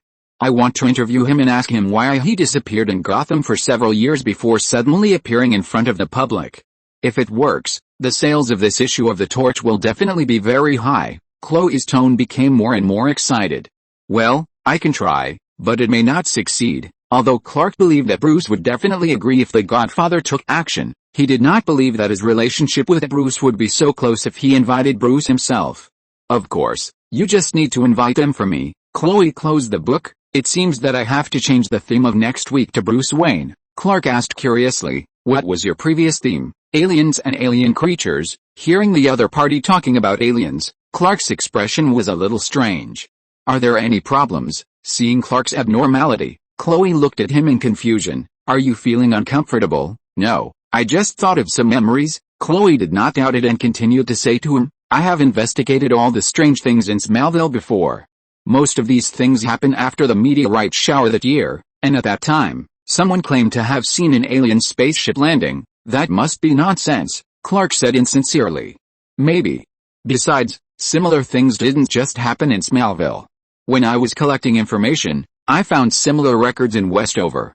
A few years ago, the local dam was destroyed by a flood, and a spaceship-like existence was washed out of the dam. Someone took a photo at the time, but when the authorities sent people to investigate the next day, the spaceship suddenly disappeared. Chloe handed him a photo. Looking at the half-buried spaceship-like cabin in the photo, which was covered by mud and waste materials, and faintly revealed a familiar font, Clark frowned. He had seen this kind of text in his dream. Is this the Kryptonian text mentioned by the Godfather? Chapter 223, Star-Lord's Outburst and Revenge. At night, at Patrick's farm. Clark was in Peter's room. After looking around to make sure no one was around, he asked Peter, "Godfather, can I ask you a question?" Of course, Peter was a little confused as to why Clark had to ask him questions in such a secretive place. Could it be about love? He couldn't give Clark too many suggestions on issues related to love during adolescence. But he could recommend him a few books related to adolescent physiology and psychology. But soon Clark's question made him realize that he had thought wrong. "Godfather, you said before that I was a Kryptonian, right?" Yes. Then are there any Kryptonians who survived besides me?" Clark asked the question he wanted to know now. After seeing the photo in Chloe's hand at the Talon Cafe, he was quite concerned about this question. "Well, you are not alone," Peter pondered for a moment and said to him, "Some criminals from Krypton were exiled. When Krypton was destroyed, they were lucky to survive." Peter thought of General Zod, one of Clark's biggest enemies in the future. The other party is the head of the Kryptonian Military Association. After being dissatisfied with the resolution of the ruling committee, he launched a rebellion and formed a camp. As a result, he was arrested and imprisoned in the Phantom Zone. If nothing unexpected happens, he will bring that group of Kryptonians to Earth to fight Clark in the future. That means I'm not the only Kryptonian, Godfather, although you are not the only one, you are the most special, Clark. Peter patted his shoulder gently and said. "Then will they treat me as the same kind?" Clark asked Peter hesitantly. "I don't know, but they don't have feelings for the Earth like you do. Maybe you need to re-choose your position at that time, whether to stand on the side of the Earth or on their side." Listening to Peter's words, Clark was stunned for a moment, lowered his head and pondered for a moment, and said to Peter, "Godfather, I stand on your side. No matter what they want to do, I won't let them hurt you." Peter listened to Clark's loyalty and pondered for a while. On this point, he believed Clark. "I believe you, Clark," Peter said to Clark. "You always know what you care about and you keep working hard for it." He looked at the time on the clock on the wall and said to Clark, "Let's go downstairs to eat." Knock. Knock. Just after the two of them went downstairs, there was a knock on the door. Peter walked up to open the door, and the person who came into his sight was Officer Chandler. Officer Chandler. Peter was a little surprised that the other party would come to visit at this time.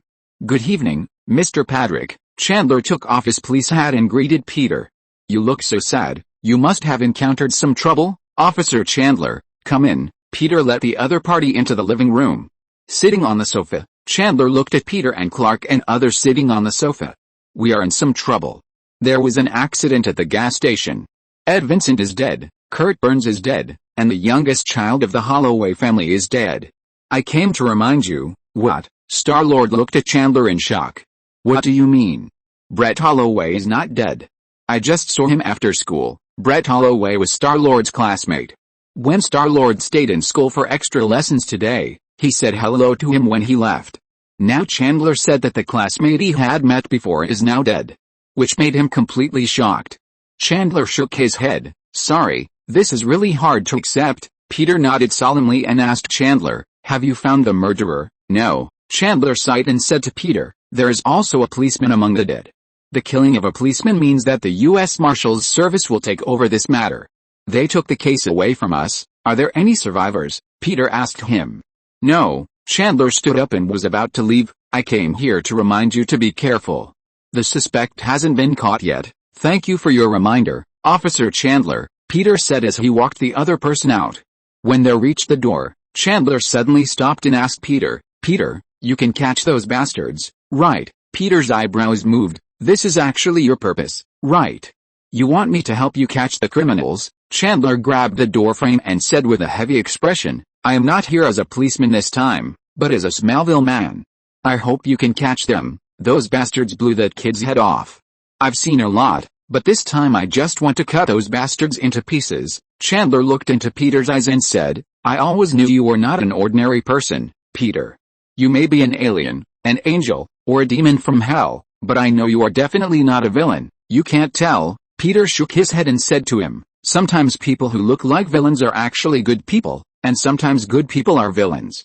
Eyes are the most deceptive senses. Peter paused and said to him, anyway, thank you for your reminder, Officer Chandler. Chandler knew that he had said everything he should say, so he could only nod to Peter, put on his hat and left. When Peter returned to the room, he saw Star-Lord sitting on the sofa with his head down. What's wrong? Are you feeling bad? Peter touched Star-Lord's hair and asked him.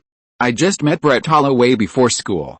I didn't expect that he would die so suddenly. Star-Lord raised his head, his eyes full of incomprehensible pain.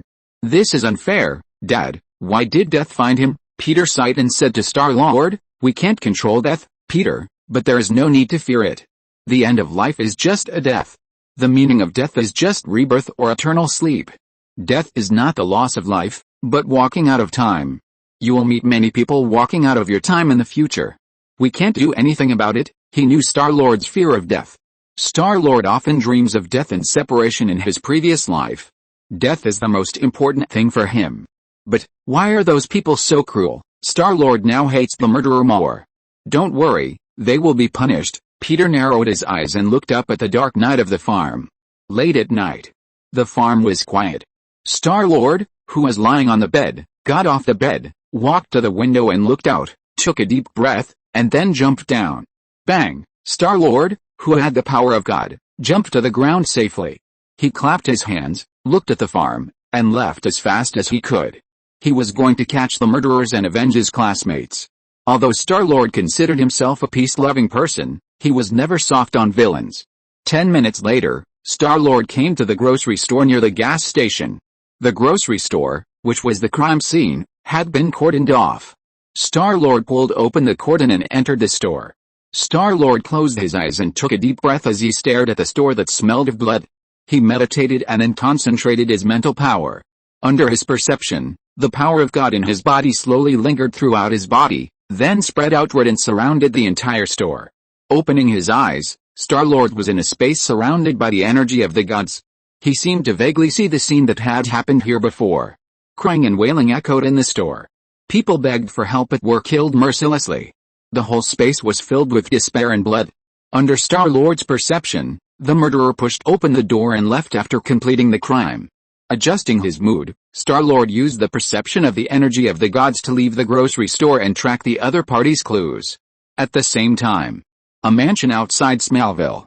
Hey, Dad, you said you would welcome me back, but now you don't seem to be very happy to see me. Owen, holding a revolver, who committed the murder in the grocery store, was talking to his parents at home.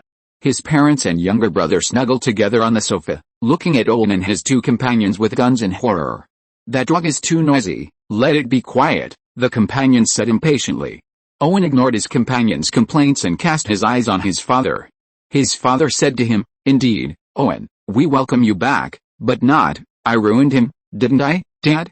Are you angry? Did I get into trouble? Owen looked at his father, did I ruin you? Hey. Perfect days in a perfect town, right? Did I ruin America? Seeing Owen's crazy look, his stepmother hugged the child and said to him with fear on her face, Owen, you scared us. Seeing Owen pointing a gun at his stepmother, his father quickly shouted at him, stop, think about it, you don't want to hurt us, we are a family, please, woof, woof. The barking of the dog in the living room became louder and louder, making Owen's head hurt more and more. Shut up. Raising the gun, he fired a shot at the barking dog. Bang! The bullet was fired and the dog immediately fell in a pool of blood. After killing the dog, Owen looked at his horrified parents and said with a sneer, do you think that if you kick me out, everything will be over? You're going to kick me out of your happy little life. Okay, I'm back, and I've brought the real world back with me. You think I'm something that can be thrown away like garbage? Now, I'm going to teach you a lesson. I'm going to end your little world here. You want to control me? Look, who's in charge here? Who's the powerful one now? As Owen was shouting, Star-Lord had already stood outside. If you're listening to this novel on a channel other than Fanfic World, it means they downloaded and uploaded it without effort. We cordially invite you to visit our channel, Mundo Fanfic Novelis. There you'll find the original version of this story, and you can explore many other novels of various genres. We're waiting for you to immerse yourself in a world of incredible novels. Chapter 224, The Strongest Fighting Power Star-Lord, The Attacking Kryptonian Girl. Do you know what we did? Owen in the room didn't know someone was standing outside. Pointing a gun at his parents, he said proudly, "You drove me out and abandoned me, but I didn't expect that I would gain stronger power." As he spoke, he showed his arm to his parents. There was a green hideous skull engraved on his arm, emitting a faint green light in the night. "Engrave it, I gained unparalleled power." Bang! He smashed it towards the table. In the horrified eyes of his parents, the tabletop was smashed to pieces by his punch. Owen accidentally discovered a green meteorite half a month ago. Out of curiosity and a mentality of having fun, he refined this green meteorite into liquid, and then used it as a tattoo solution to engrave it on his body. Unexpectedly, his body function was greatly enhanced. The tattoo solution that penetrated into the body made them more excited and more powerful. Squeak! Just as Owen pointed the gun at his parents, he suddenly heard a door outside. Turning around, he found a figure standing outside the door. "Who the hell are you?" Owen was stunned for a moment, and looked at the bloated Star-Lord. Bang! Without waiting for Star-Lord to answer, Owen pulled the trigger of his revolver. The bullet whizzed into Star-Lord's face, causing him to stagger backwards, and finally fell outside the door with a thump.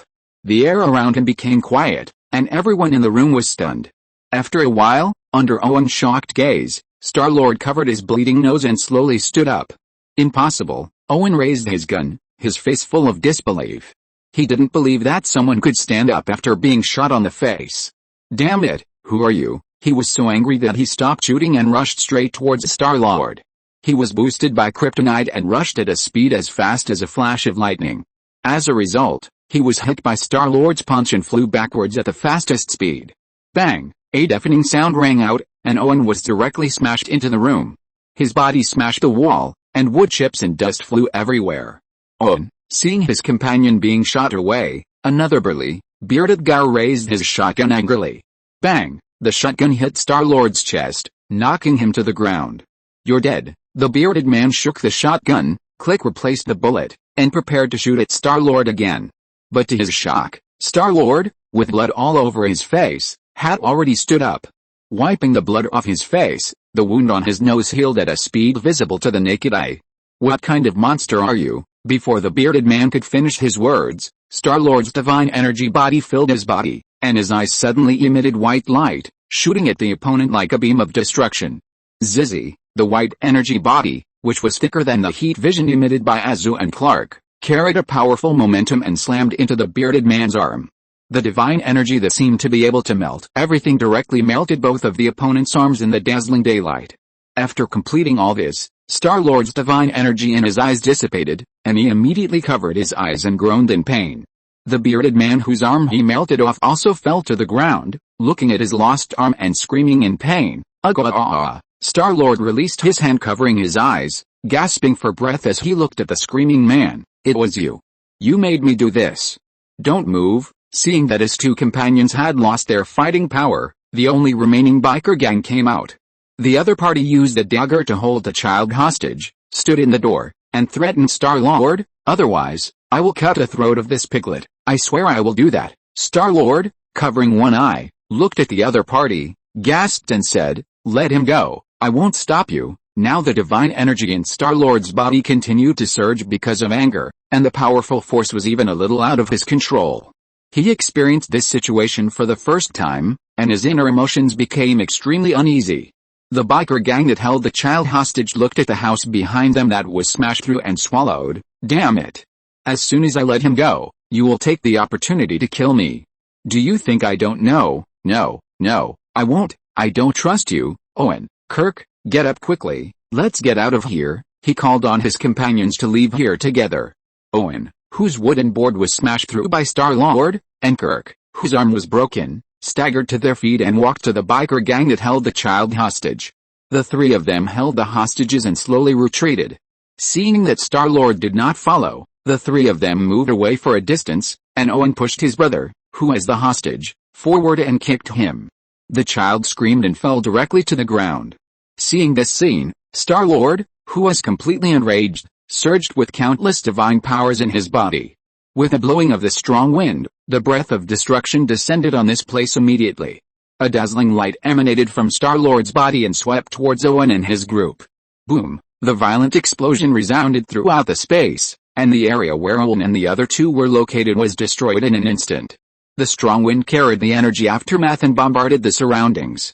The trees in the woods were uprooted, the roads were directly lifted up, and the ground of the town shook violently. After releasing the energy of the gods, Star-Lord immediately realized that he had caused a big disaster.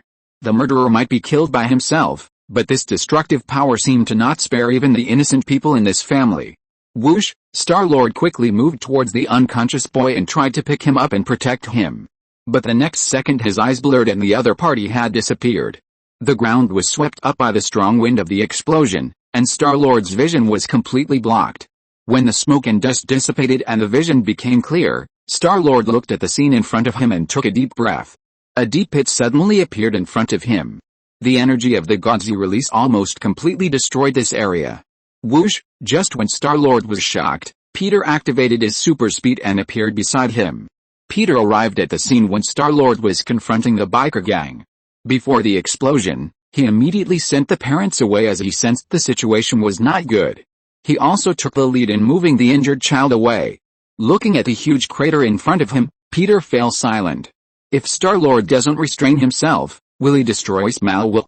Originally, I thought that Azu was the combat leader of the farm, but it seems that Star-Lord, who has exploded with all his strength, is the most dangerous.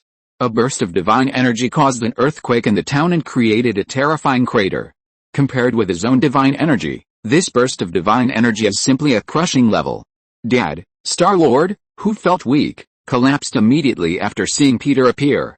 Peter held Star-Lord. It's me. It's okay. I made a big mistake, Dad. I'm sorry. I killed innocent people. Star-Lord apologized to Peter with a painful expression. I'm sorry, Dad. No, they're fine. I moved them away before the explosion. Peter comforted him. You didn't kill anyone. I killed the 3 vicious murderers when you released the energy of the gods, in order to reduce the psychological burden of Star-Lord's underage. Peter admitted that he killed the people. Let's get out of here first. After taking a look at the deep pit, Peter took Star-Lord away quickly.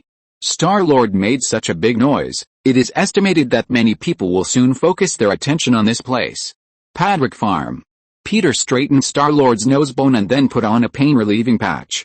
Dad, I'm sorry, if it weren't for you, I would be in big trouble. Star-Lord apologized to Peter with mixed feelings. I shouldn't be so impulsive. After the impulse, he quickly calmed down. Anger will give you strength, but it is also the source of destruction. This is what you said yesterday, Star-Lord, have you forgotten? Peter put down the medical supplies in his hand and said to him with a serious expression, as a tough guy, the most important thing is not to be driven by emotions, right? He didn't dare to imagine now, if something happened to him, would this kid really raise Metropolis and half of the United States to the ground? Fortunately, it is not too late to find out how, and he can still teach and correct it. Yes, Dad, I was dominated by anger at that time. Star-Lord touched his nose and then asked Peter, Dad, do you think I am a monster? No, you are not a monster. You, Zoo and Loki are the most beautiful things I have ever met, but I almost destroyed that place. You wanted to save that family, and the final result was that they were saved. Peter was talking to Star-Lord, and Loki and Zoo came down from upstairs. Dad, did you feel the earthquake? Loki asked Peter. He thought there was an earthquake in the town. Well, Russia launched a nuclear warhead at Smallville, and it exploded in the suburbs. Take action, you and John are going to join the army. Peter said nonsense to Loki seriously. Really? Dad, I think the ones who should be worried about are John, Clark and Star-Lord. They have to go to the battlefield away from home, and I can only join the Boy Scouts. I'm just a child, Peter, didn't you say you were precocious? My precocity is adaptive, just like the gender of Americans, Peter. The next day, in the deep pit where Owen and others died. With a boom sound, a beautiful figure fell to the ground. The young woman with golden hair frowned and looked at the deep pit on the ground and the destroyed trees in the distance. The earth was in a mess, and there was a burning smell all around. Taking a deep breath, the blonde woman bent her legs slightly, and boom flew into the sky at a speed that broke the sound barrier. Suspended in the sky, she looked down at the outline of the town, and then took out a golden necklace. The necklace opened, and a projection of a baby appeared in the air. Looking at the naked baby boy, her brows furrowed even tighter. Thanks to the innocent and lovely Karin, book friend with the last number 4400 for the reward. Thank you grandpas for your support. Chapter 225 I treat you as a friend, but you actually want to seduce my godfather. Early in the morning. Did you watch the news? Chloe asked Clark in the editorial office of The Torch while holding a cup of coffee at Smallville High School. What? Yesterday's earthquake. Putting down the coffee, Chloe looked at him in surprise. Don't tell me you slept so soundly last night that you didn't notice it at all. No, actually, I felt it. Clark didn't know that yesterday's earthquake was caused by Star-Lord. He thought it was just an ordinary earthquake. Is there a problem? Clark asked Chloe curiously, or is this not an ordinary earthquake? You should go to the mangroves outside the suburbs. There is a deep pit there. Chloe sat down and said to him, this may be caused by an alien object falling to the ground. It may be a meteorite, or it may be a spaceship. Spaceship? Clark frowned slightly when he heard Chloe say this. There can't be so many spaceships in the world. No investigation, no right to speak. Chloe typed on the computer, poked her head out and said to Clark, exclusive news, someone saw a blonde woman near the deep pit, but the other party disappeared soon. Clark, maybe that's the alien we have been looking for. Clark nodded. Hearing this exclusive news from Chloe, he became a little interested. And recently it is said that many kindergartens in the town have been threatened by a blonde. Chloe stopped what she was doing and said to Clark, maybe this blonde is an evil alien who intends to kidnap children. Listening to Chloe's words, Clark hesitated and shook his head and said, it's impossible. Aliens are not necessarily evil. You seem to have seen aliens. At this point, Chloe suddenly looked at Clark with a strange look. Speaking of which, Clark, your godfather, Mr. Peter Patrick, looks a bit like an alien. Why do you think so? Because many people say that Mr. Patrick seems to have not changed much in appearance after so many years. Chloe pinched her chin and asked Clark, can you tell me why Mr. Patrick doesn't get old? If he is not your godfather, Clark, I even want to date him. Faced with Chloe's wolf-like questions, Clark was a little speechless. It turns out that Chloe, you have always had bad intentions towards my godfather. I treat you as a friend, but you actually want to seduce my godfather. After a while, Clark adjusted his mood and replied to Chloe, ahem, maybe the godfather is good at maintaining, but your godfather is not a woman. I think Martha, the teacher in this school, is the best at maintaining. Chloe shrugged her shoulders at him and said, forget it. There are always so many secrets in your family. I'm used to it. She packed up her books and stood up. Don't forget, Bruce Wayne's invitation. I applied for funds from Principal Guan. It all depends on his interview. Clark looked at Chloe's back as she left and pinched his waist helplessly. He didn't know how to invite Bruce yet. Should he ask the godfather for help directly? After school in the afternoon, Zhu left the school alone. Because Clark had to take extra classes with Chloe, he went back alone now. When he walked near the Susquehanna River, Zhu saw the Caldecott Kindergarten. The center of the school is a manor that looks old and ancient. It is 3 stories high. The solemn Gothic windows are clumsily matched with gaudy trims. Each roof was red, like a child's 4-wheeled car. Compared with the red of the house, the walls were a little gray and green, with clay everywhere. Spots and plainness. Zhu passed by the green lawn behind the school and passed an art class. The children sat in a semicircle around the sparse trees. A slender and gentle teacher in a batik dress was guiding them. All the students tried to outline a fallen leaf. Then the teacher heard someone shouting and left the art class and walked towards the classroom. Not long after the teacher left, a blonde suddenly appeared among the group of children. The blonde reached out and grabbed the boy's collar and lifted him up into the air with one hand. The frightened boy stared at the woman in front of him motionlessly. What's your name? The blonde asked the frightened boy. The boy stared at her blankly, too scared to speak. Don't worry, I won't hurt you. Tell me your name, Cody, the boy swallowed and said to her. The blonde heard the boy's name Cody and put him down with some disappointment. Then she walked to the other boy, grabbed his collar and lifted him up. What about you? What's your name? Seeing the blonde's behavior, Zhu frowned. He took a few steps closer to the other person and shouted at him, hey, whatever you are doing, you'd better stop. Although he rarely interferes in other people's business on weekdays, he doesn't mind intervening in the kindergarten children. Who are you? The blonde put the child down and looked at Zhu, who suddenly appeared. Don't worry about who I am. You are acting like a beast now. Zhu's mouth twitched and said to the other person, If you don't leave here, I will beat you so hard that your mother won't recognize you. Although the other person is a very beautiful woman, Zhu said that his fists do not distinguish between men and women.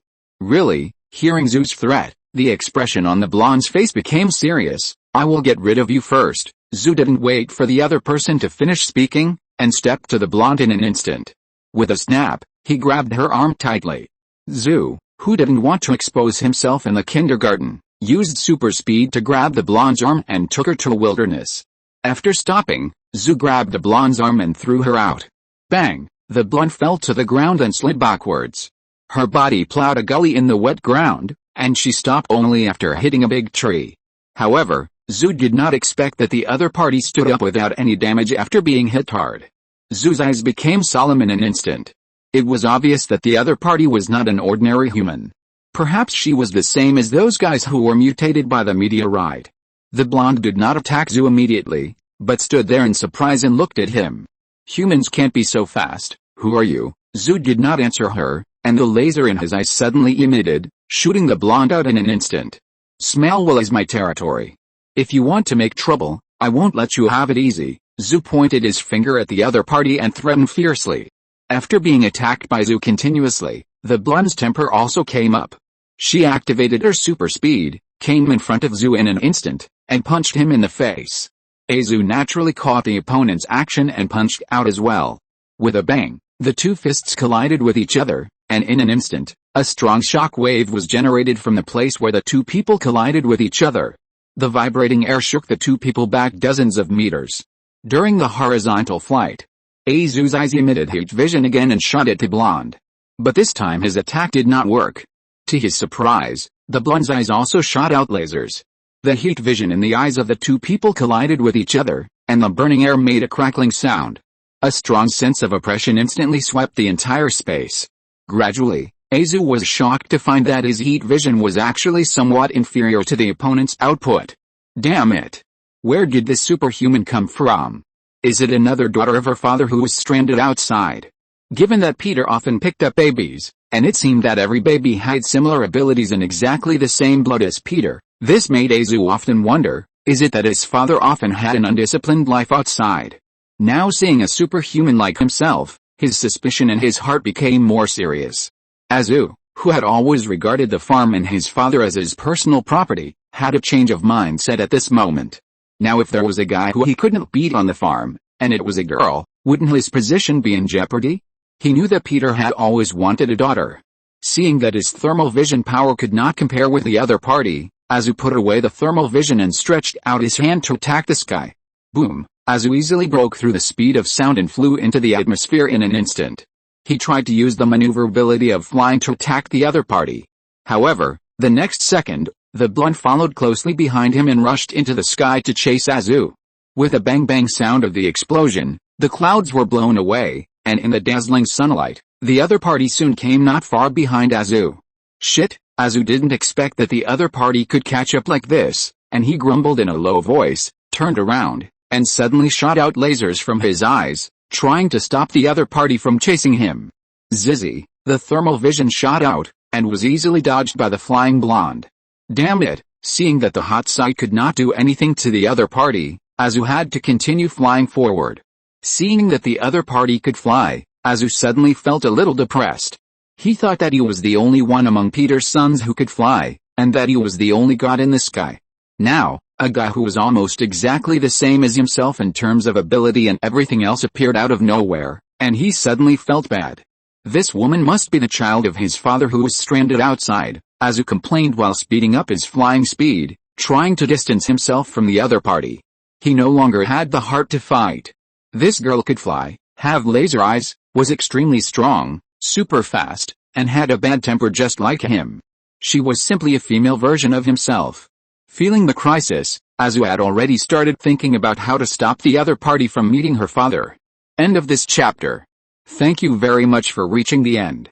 Don't forget to like. Looking for more exclusive content and immediate access? Subscribe to our Patreon. Remember, every like, subscription, or donation encourages us to continue. Thanks to everyone. See you in the next video.